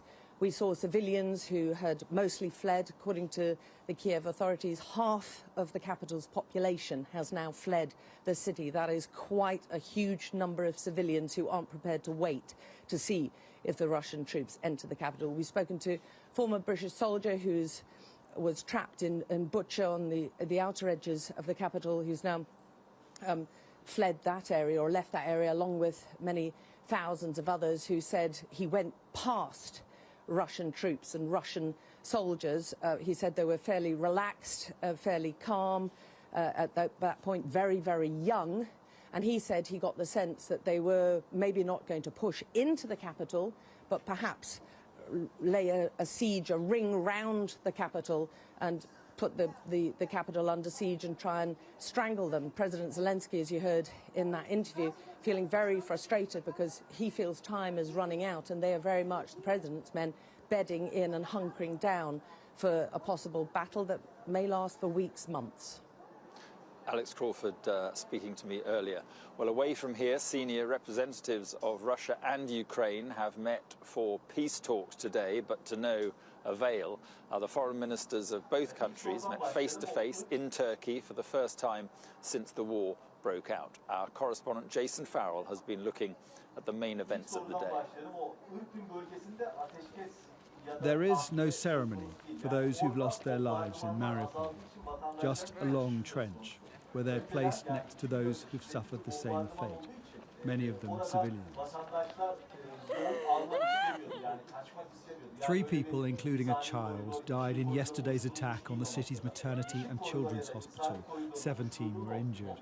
Anger is mounting with the growing civilian casualties, but it's set against Russian denial. The bombing here is fake news, says the Kremlin, that there were no women or children at the hospital, just radicals.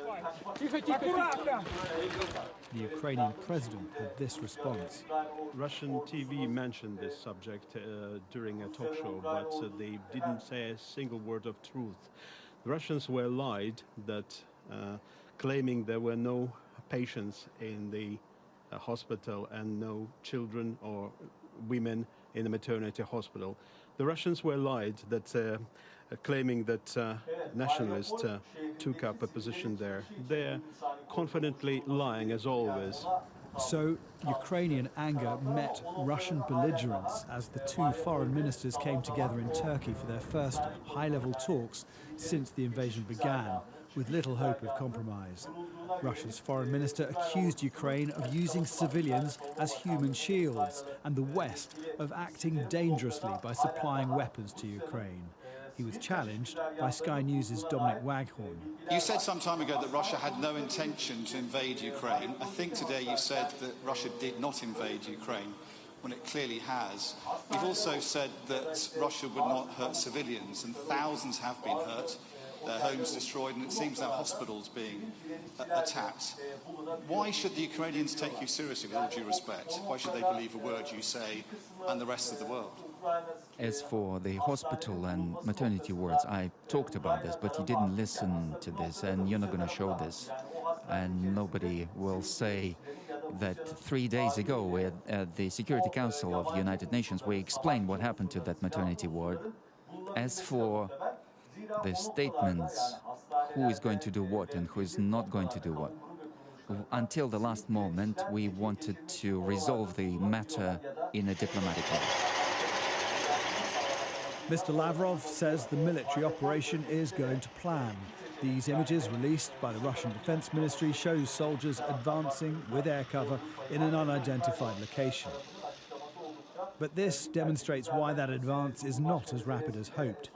A Russian tank column under heavy bombardment north of Kyiv.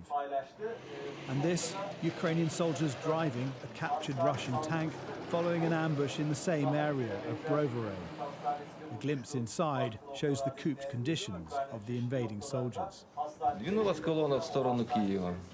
So a column was moving towards Kyiv. The column was big. The ambush was organized. We destroyed the head of the column. Nonetheless, residents of cities like Mariupol continue to pay the price for being on the path of Russia's strategic plan to take control of Ukraine's coastline.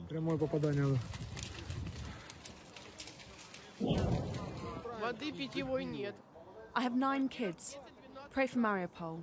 We are being bombed from all directions. Pray for mothers with children, please. It's very hard here. We have no water, no food, no electricity. It's so scary getting through this. Refugees continue to escape from the burning town of Irpin, through the well-trodden route under a bridge that's been bombed to slow the Russian advance. into week 3 of this war, and 2.3 million people have already fled Ukraine. Even those too frail to make the journey have been left with little choice. War. They are bombing us. We tried withstanding as long as we could.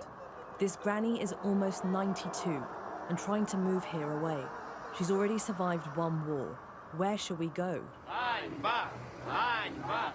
Some choose to stay and protest as the Russians occupy, like here on the streets of Kherson.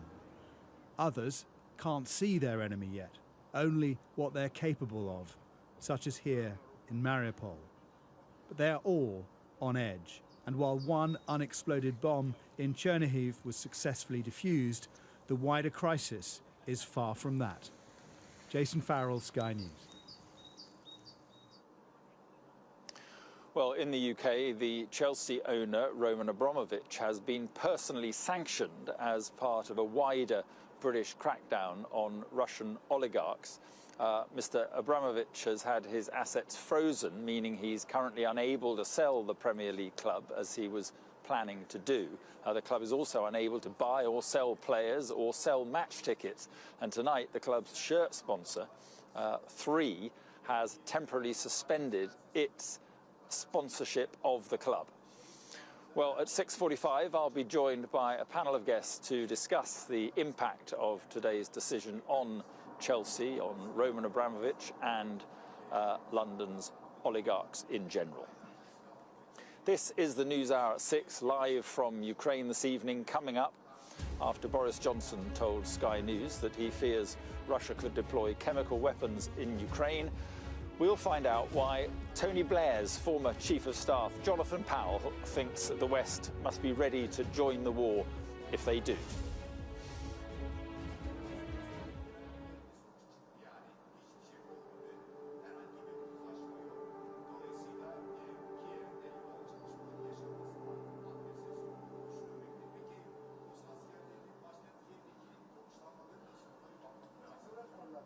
I am there to speak truth to power.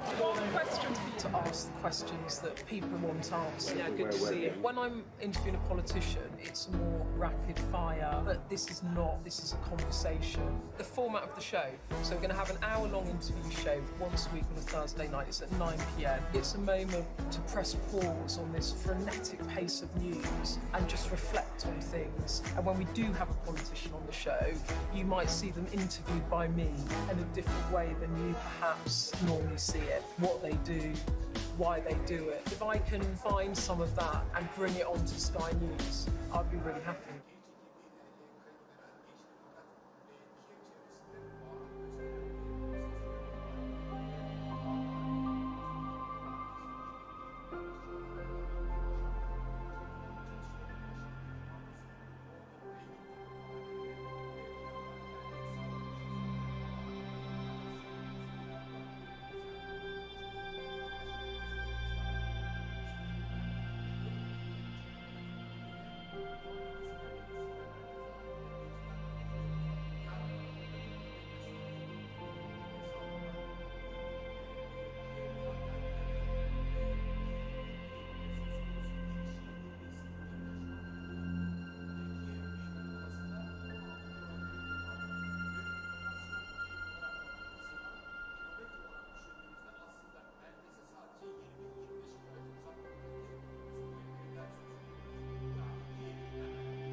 love my job because I get to do something that is contributing to a better future.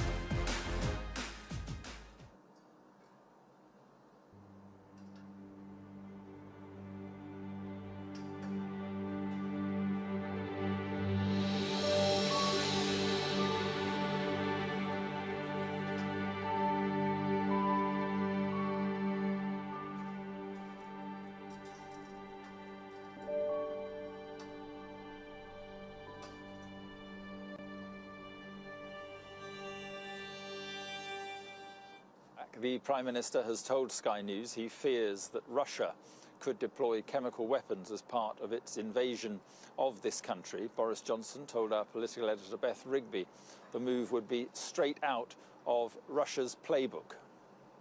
I'll make you one other prediction, by the way, which is that the stuff that you're hearing about chemical weapons, this is straight out of their playbook. They start saying that there are chemical weapons that have been stored by their opponents or by the Americans, and so when they themselves deploy chemical weapons, as I fear they may, they have a sort of a maskirovka, a fake story ready to go. And you've seen it in Syria. You saw it even in the UK when. This is what you expect next, then? Look, I just note that is what they're already doing. It is a cynical, barbaric government, I'm afraid. Well, joining me now is the former Chief of Staff to Tony Blair, a former British diplomat, Jonathan Powell. Thanks for being with us, Jonathan, and good evening to you. And just to be clear, in your view, the use of chemical weapons by Russia, were it to happen, would be a red line, or should be a red line that would prompt some sort of NATO military response? Yes, I think we have to have a clear red line on these type of issues. If the Russians are going to use chemical weapons or a tactical nuclear weapon in Ukraine, I think we need to be clear that we cannot stand by. You remember a few years ago in Syria, under President Obama, the West set a very clear red line there about chemical weapons and backed away with disastrous consequences. This time we need to deter Putin from using chemical weapons or tactical nuclear weapons, and we need to be very clear what we will do if he does use those weapons. So we need to be, in your view, public, or the West needs to be public about what it would do, and, you know, almost make the case now, set out what we would do now. Is that right? Yes, I think we need to combine two things. We need to offer Putin a way out. At the moment, he's not interested in an off-ramp, it seems, but we should continue to offer it. I think the Ukrainians are very wise to continue in discussions with the Russians, even if they seem like they're getting nowhere because the Russians keep turning up with an ultimatum instead of negotiating. So we offer the way out, but we also have the pressure of sanctions, but also a very clear threat that if he touches NATO territory, or in my view, if he uses tactical nuclear weapons or chemical weapons, we'll not just stand by. If we do stand by, we're going to regret it very much ourselves later on. Yeah, and I want to talk about the sort of diplomacy part of this in just a moment, but just to go back to what you were saying, why should he take anything we say seriously after what happened in Syria, when, you know, President Obama set out his red line pretty clearly, and then, as you said, nothing happened? That's exactly the danger. If we don't stand by our red lines, they become discredited later. But what the current administration have done very successfully is they've released this intelligence as they've gone along about what Putin's going to do, and been very clear about the consequences. They were clear we wouldn't fight, but they were clear we would introduce almighty sanctions, and we have done at all sooner rather than later from this. It's hard to imagine this is going to end without a negotiation. I sincerely hope the Russians are not going to win, and the bravery of the Ukrainians makes me think they're not going to lose. But for the Ukrainians to actually overcome the might of the Russian army altogether is also quite hard to imagine. And we do not want to end up with another frozen conflict where Putin controls large swathes of Ukrainian territory and uses that as pressure on them to make the Ukrainian state not viable. So at some stage we'll have to have a proper negotiation, but only when Putin is ready to negotiate, which he demonstrated very clearly with Lavrov turning up cynically and admitting to bombing a hospital of mothers and children. Until they're ready to negotiate seriously, we won't get there, but we should keep the door open and the pressure on until he turns up at the negotiating table ready to make concessions. So the West, you think, should, be prepared to kind of hold its nose and offer something to Putin to give him a way out? Is that what you're suggesting? I think we want to be careful that we don't reward him for his aggression, but nor do we want to fight to the last Ukrainian for these things. And President Zelensky has actually indicated in interviews and elsewhere that he is prepared to be flexible on the issue of neutrality in NATO. I think that's very bold of him to do that. So he's saying he is prepared to compromise, but until Putin is ready to compromise, we will not get to serious negotiations. But we have to hope that at some stage the pressure we apply will get that message across to Putin, because the danger is otherwise what he'll do is he'll double down every time he gets into a hole like this. He'll use more outrageous weapons, he'll blow up more hospitals, and then he'll start moving into other territory, places like Moldova, or even possibly into NATO territory. So unless we're clear with him now on the pressure and what will happen if he does take these actions, unless at the same time we offer him a way out, it's very hard to see how this is going to end in any good way at all. So do you fear, just briefly, finally, do you fear a broader war is inevitable, or some sort of NATO military involvement is inevitable? No, nothing is inevitable. If we're clear in the messages that we send, if we're clear in the pressure that we apply, if we apply more sanctions, we apply more pressure, and if the Ukrainians carry on fighting so bravely, I think this can be stopped. I think it can be turned into a negotiation that ends it without the Ukrainians having to make the key concessions they don't want to make on territory, EU membership, etc. I think that is possible, but it's only going to happen if we hold our nerve and as they continue to show the bravery they've shown so far. Okay, Jonathan Powell, thanks for being with us. Thank you. This is the News Hour at 6, live from Ukraine this evening. Coming up, as Russian forces intensify their attacks on Ukrainian cities, we'll get a defence expert's assessment of the situation on the ground here.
ba ma dalee commencé liggéey bi yokkute bu bari am nañ ko ci.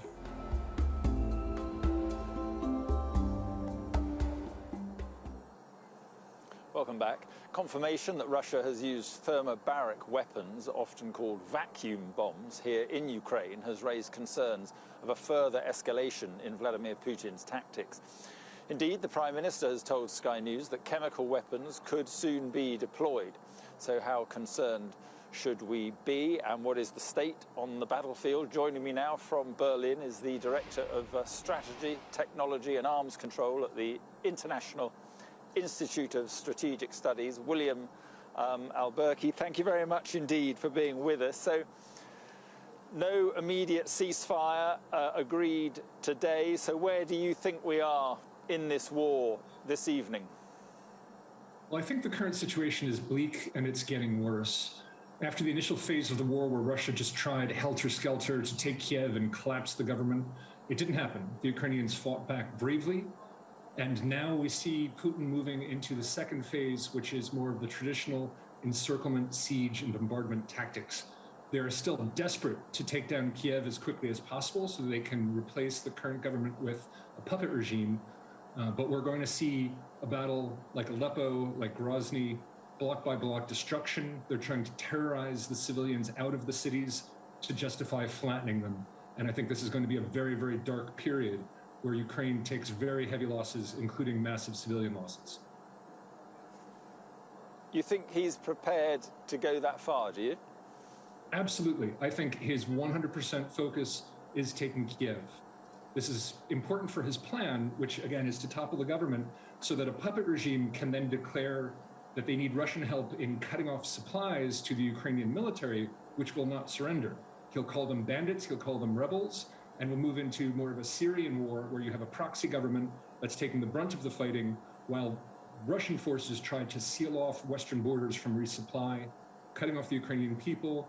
And then you have this horrible insurgency that's going to go on for years because the Ukrainian people will never give up, will never serve a puppet regime, and they'll never serve a Putin regime.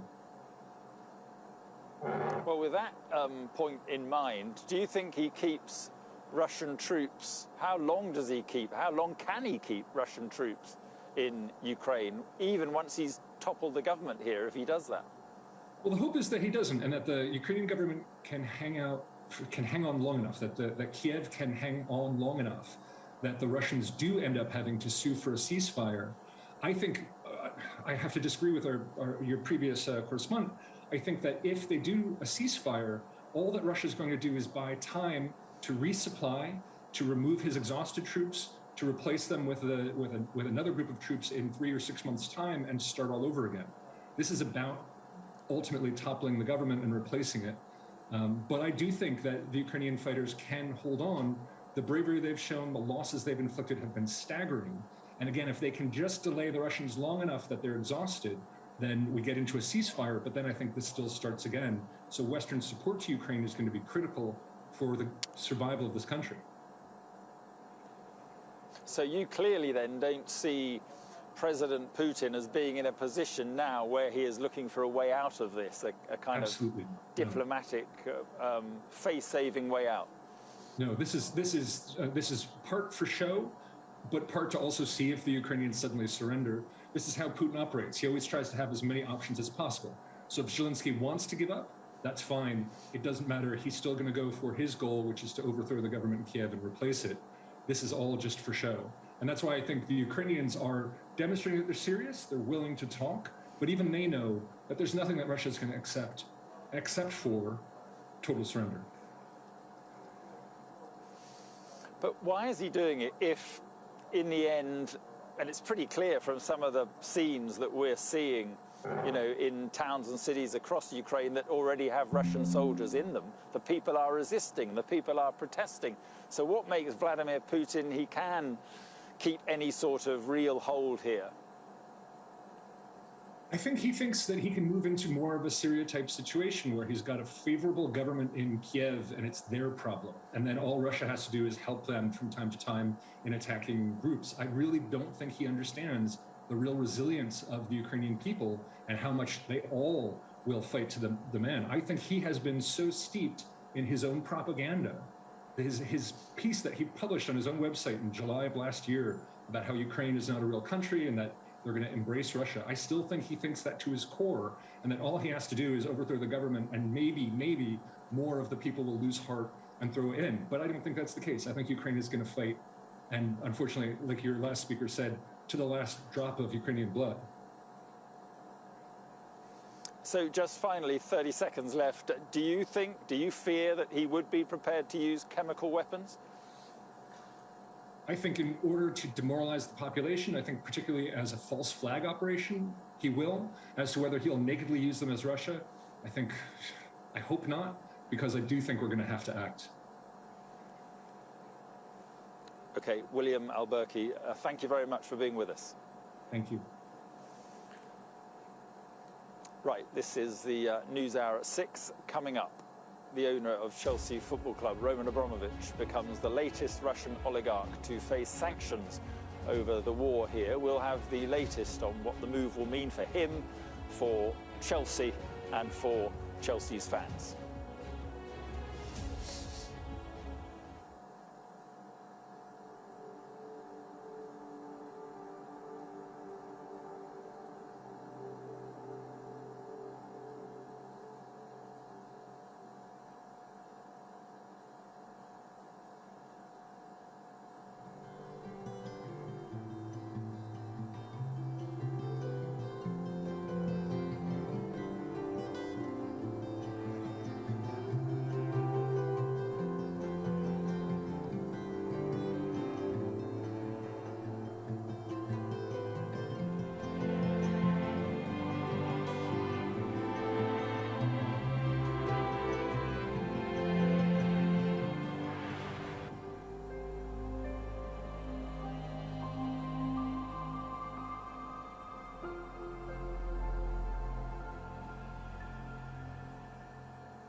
Independent United Kingdom.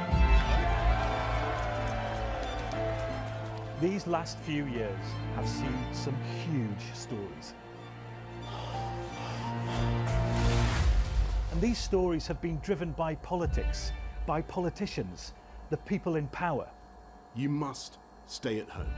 And it's my job to figure out how these decisions made by politicians impact all of us in our everyday lives. This is the worst thing I've ever been through in my life. People their child stuck in a black sand. That is what it is. It's first-class poverty. Is this an example of the welfare state failing? We take you to the heart of the stories that shape our world. These are stories that affect us all. Millions of children are now having to catch up. Some stories have changed all of our lives. Because like the residents, the staff are being infected. Politicians, they make decisions all of the time, and it's our job to hold them to account. I wonder if you will take this opportunity to apologise to those families. But in the end, the real power doesn't actually lie with the politicians. The real power lies. I'm the People and Politics correspondent at Sky News.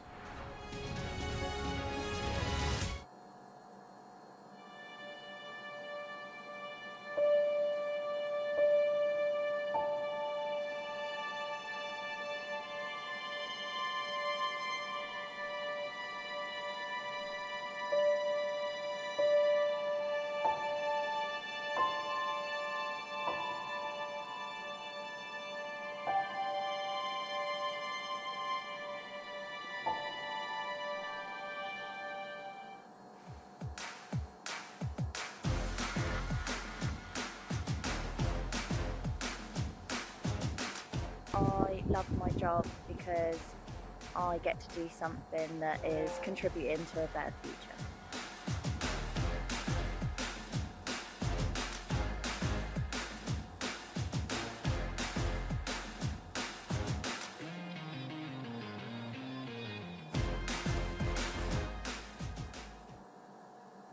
Welcome back. In the UK, the Chelsea owner Roman Abramovich has been personally sanctioned as part of a wider British crackdown on Russian oligarchs. Mr. Abramovich has had his assets frozen, meaning he's currently unable to sell the Premier League club as he was planning to do. The club is also unable to buy or sell players or sell match tickets, and tonight the club's shirt sponsor 3 has temporarily suspended its sponsorship of the club. Let's get more now on the impact of today's decision. Joining me is journalist Oliver Bülow. He's also the author of books on the issue of Russian money in London, including Butler to the World and Moneyland, and also chief football writer at The Times, Henry Winter. Oliver, if I can start with you, what is the impact? We'll talk about the impact on Chelsea with Henry, but the impact on Abramovich himself, what is that? Well, I mean, he has been very keen to diversify his money out of Russia into other countries, and one of the key places he's put it has been London. He hasn't just bought Chelsea Football Club, but also he has a very sizable property in London. It's one of his main base. It's not his only base. He also has substantial base in Israel as well. But having those assets frozen will be, I mean, to put it bluntly, a real pain for him. And he will, I suspect, not take this lying down. He has a lot of money. He has access to good legal resources. And I imagine his lawyers will be challenging this designation extremely quickly. Right. And if I mean, what would happen to his homes and his yachts and so forth if he doesn't successfully challenge it? What could happen to them? Well, there are multiple stages to which this will go through. I mean, they're designated, they're frozen. Then I suppose the question is, does the government wish to investigate them to see if they're the fruit of some kind of criminal activity? I'd see no suggestion that that is the case. I mean, at the moment, they're designated because of his role supporting the Russian government and undermining Ukraine. But will they be frozen indefinitely? If Russia continues to undermine Ukraine indefinitely, what happens then? I mean, Chelsea Football Club cannot presumably continue in the sort of limited state that it's in at the moment. So what does happen? We have no visibility of what the government's plans are.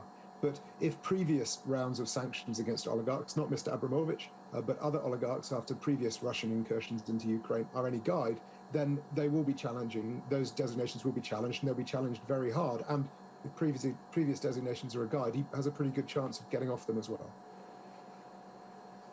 Right, and the government statement I was reading earlier does seem to link Abramovich with this whole idea of destabilizing Ukraine. That's right. I mean, he owns, he's a significant shareholder in a big steel company. Suggestion was that steel is going to the Russian army for military needs, and also, I mean, just the sort of general significant role in the Russian economy. You know, the Russian economy is obviously under the, direct sort of oversight of Vladimir Putin, and therefore is being used to wage war on Ukraine in a more general sense.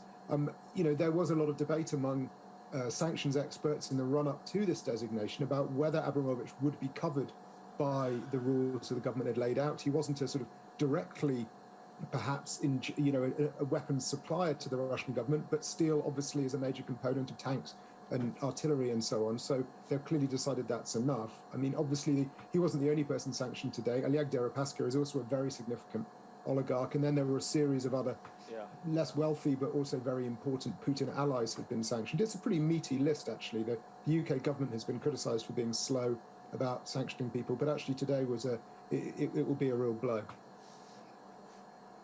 OK, let's go to Henry Winter then, who I think is at the Chelsea game at Norwich tonight. Henry, what does this mean? I mean, how disastrous is it for Chelsea Football Club? Chelsea survived in the long term. In the short term, they've got serious issues.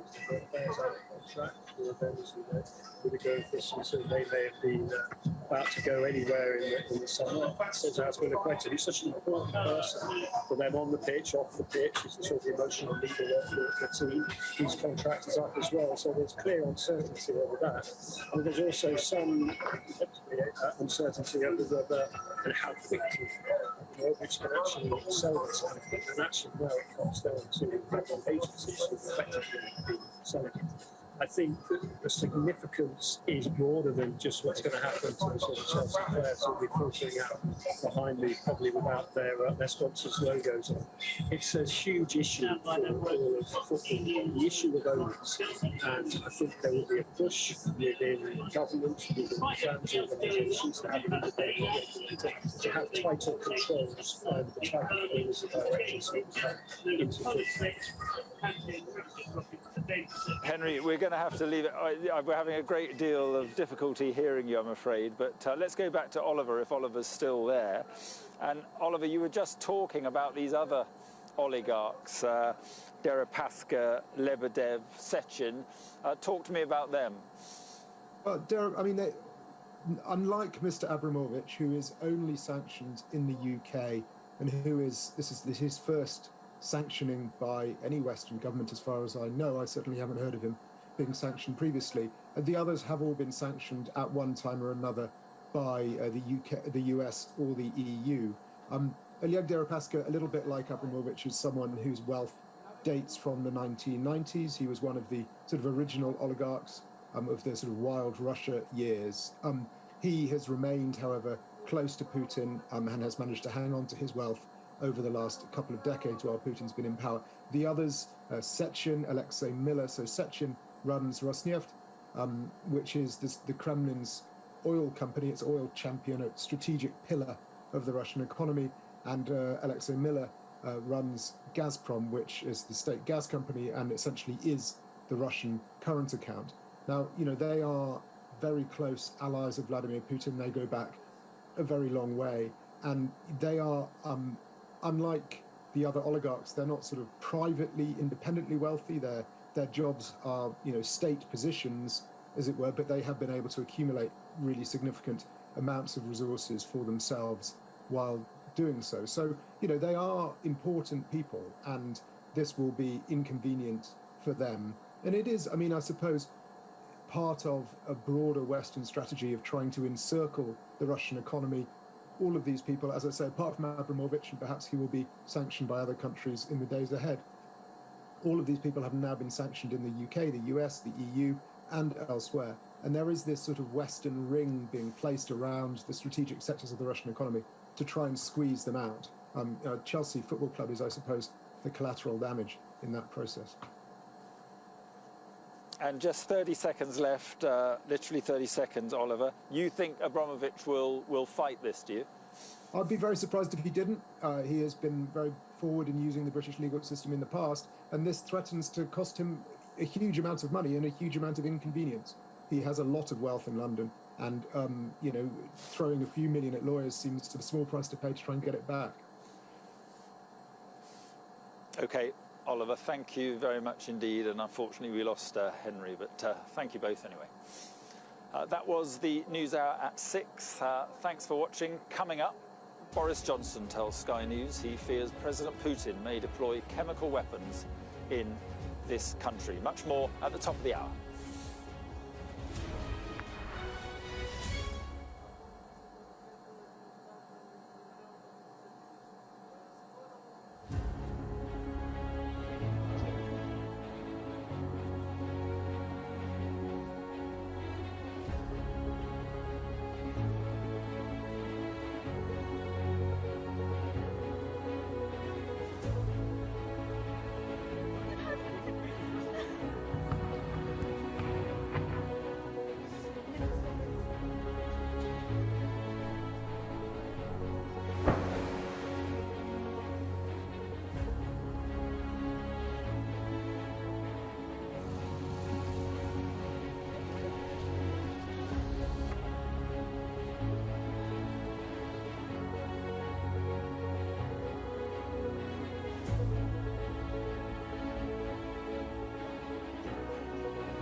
ba ma dalee commencé liggéey bi yokkute bu bari am nañ ko ci.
It's 7 o'clock. This is a Sky News special on the war in Ukraine from here in the city of Lviv.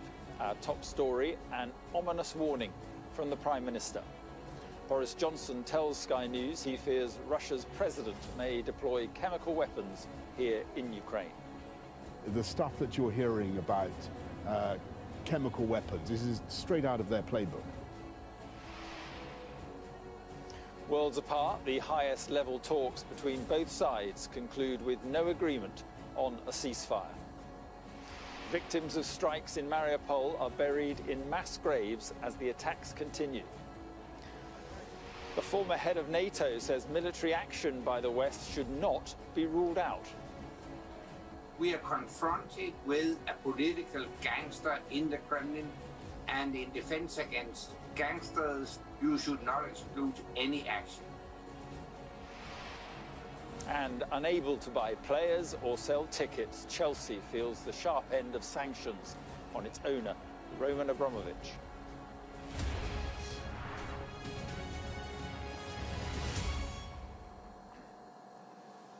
Good evening. The Prime Minister has told Sky News that he fears President Putin could deploy chemical weapons as part of Russia's invasion of this country.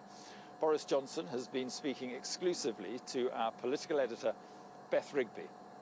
I'll make you one other prediction, by the way, which is that the stuff that you're hearing about chemical weapons, this is straight out of their playbook. They start saying that there are chemical weapons that have been stored by their opponents or by the Americans, and so when they themselves deploy chemical weapons, as I fear they may, they have a sort of a maskirovka, a fake story ready to go. And you've seen it in Syria. You saw it even in the UK when. This is what you expect next, then? Look, I just note that is what they're already doing. It is a cynical, barbaric government, I'm afraid. Let's go live to Westminster and our chief political correspondent, John Craig. So, John, why is Boris Johnson bringing this up now? Prime Minister wants to hammer home the message that we first heard yesterday from Western officials who warned of a Syrian-style chemical attack following the brutal attack on a maternity hospital in Ukraine. Now, that warning from the officials was then prompted the White House press secretary, that's Jen Psaki, to talk about false claims. When the PM talks about a fake story, the White House is using the phrase false claims about alleged US biological weapons labs and chemical weapons deployment in Ukraine. And the White House has said we should all be on the lookout for Russia to possibly use chemical or biological weapons. Liz Truss earlier on today, she's in Washington, said we're very concerned about the potential use of chemical weapons. We've seen Russia use these weapons before in fields of conflict, and it'd be a grave mistake, a phrase the PM's used many times. The Prime Minister said in his interview with Beth Rigby there, you've seen it in Syria, you saw it even in the UK. That obviously is a reference to the Salisbury poisoning a few years ago. And this is a warning we are likely to hear reinforced in the coming days from Boris Johnson and indeed senior ministers like Liz Truss and no doubt the Defence Secretary Ben Wallace. It's a message we'll hear from both London and Washington, but the Prime Minister has spelled it out very clearly in his interview with Beth Rigby here on Sky News.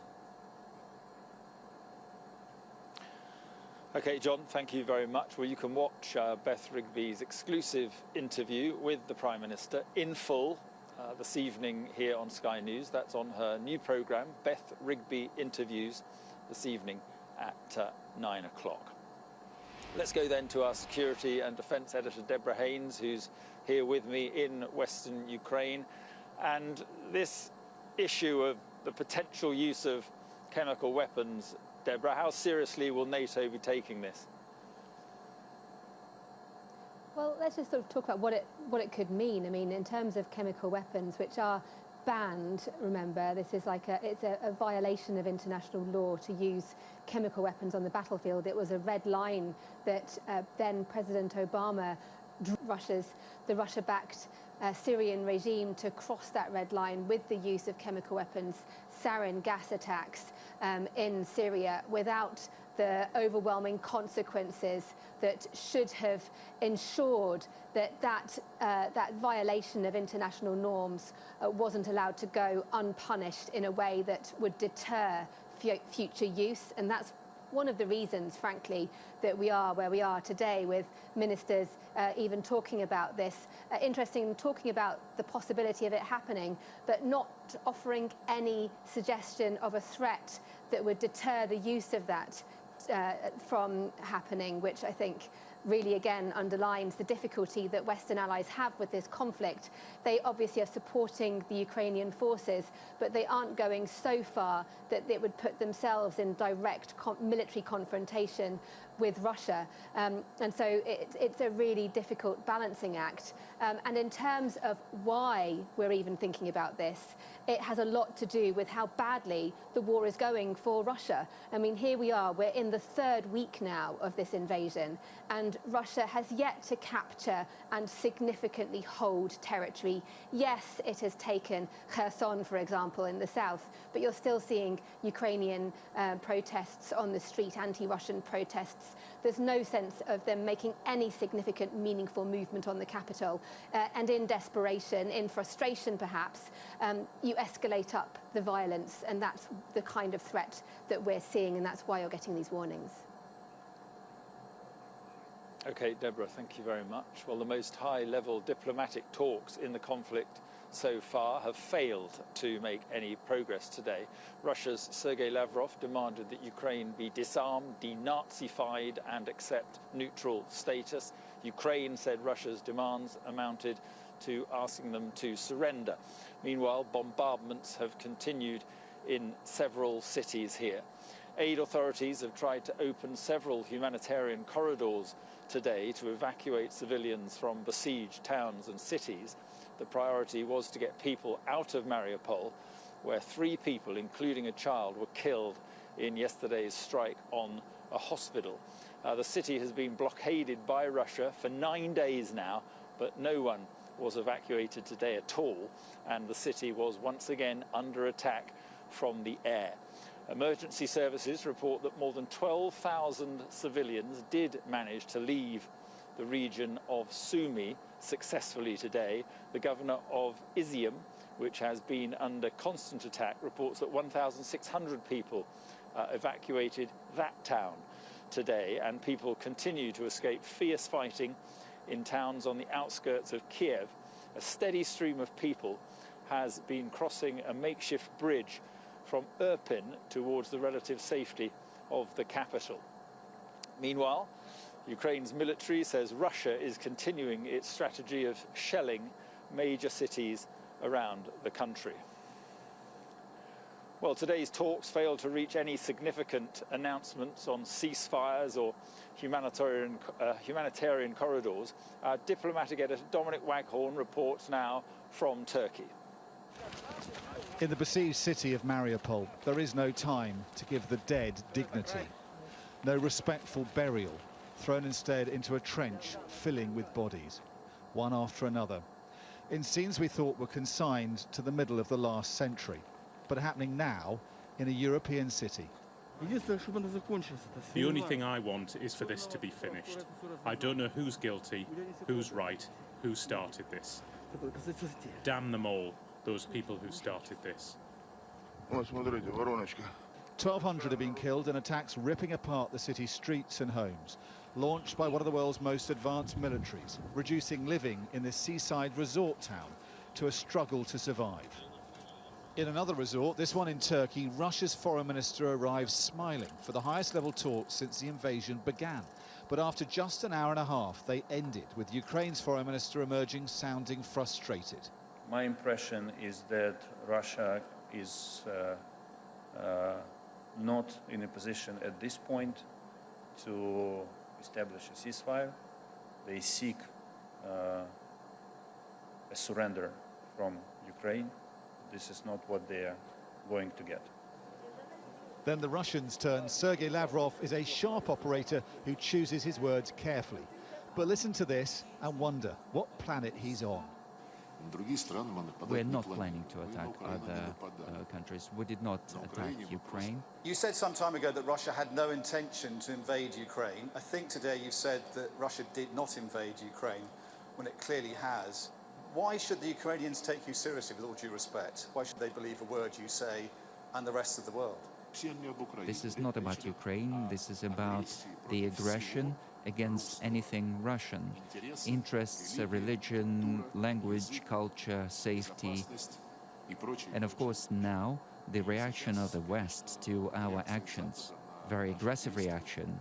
Russia has sent its foreign minister here to talk peace, but without a mandate to discuss ceasefires or a new humanitarian aid corridor, claim the Ukrainians. It's hard to see what these talks have achieved, apart from the fact that they have happened and could happen again. In Versailles in France, European leaders met to discuss Ukraine. But no, the West's strategy of using sanctions to deter Russian aggression has so far failed. Russia's advance is being blocked. Its tanks here picked off one by one. But the more its military fails, the more barbaric it seems its tactics, and the more the people of Ukraine suffer its onslaught. Dominic Waghorn, Sky News, Antalya. Let's bring in our Moscow correspondent Diana Magne. And Diana, how have these talks today been viewed by the Kremlin? Well, there's been no follow-up from the Kremlin on the talks between Russia's foreign minister and his Ukrainian counterpart. But we do know that Vladimir Putin had a phone call with the South African president later this afternoon and briefed him on the talks and also on what Russia insists on calling its special military operation in Ukraine. We've just heard from Cyril Ramaphosa that he has been asked to mediate, try and find a negotiated settlement to this crisis. So that means that you have Turkey, Israel and South Africa all offering a hand, a mediating hand in this process. But we certainly don't seem to be any closer to any kind of compromise, certainly as far as those talks in the morning went. We also know that Vladimir Putin spoke to his German and French counterparts in a joint phone call this morning, and both of them urged an immediate ceasefire and said a negotiated solution was the only way out of all of this. Further to what Sergei Lavrov said in that press conference about the bombing of a hospital in Mariupol, of the maternity hospital, Russia's Ministry of Defense has now said that that was a staged information provocation by the Kiev regime. Now, I'm sure that the Kiev regime will push back very hard on that, and we heard earlier from President Zelensky saying war crimes are not possible without propagandists who cover them up. So you can see the kind of rhetoric on both sides about that terrible bombing in Mariupol that we witnessed yesterday. We've also had interesting developments on the economic front. I mean, the last week in Moscow, just seeing all the foreign companies that have pulled up, the shops that have boarded up, and of course, foreign companies pulling out across the whole country. Vladimir Putin had a meeting with his cabinet and to discuss how to mitigate the effect of sanctions, and he said that Russia would have to adapt, but that it would come out stronger, and that he would continue to deal essentially with those countries that weren't cooperating with the sanctions regime on Russia.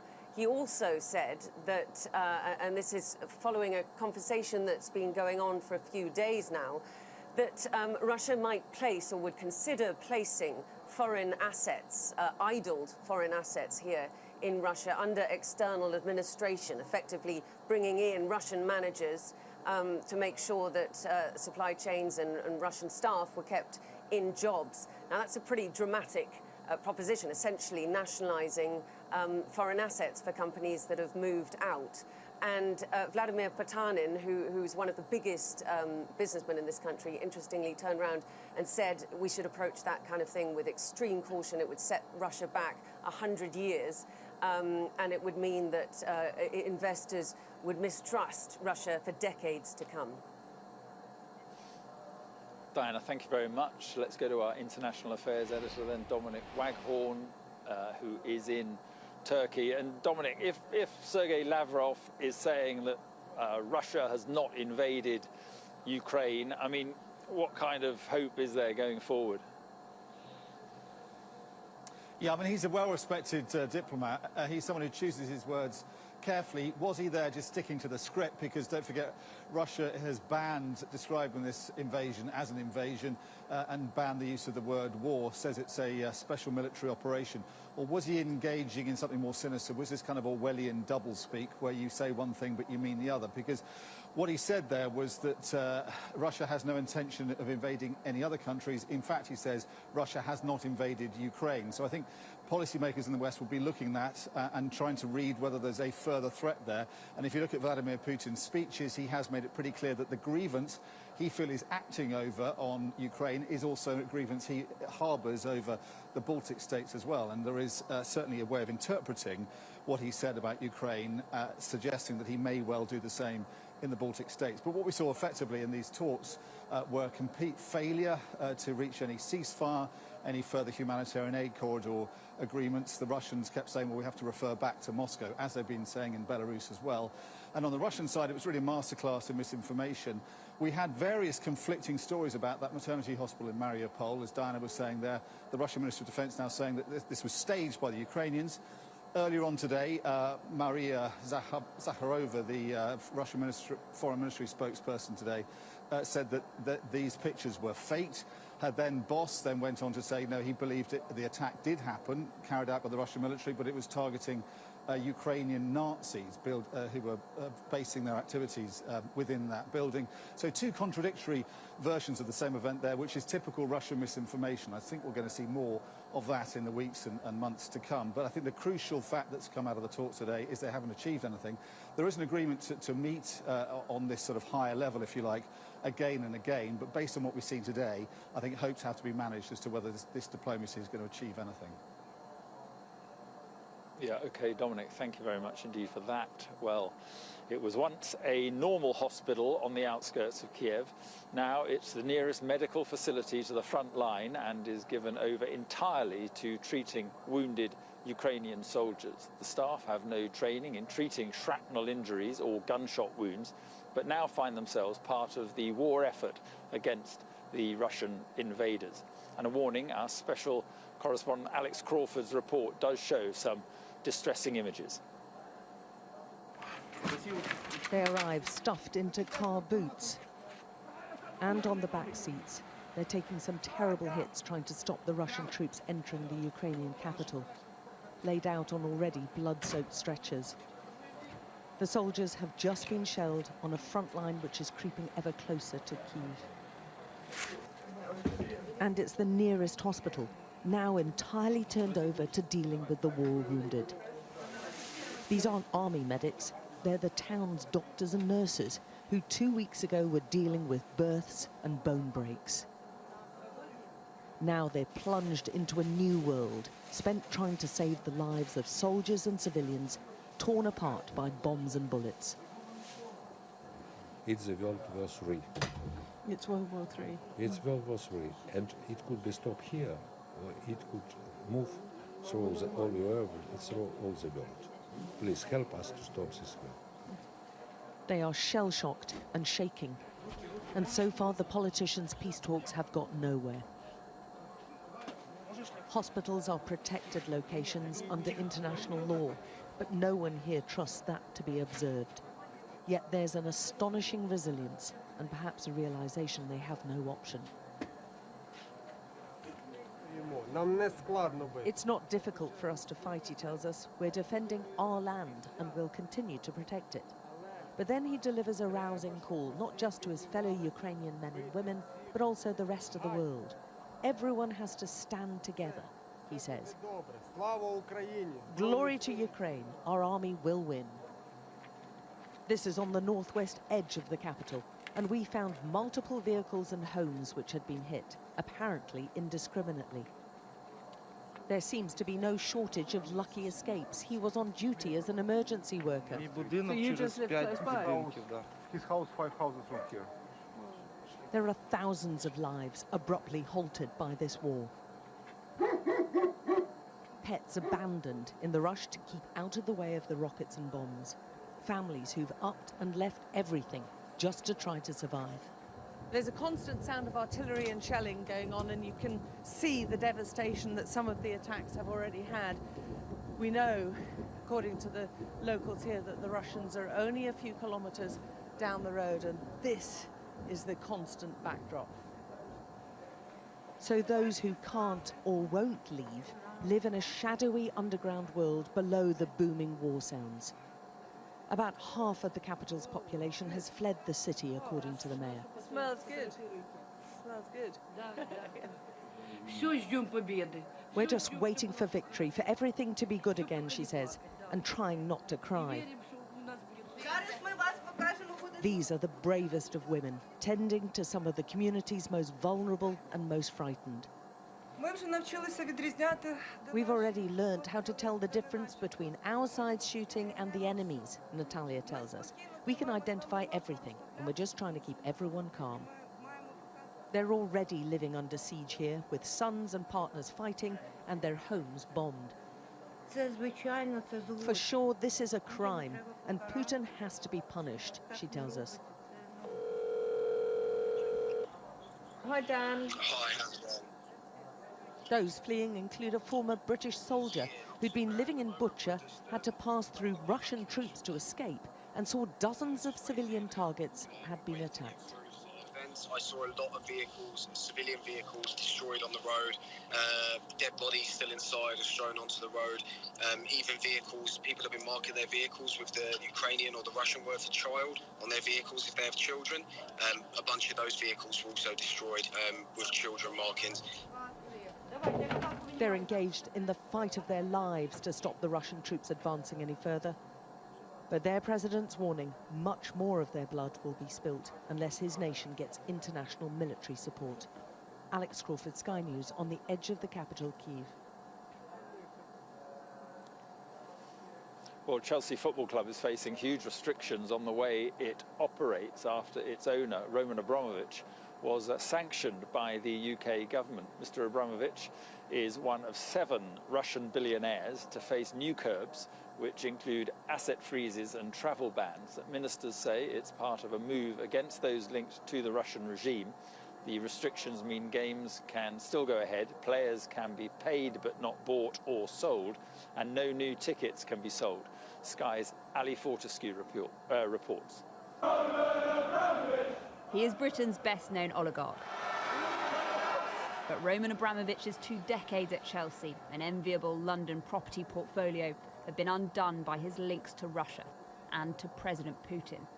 Abramovich's assets and the club that he transformed frozen. His name added to the list of billionaires sanctioned by Britain. It's important that he doesn't benefit from the club. Our priority is to ensure that the club is protected, that the fans are protected, and the national game. It's an extraordinary moment for foreign policy and for football. Chelsea will now have to operate under a special licence. That means season ticket holders can go to games, but fans can't buy new tickets. They'll be subject to a transfer ban, blocked from negotiating new contracts. The club can't sell merchandise. 3 have already suspended their sponsorship. And whilst reasonable travel costs for players will be covered, longer trips abroad could be difficult. All the fans all over the world are devastated right now. Do you think they've gone too far with this? I think they've, obviously there's a massive issue in Ukraine, but him leaving, it's just, I feel like the club's just dying. Right now, the value of our club in terms of achievements, quality of players, location, I'm not worried. A little setback, but we'll bounce back stronger.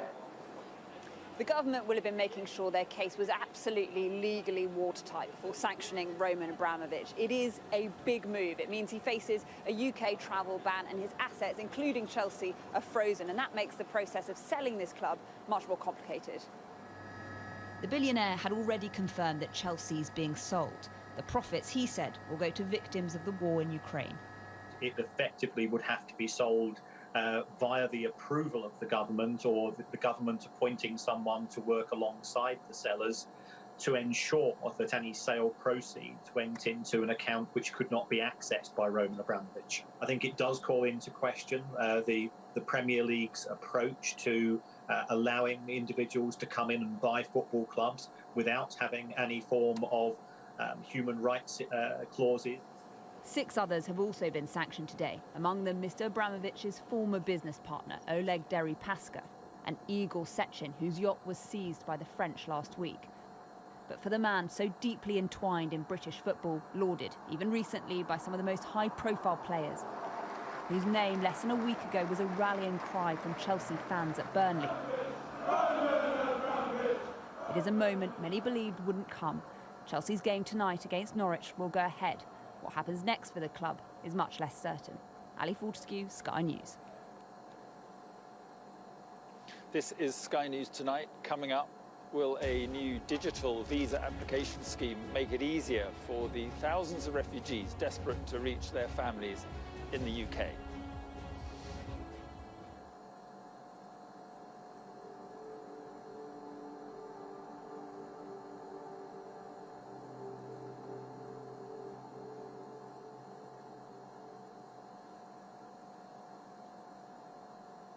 I am there to speak truth to power. One question for you to ask the questions that people want answered. Yeah, good to see you. When I'm interviewing a politician, it's more rapid fire, but this is not. This is a conversation. The format of the show, so we're going to have an hour-long interview show once a week on a Thursday night. It's at 9 p.m. It's a moment to press pause on this frenetic pace of news and just reflect on things. And when we do have a politician on the show, you might see them interviewed by me in a different way than you perhaps normally see it. What they do, why they do it. If I can find some of that and bring it onto Sky News, I'd be really happy.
Welcome back to Ukraine. There's to be a change in the UK's visa scheme for Ukrainians seeking sanctuary in Britain.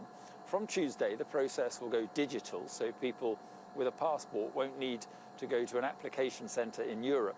It should speed up the process, but it still excludes anyone without a passport. The Home Secretary has faced fierce criticism that the UK dragged its feet in response to the refugee crisis. Sky's Laura Bundock reports from Lille in northern France. A fortnight ago, they had jobs, schools and homes. Now they are refugees. 3 cousins and their 4 children. In the port? Yeah. We sit on the floor. We 10 hours. We wait in 10 hours with kids. They have family in the UK, but 7 long visa forms, all in English, took hours. Every time it's different information. Every 2 hours. Everything. So some change, and need plus new documents, plus new translators. Everything's new. Some family help in Ukraine and send, and now we make everything and translate and yeah. So you've had to have family in Ukraine send you information? Yes, my mom is her mom, It is unbelievably difficult. With their husbands in Kyiv now fighters, they just want somewhere safe to stay. We don't need some benefit, we don't need nothing because we have his family. We need some 1, 2, 3 months. I don't know when this situation in Ukraine will be good. We are just back. And everyone here has a similar story. Things aren't just complicated, they are constantly changing. A day ago, people were brought here from Calais, where they were told there was a visa centre opening nearby in Lille. Now they're told it'll open on Friday, not here, but in Arras, and that's an hour away. Some have made it through. In the early hours, Maria brought her Ukrainian mum to Edinburgh. People have nowhere to go. Some people run out of money. People they have no home. They just want to make to their family, and the whole process is too long, too complicated. After days on the road, they're all off to Paris to finish the applications. Does it feel welcoming to you, the UK? No, he not say welcome. No. Yeah. But we try. We're strong. Yeah. They've left their hearts in Ukraine, but their hope now lies in Britain. Laura Bundock, Sky News in Lille. This is Sky News Tonight. Coming up, the former head of NATO, Anders Fogh Rasmussen, tells Sky News nothing should be off the table when it comes to dealing with Russia. That and more after the break.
Welcome back to Western Ukraine. The former NATO Secretary General Anders Fogh Rasmussen has told me that NATO may need to act sooner rather than later to intervene in this conflict.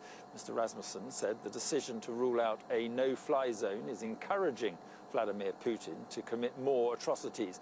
I spoke to him a little earlier and asked him whether the situation on the ground could further deteriorate. I think they will get worse because the Russians are not advancing as planned, so Putin will get more desperate, and that will lead to more devastating warfare. How do you think Putin can be stopped? What more must be done, do you think, to stop him?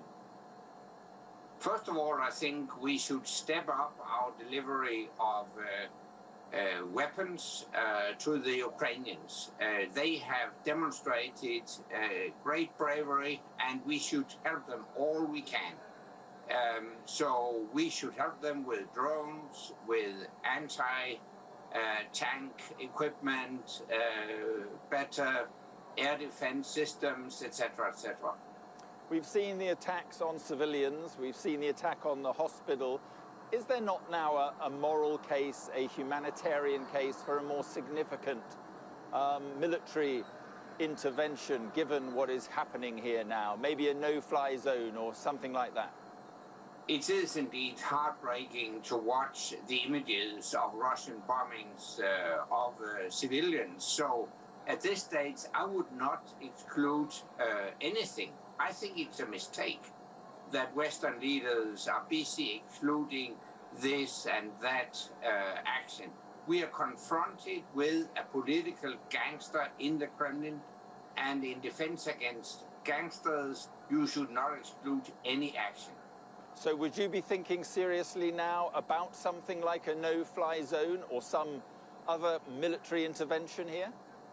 First of all, I would declare economic war against Russia. I think that's what is needed here and now to stop the revenue from oil and gas purchase in Russia, to completely cut Russia off the international economic system. But concerning the no-fly zone, I think it should still be on the table.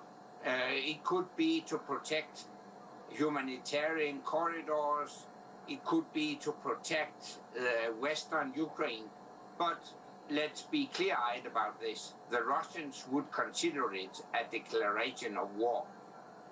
Absolutely, but by ruling it out, you think, do you, that it is in some ways encouraging Vladimir Putin? Absolutely, because Vladimir Putin only respects one thing: force and determination and unity. So we shouldn't exclude anything. He should be kept in doubt about our intentions. But here now, I think we should stop the revenue that finances his war. So I would suggest that the European Union immediately stop all purchase of oil and gas from Russia. So what is the red line for you militarily? If NATO is not going to act now, and they've acted before in places like Libya and so forth, if NATO is not going to act now, what does it take for NATO to act militarily? I think we should follow the development very closely, and if Russia continues to target civilians, bombing of hospitals, as we have seen, not to speak about if they use chemical weapons in Ukraine, I would consider that crossing a red line. And that would mean military action which could lead to a broader war, but you would still go ahead with that, would you? Of course, we have to think this through very thoroughly, because a no-fly zone might make more harm than good by expanding the conflict beyond Ukraine's borders. And of course, we don't want that. And that's why I think here and now, my preferred option would be actually to declare an outright economic war against Russia by stopping the purchase of oil and gas, and actually we can handle it in Europe. It will be tough, it will come at a price, but that price would be very low compared to the current suffering of the Ukrainian people, and it would be a tiny price compared to the loss of freedom if we do not act now. I think you've met Mr. Putin. How far do you think he is prepared to go in all this?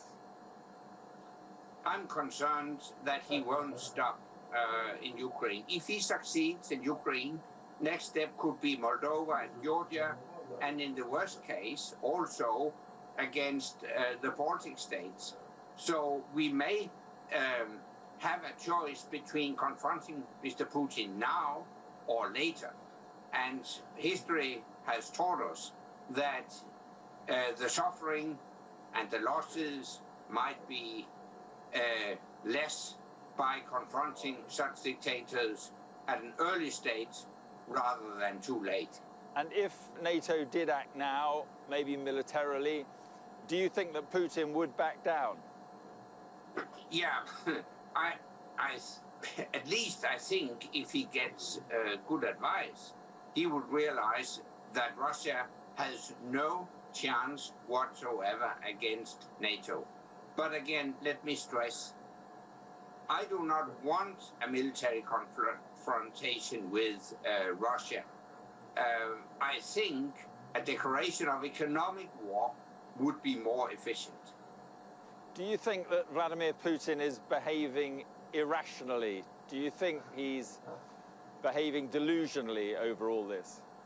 Mr. Putin is definitely behaving irrationally, because rational thinking wouldn't have led him to attack Ukraine. And he has been through an incredible change of mind. I met him first time in 2002. At that time, he enthusiastically argued in favor of a strengthened cooperation between Russia and the West. Since then, he changed his mind, attacked Georgia, attacked Ukraine, so he has changed his mind over time.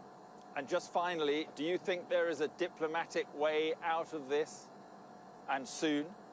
It's hard to see, because Russia has presented what I would call maximalistic demands that eventually would lead to the dissolution of Ukraine as an independent and sovereign state.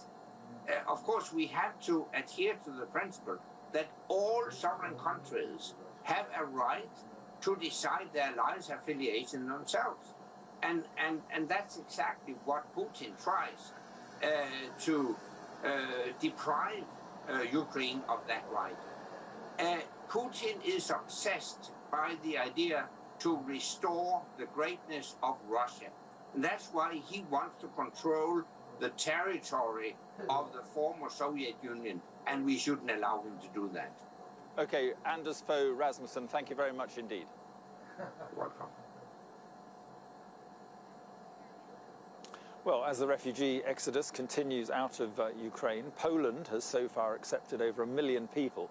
Many Poles feel a sense of solidarity with their Ukrainian neighbours, fearing the dominance, of course, of Russia approaching their own country. Some have gladly offered to house families fleeing the war. The authorities have allowed people to cross the border with very little bureaucracy in contrast to the UK, but with so many flooding into Poland, the strain is now beginning to show. Sky's Lisa Holland reports from Warsaw.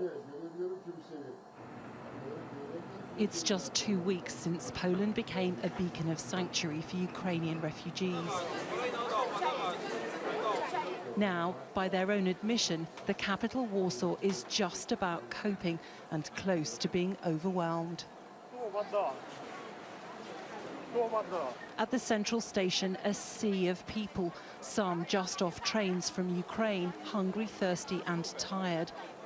But the refugees are grateful to volunteers for the most basic of things, like a toothbrush and helping them get back on their feet.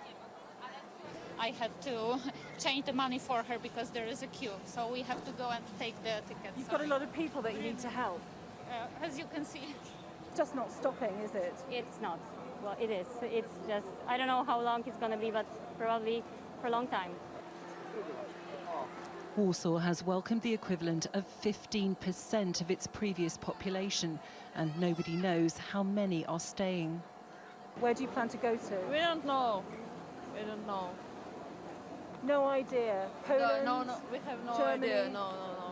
Having arrived safely from Ukraine, the refugees then need somewhere to go or stay. These people are queuing for a bus for Germany. They have no idea when it will leave or even which city they'll end up in. Some have slept rough for days, waiting for somewhere else to go. Others, like Gregory and his 87-year-old mother, who can barely walk, just want to reach a European country where they have friends. We have no home, we have no cars, we have no nothing, only these 3 baggage. Oh, that's all. This family would like to go to the UK but aren't eligible as they have no family ties. But they can see the pressure mounting on the authorities in Warsaw. We are going to Germany because too much our citizens in Poland, we don't want to bother Poland people. Warsaw says it needs help, calling on the rest of Europe and the UK to step up. I am afraid that this is just a beginning. So I think you could today think about your offer for them. If you could provide something, it would be really welcome. The refugee crisis is getting worse by the day, which means it's likely to be a long time before any of these people truly find some peace. Lisa Holland, Sky News, Warsaw. This is Sky News Tonight. Coming up, it'll make life difficult for Chelsea, but what else will freezing Roman Abramovich's assets achieve? We'll talk to an anti-corruption activist next.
Independent, United Kingdom.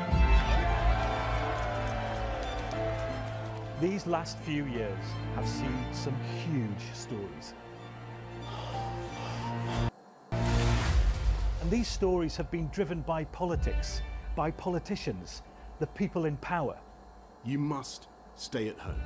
And it's my job to figure out how these decisions made by politicians impact all of us in our everyday lives. This is the worst thing I've ever been through in my life. People turn up here with their child stuff in a black sack and just say, I don't want to. And that is what it is. It's first-class poverty.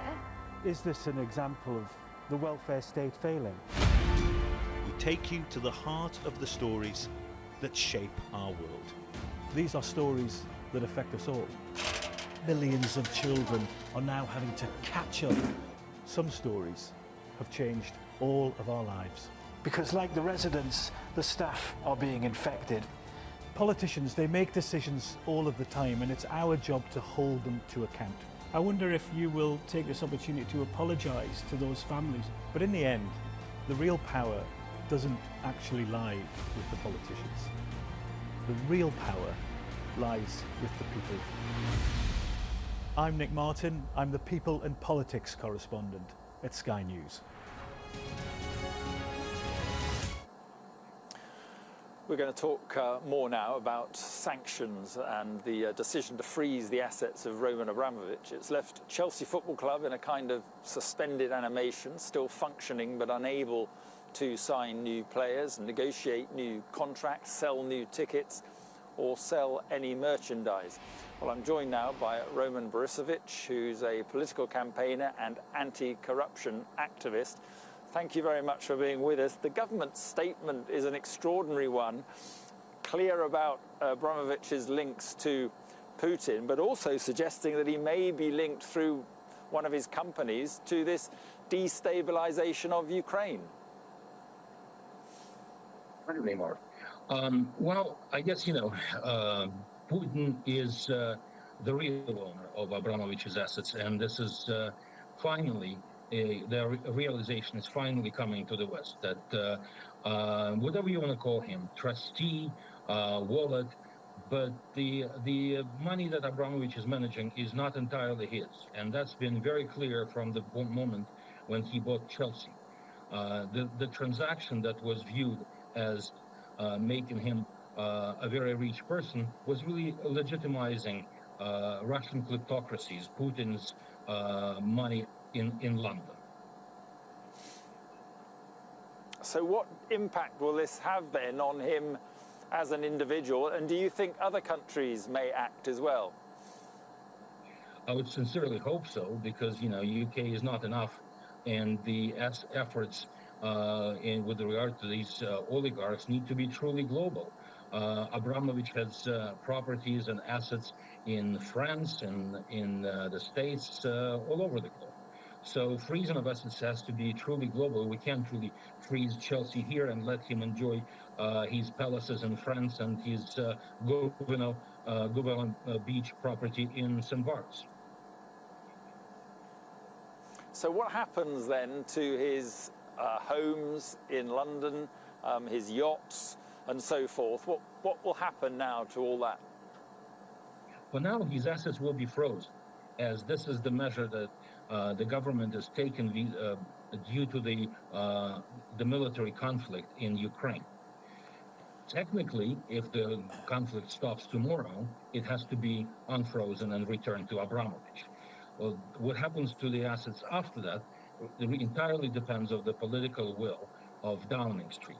If there is a will to investigate his links to Kremlin, if there is a will to prove that this is Putin's money, it has to be confiscated and most likely given back to the people of Ukraine.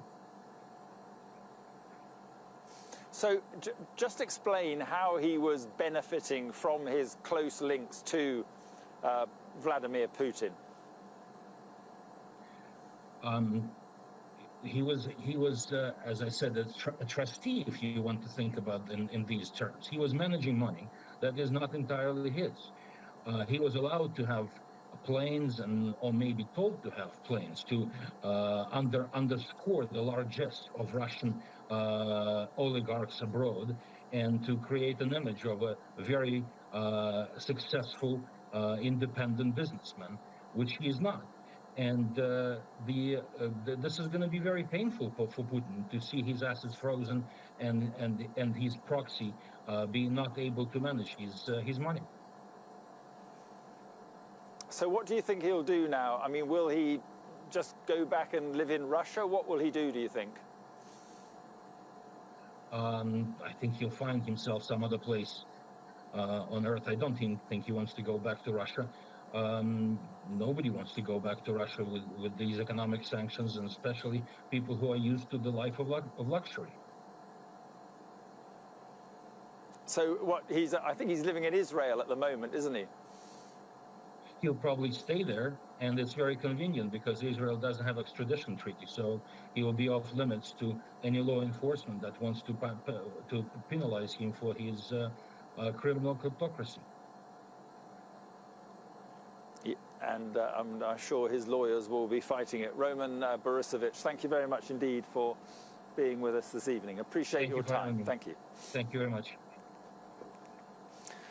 This is Sky News Tonight. Coming up in the next hour, all the latest developments on the conflict here in Ukraine, as the Prime Minister tells Sky News he fears Russia may use chemical weapons. Dermot Murnaghan is next.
It's 8 o'clock. This is Sky News Tonight. The top story, the Ukrainian civilians helping the injured in the conflict with Russia.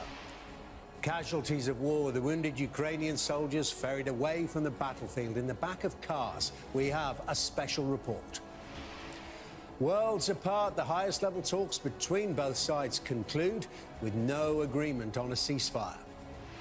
Boris Johnson tells Sky News he fears that Russia's president may deploy chemical weapons in Ukraine. The stuff that you're hearing about chemical weapons, this is straight out of their playbook. Victims of strikes in Mariupol are buried in mass graves as attacks continue. The former head of NATO says military action by the West shouldn't be ruled out. we are confronted with a political gangster in the Kremlin, and in defense against gangsters, you should not exclude any action. And unable to buy players or sell tickets, Chelsea feels the sharp end of sanctions on its owner, Roman Abramovich.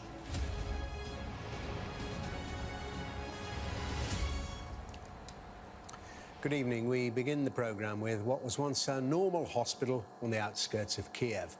Well, now it's the nearest medical facility to the front line and is given over entirely to treating wounded Ukrainian soldiers. The staff have no training in treating shrapnel injuries or gunshot wounds, but now find themselves part of the war effort against the Russian invaders. Far from the front line, the highest level talks yet have taken place today between the two sides. We'll bring you more on that shortly. But our first report tonight is from our special correspondent, Alex Crawford, and we should warn you, it does show some distressing images. They arrive stuffed into car boots. And on the back seats, they're taking some terrible hits trying to stop the Russian troops entering the Ukrainian capital, laid out on already blood-soaked stretchers. The soldiers have just been shelled on a front line which is creeping ever closer to Kyiv. And it's the nearest hospital, now entirely turned over to dealing with the war wounded. These aren't army medics, they're the town's doctors and nurses who 2 weeks ago were dealing with births and bone breaks. Now they're plunged into a new world, spent trying to save the lives of soldiers and civilians torn apart by bombs and bullets. It's the World War III. It's World War III. It's World War III, and it could be stopped here, or it could move through all Europe, through all the world. Please help us to stop this war. They are shell-shocked and shaking, and so far the politicians' peace talks have got nowhere. Hospitals are protected locations under international law, but no one here trusts that to be observed. Yet there's an astonishing resilience and perhaps a realization they have no option. It's not difficult for us to fight, he tells us. We're defending our land and will continue to protect it. But then he delivers a rousing call, not just to his fellow Ukrainian men and women, but also the rest of the world. Everyone has to stand together, he says. Glory to Ukraine, our army will win. This is on the northwest edge of the capital, and we found multiple vehicles and homes which had been hit, apparently indiscriminately. There seems to be no shortage of lucky escapes. He was on duty as an emergency worker. So you just live close by? His house 5 houses from here. There are thousands of lives abruptly halted by this war. Pets abandoned in the rush to keep out of the way of the rockets and bombs. Families who've upped and left everything just to try to survive. There's a constant sound of artillery and shelling going on, and you can see the devastation that some of the attacks have already had. We know, according to the locals here, that the Russians are only a few kilometers down the road, and this is the constant backdrop. So those who can't or won't leave live in a shadowy underground world below the booming war sounds. About half of the capital's population has fled the city, according to the mayor. Smells good. Smells good. We're just waiting for victory, for everything to be good again, she says, and trying not to cry. These are the bravest of women, tending to some of the community's most vulnerable and most frightened. We've already learnt how to tell the difference between our side's shooting and the enemy's, Natalia tells us. We can identify everything, and we're just trying to keep everyone calm. They're already living under siege here, with sons and partners fighting and their homes bombed.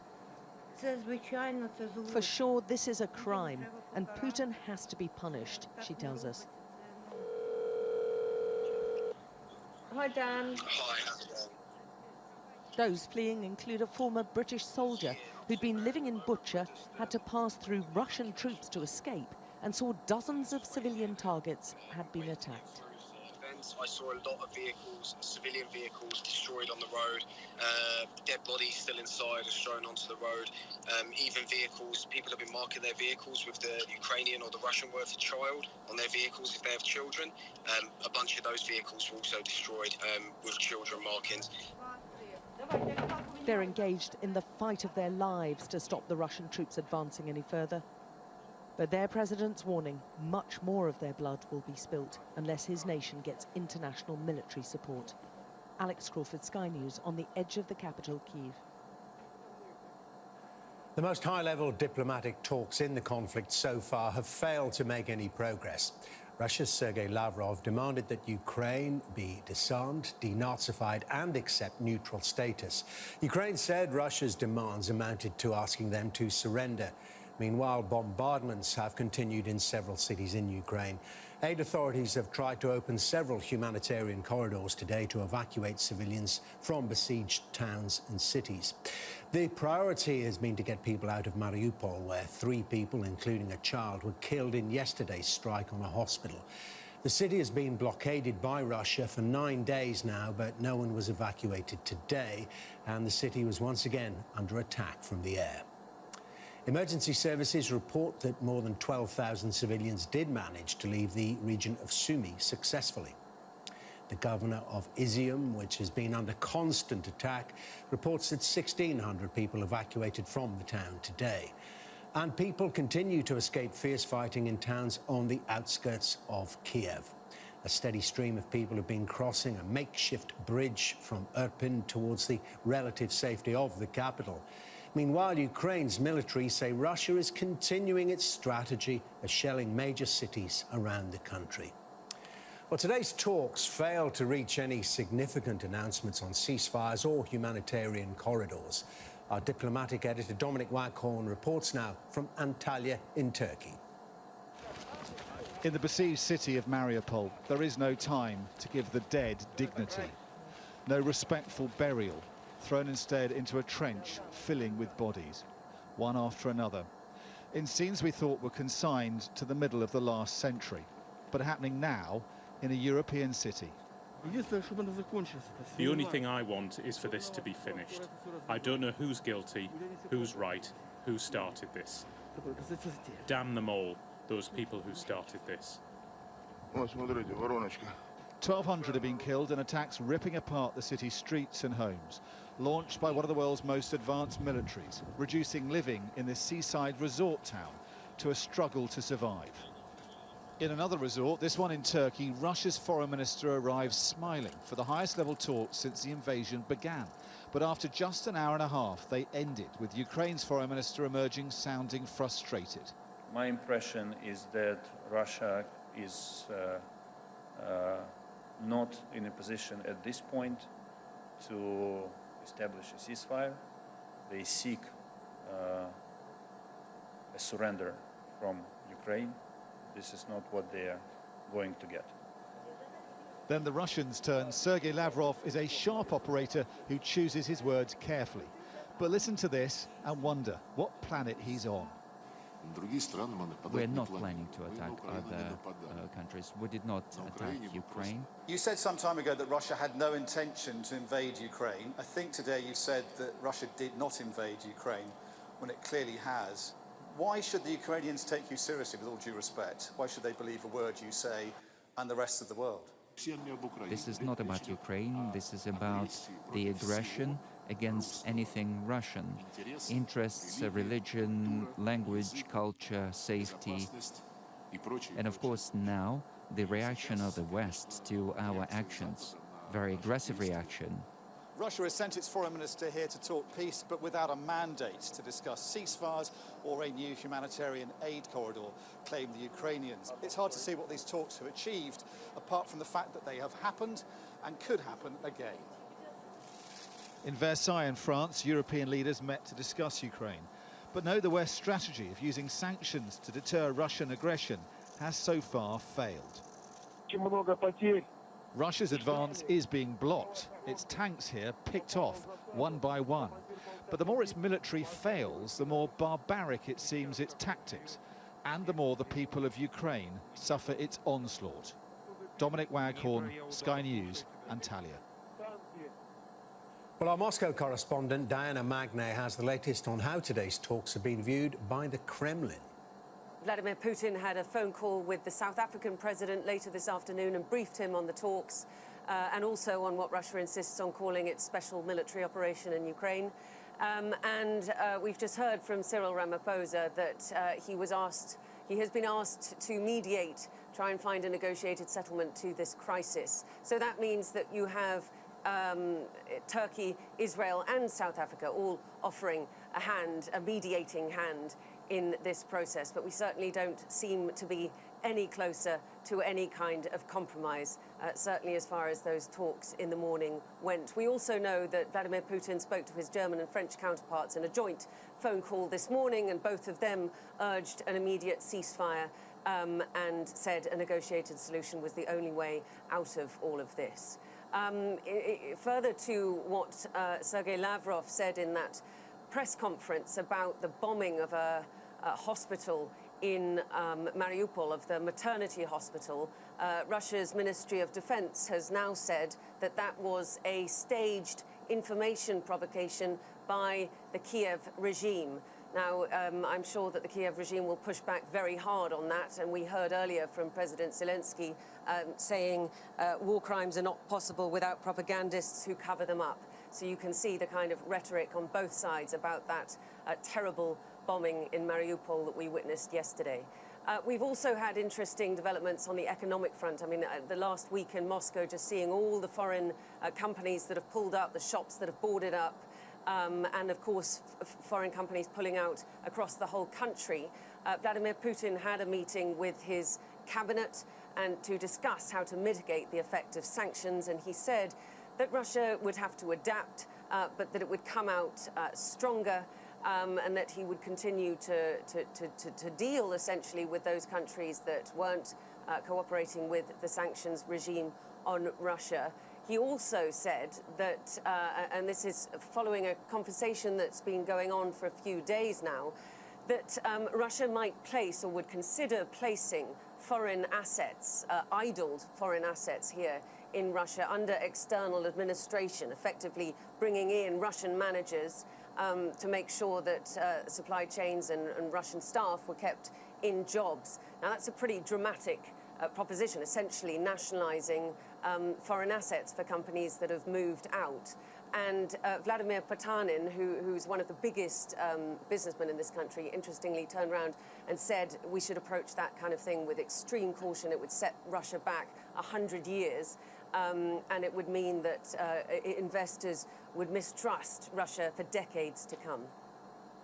Diana Magne in Moscow there. Well, now, the Prime Minister has told Sky News that he fears that President Putin could deploy chemical weapons as part of Russia's invasion of Ukraine. Mr. Johnson has been speaking exclusively to our political editor, Beth Rigby. I'll make you one other prediction, by the way, which is that the stuff that you're hearing about chemical weapons, this is straight out of their playbook. They start saying that there are chemical weapons that have been stored by their opponents or by the Americans, and so when they themselves deploy chemical weapons, as I fear they may, they have a sort of a Maskirovka, a fake story ready to go. And you've seen it in Syria. You saw it even in the UK when. This is what you expect next, then. Look, I just note that is what they're already doing. It is a cynical, barbaric government, I'm afraid. John's there. Well, let's join our chief political correspondent, John Craig. And John, that is the great fear, isn't it, that as the Russian army advance stalls, they resort to more and more extreme tactics. Well, this warning first emerged in a briefing by Western officials yesterday following that dreadful attack on the maternity hospital. Officials were warning of a Syria-style chemical attack and saying it was a serious concern. Earlier today, the Foreign Secretary, Liz Truss, who's in America, was asked about it. She was saying, we're very concerned about the potential use of chemical weapons. And this is not just the UK warning about this. Over in Washington, the White House are equally concerned. The press secretary to the president, that's Jen Psaki, talked about false claims. Now, you heard the Prime Minister there talk about a fake story. False claims, the White House says, about alleged US biological weapons labs and chemical weapons development in Ukraine. We should all be on the lookout for Russia to possibly use chemical or biological weapons in Ukraine. So this is a warning now coming from both the Prime Minister here and Washington. Now, in his interview with Beth Brigby, the PM talks about, he said, you've seen it in Syria, you saw it even in the UK. That obviously is a reference to the Salisbury poisoning a few years back. And the PM, when he talks about the playbook, basically what he's saying is that the Russians have form for using chemical weapons in Syria, and the West and indeed Ukraine needs to be on its guard as the Russian president seeks to try and recover some of the losses that we've just been hearing about. But this is no mere propaganda. This is a serious warning. Serious concerns are phrases you're hearing from senior politicians now. And as the PM was saying, a cynical, barbaric government. So we're likely to hear more from Boris Johnson and indeed UK ministers and indeed President Biden about this over the coming days. OK, John Craig, many thanks. And you can watch Beth Rigby's exclusive interview with the Prime Minister in full later this evening here on Sky News. That's on her new programme, Beth Rigby Interviews, this evening from 9. And now our security and defence editor, Deborah Haynes, is in Lviv and gave us her analysis about the threat of chemical weapons being used in the conflict. Let's just sort of talk about what it could mean. I mean, in terms of chemical weapons, which are banned, remember, this is like it's a violation of international law to use chemical weapons on the battlefield. It was a red line that then President Obama drew during the Syria conflict, and then allowed Russia and the Russia-backed Syrian regime to cross that red line with the use of chemical weapons, sarin gas attacks in Syria, without the overwhelming consequences that should have ensured that violation of international norms wasn't allowed to go unpunished in a way that would deter future use. And that's one of the reasons, frankly, that we are where we are today, with ministers even talking about this. Interesting, talking about the possibility of it happening, but not offering any suggestion of a threat that would deter the use of that from happening, which I think really again underlines the difficulty that Western allies have with this conflict. They obviously are supporting the Ukrainian forces, but they aren't going so far that it would put themselves in direct military confrontation with Russia. And so it's a really difficult balancing act. And in terms of why we're even thinking about this, it has a lot to do with how badly the war is going for Russia. I mean, here we are, we're in the third week now of this invasion, and Russia has yet to capture and significantly hold territory. Yes, it has taken Kherson, for example, in the south, but you're still seeing Ukrainian protests on the street, anti-Russian protests. There's no sense of them making any significant, meaningful movement on the capital. And in desperation, in frustration perhaps, you escalate up the violence, and that's the kind of threat that we're seeing, and that's why you're getting these warnings. Deborah Haynes in Lviv. Now, the former NATO Secretary General, Anders Fogh Rasmussen, has told Sky News that NATO may need to act sooner rather than later to intervene in the conflict. Mr. Rasmussen said the decision to rule out a no-fly zone is encouraging Vladimir Putin to commit more atrocities. Concerning the no-fly zone, I think it should still be on the table. It could be to protect humanitarian corridors, it could be to protect Western Ukraine, but let's be clear-eyed about this. The Russians would consider it a declaration of war. We are confronted with a political gangster in the Kremlin, and in defense against gangsters, you should not exclude any action. We're sure to feature in tomorrow's papers. We'll have our extended press preview and news review from 10:30 this evening with tonight's news and tomorrow's headlines. Joining us for it will be the columnist Carol Malone and the political editor of the Liverpool Echo, Liam Thorpe. Now, Chelsea Football Club is facing huge restrictions on the way it now operates after its owner, Roman Abramovich, was sanctioned by the UK government. Mr. Abramovich is one of 7 Russian billionaires to face new curbs, which include asset freezes and travel bans. Ministers say it's part of a move against those linked to the Russian regime. The restrictions mean that games can still go ahead, players can be paid, but not bought or sold, and no new tickets can be sold. Sky's Ali Fortescue reports. He is Britain's best-known oligarch.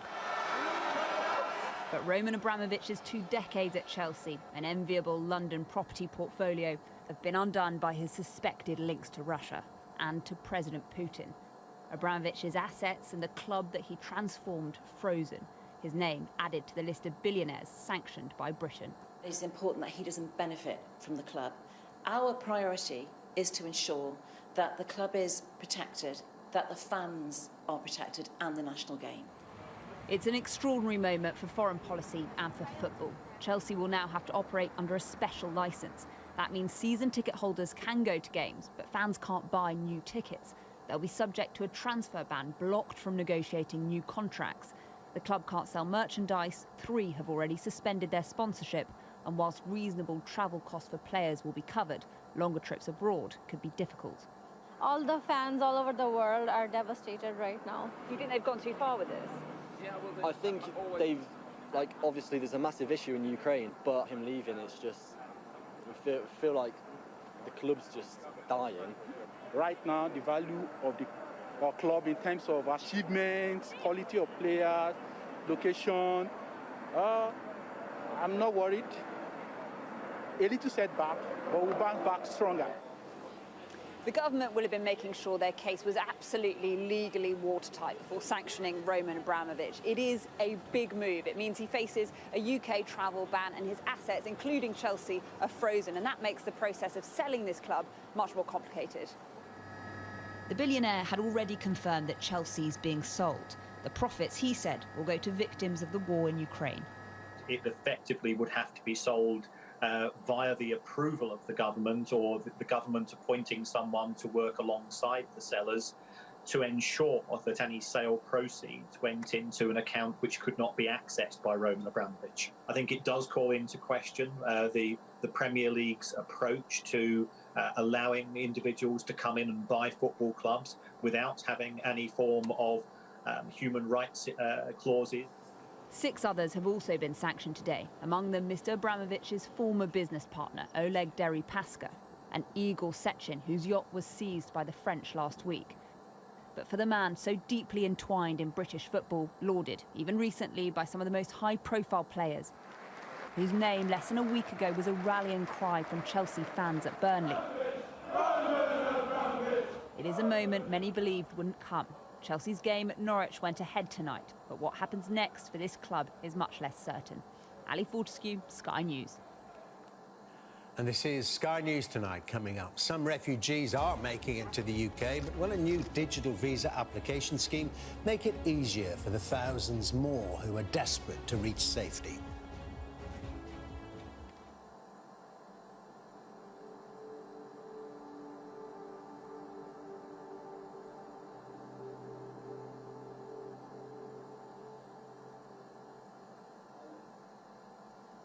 I am there to speak truth to power. One question to ask the questions that people want answered. Yeah, good to see you. When I'm interviewing a politician, it's more rapid fire, but this is not. This is a conversation. The format of the show, so we're going to have an hour-long interview show once a week on a Thursday night. It's at 9 p.m. It's a moment to press pause on this frenetic pace of news and just reflect on things. And when we do have a politician on the show, you might see them interviewed by me in a different way than you perhaps normally see it. What they do, why they do it. If I can find some of that and bring it onto Sky News, I'd be really happy.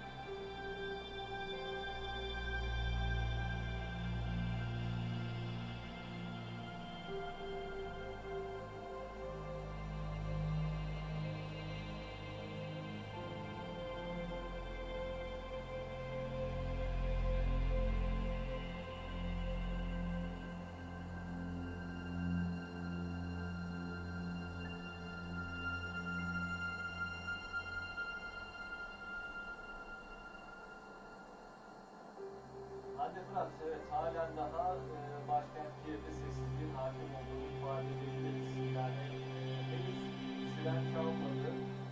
Hiç çalmadı. Sadece gün içerisinde bir kez siren çaldığını ifade edeyim. Sabah saatlerinde de saat 8 civarında da ulusal marş yükseldi. O bölümlerden sirenlerin çaldığı noktalarda bu kez ulusal marş, ulusal marşın yükseldiğini ifade edebiliriz. Zaten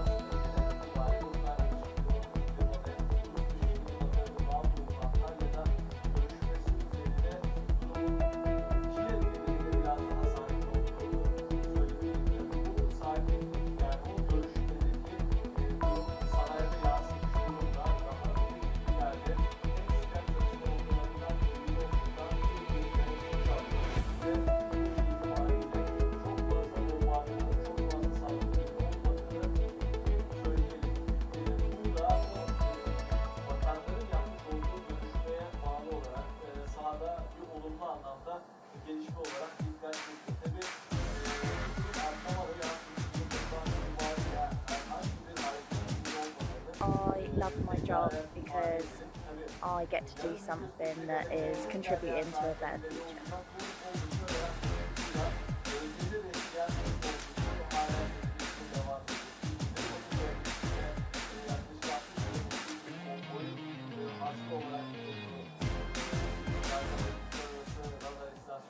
Now, there's to be a change in the UK's visa scheme for Ukrainians seeking sanctuary in Britain. From Tuesday, the process will go digital, so people with a passport won't need to go to an application centre in Europe. Now, that should speed up the process, but it still excludes anyone without a passport. The Home Secretary has faced fierce criticism, but the UK dragged its feet in response to the refugee crisis. Sky's Laura Bundock reports from Lille in northern France. A fortnight ago, they had jobs, schools and homes. Now they are refugees. 3 cousins and their 4 children. In the port, yeah. We sit in the floor with 10 hours. We wait 10 hours with kids. They have family in the UK, but 7 long visa forms, all in English, took hours. Every time is different information. Every 2 hours. Some change, and need plus new documents, plus new translators, everything's new. Some family help in Ukraine and send, and now we make everything and translate. Yeah. So you've had to have family in Ukraine send you information? Yes, my mom is her mom, It is unbelievably difficult. With their husbands in Kyiv now fighters, they just want somewhere safe to stay. We don't need some benefit, we don't need nothing because we have his family. We need some 1, 2, 3 months, I don't know, when the situation in Ukraine will be good. We are just back. And everyone here has a similar story. Things aren't just complicated, they are constantly changing. A day ago, people were brought here from Calais, where they were told there was a visa centre opening nearby in Lille. Now they're told it'll open on Friday, not here, but in Arras, and that's an hour away. Some have made it through. In the early hours, Maria brought her Ukrainian mum to Edinburgh. People have nowhere to go. Some people run out of money. People stay, they have no home. They just want to make to their family, and the whole process is too long, too complicated. After days on the road, they're all off to Paris to finish the applications. Does it feel welcoming to you, the UK? No, he not say welcome. No. Yeah, but we try. We're strong. Yeah. They've left their hearts in Ukraine, but their hope now lies in Britain. Laura Bundock, Sky News in Lille. And time now for a look at the weather.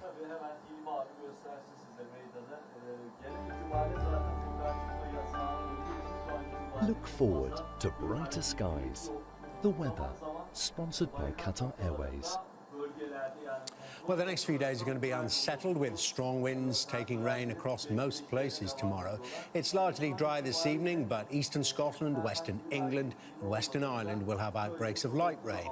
Britain will see patchy rain then spreading north overnight, becoming mainly confined to Scotland later on. More general rain will move into the southwest later. It'll be mild and a bit windy with coastal gales developing in the far northwest. The cloud and rain in the southwest will then spread to many areas tomorrow morning, but northern and eastern Britain will stay mainly fine.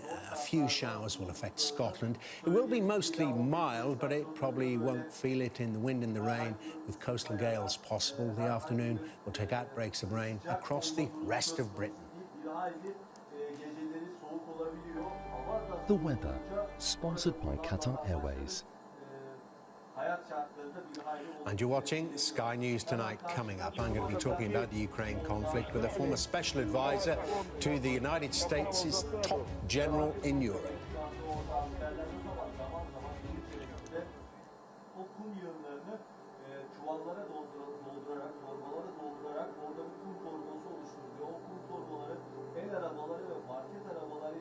Taşınıyor farklı noktalara ve oralarda da siperlere destek olması amacıyla hazırlıkların devam ettiğini söylemiş.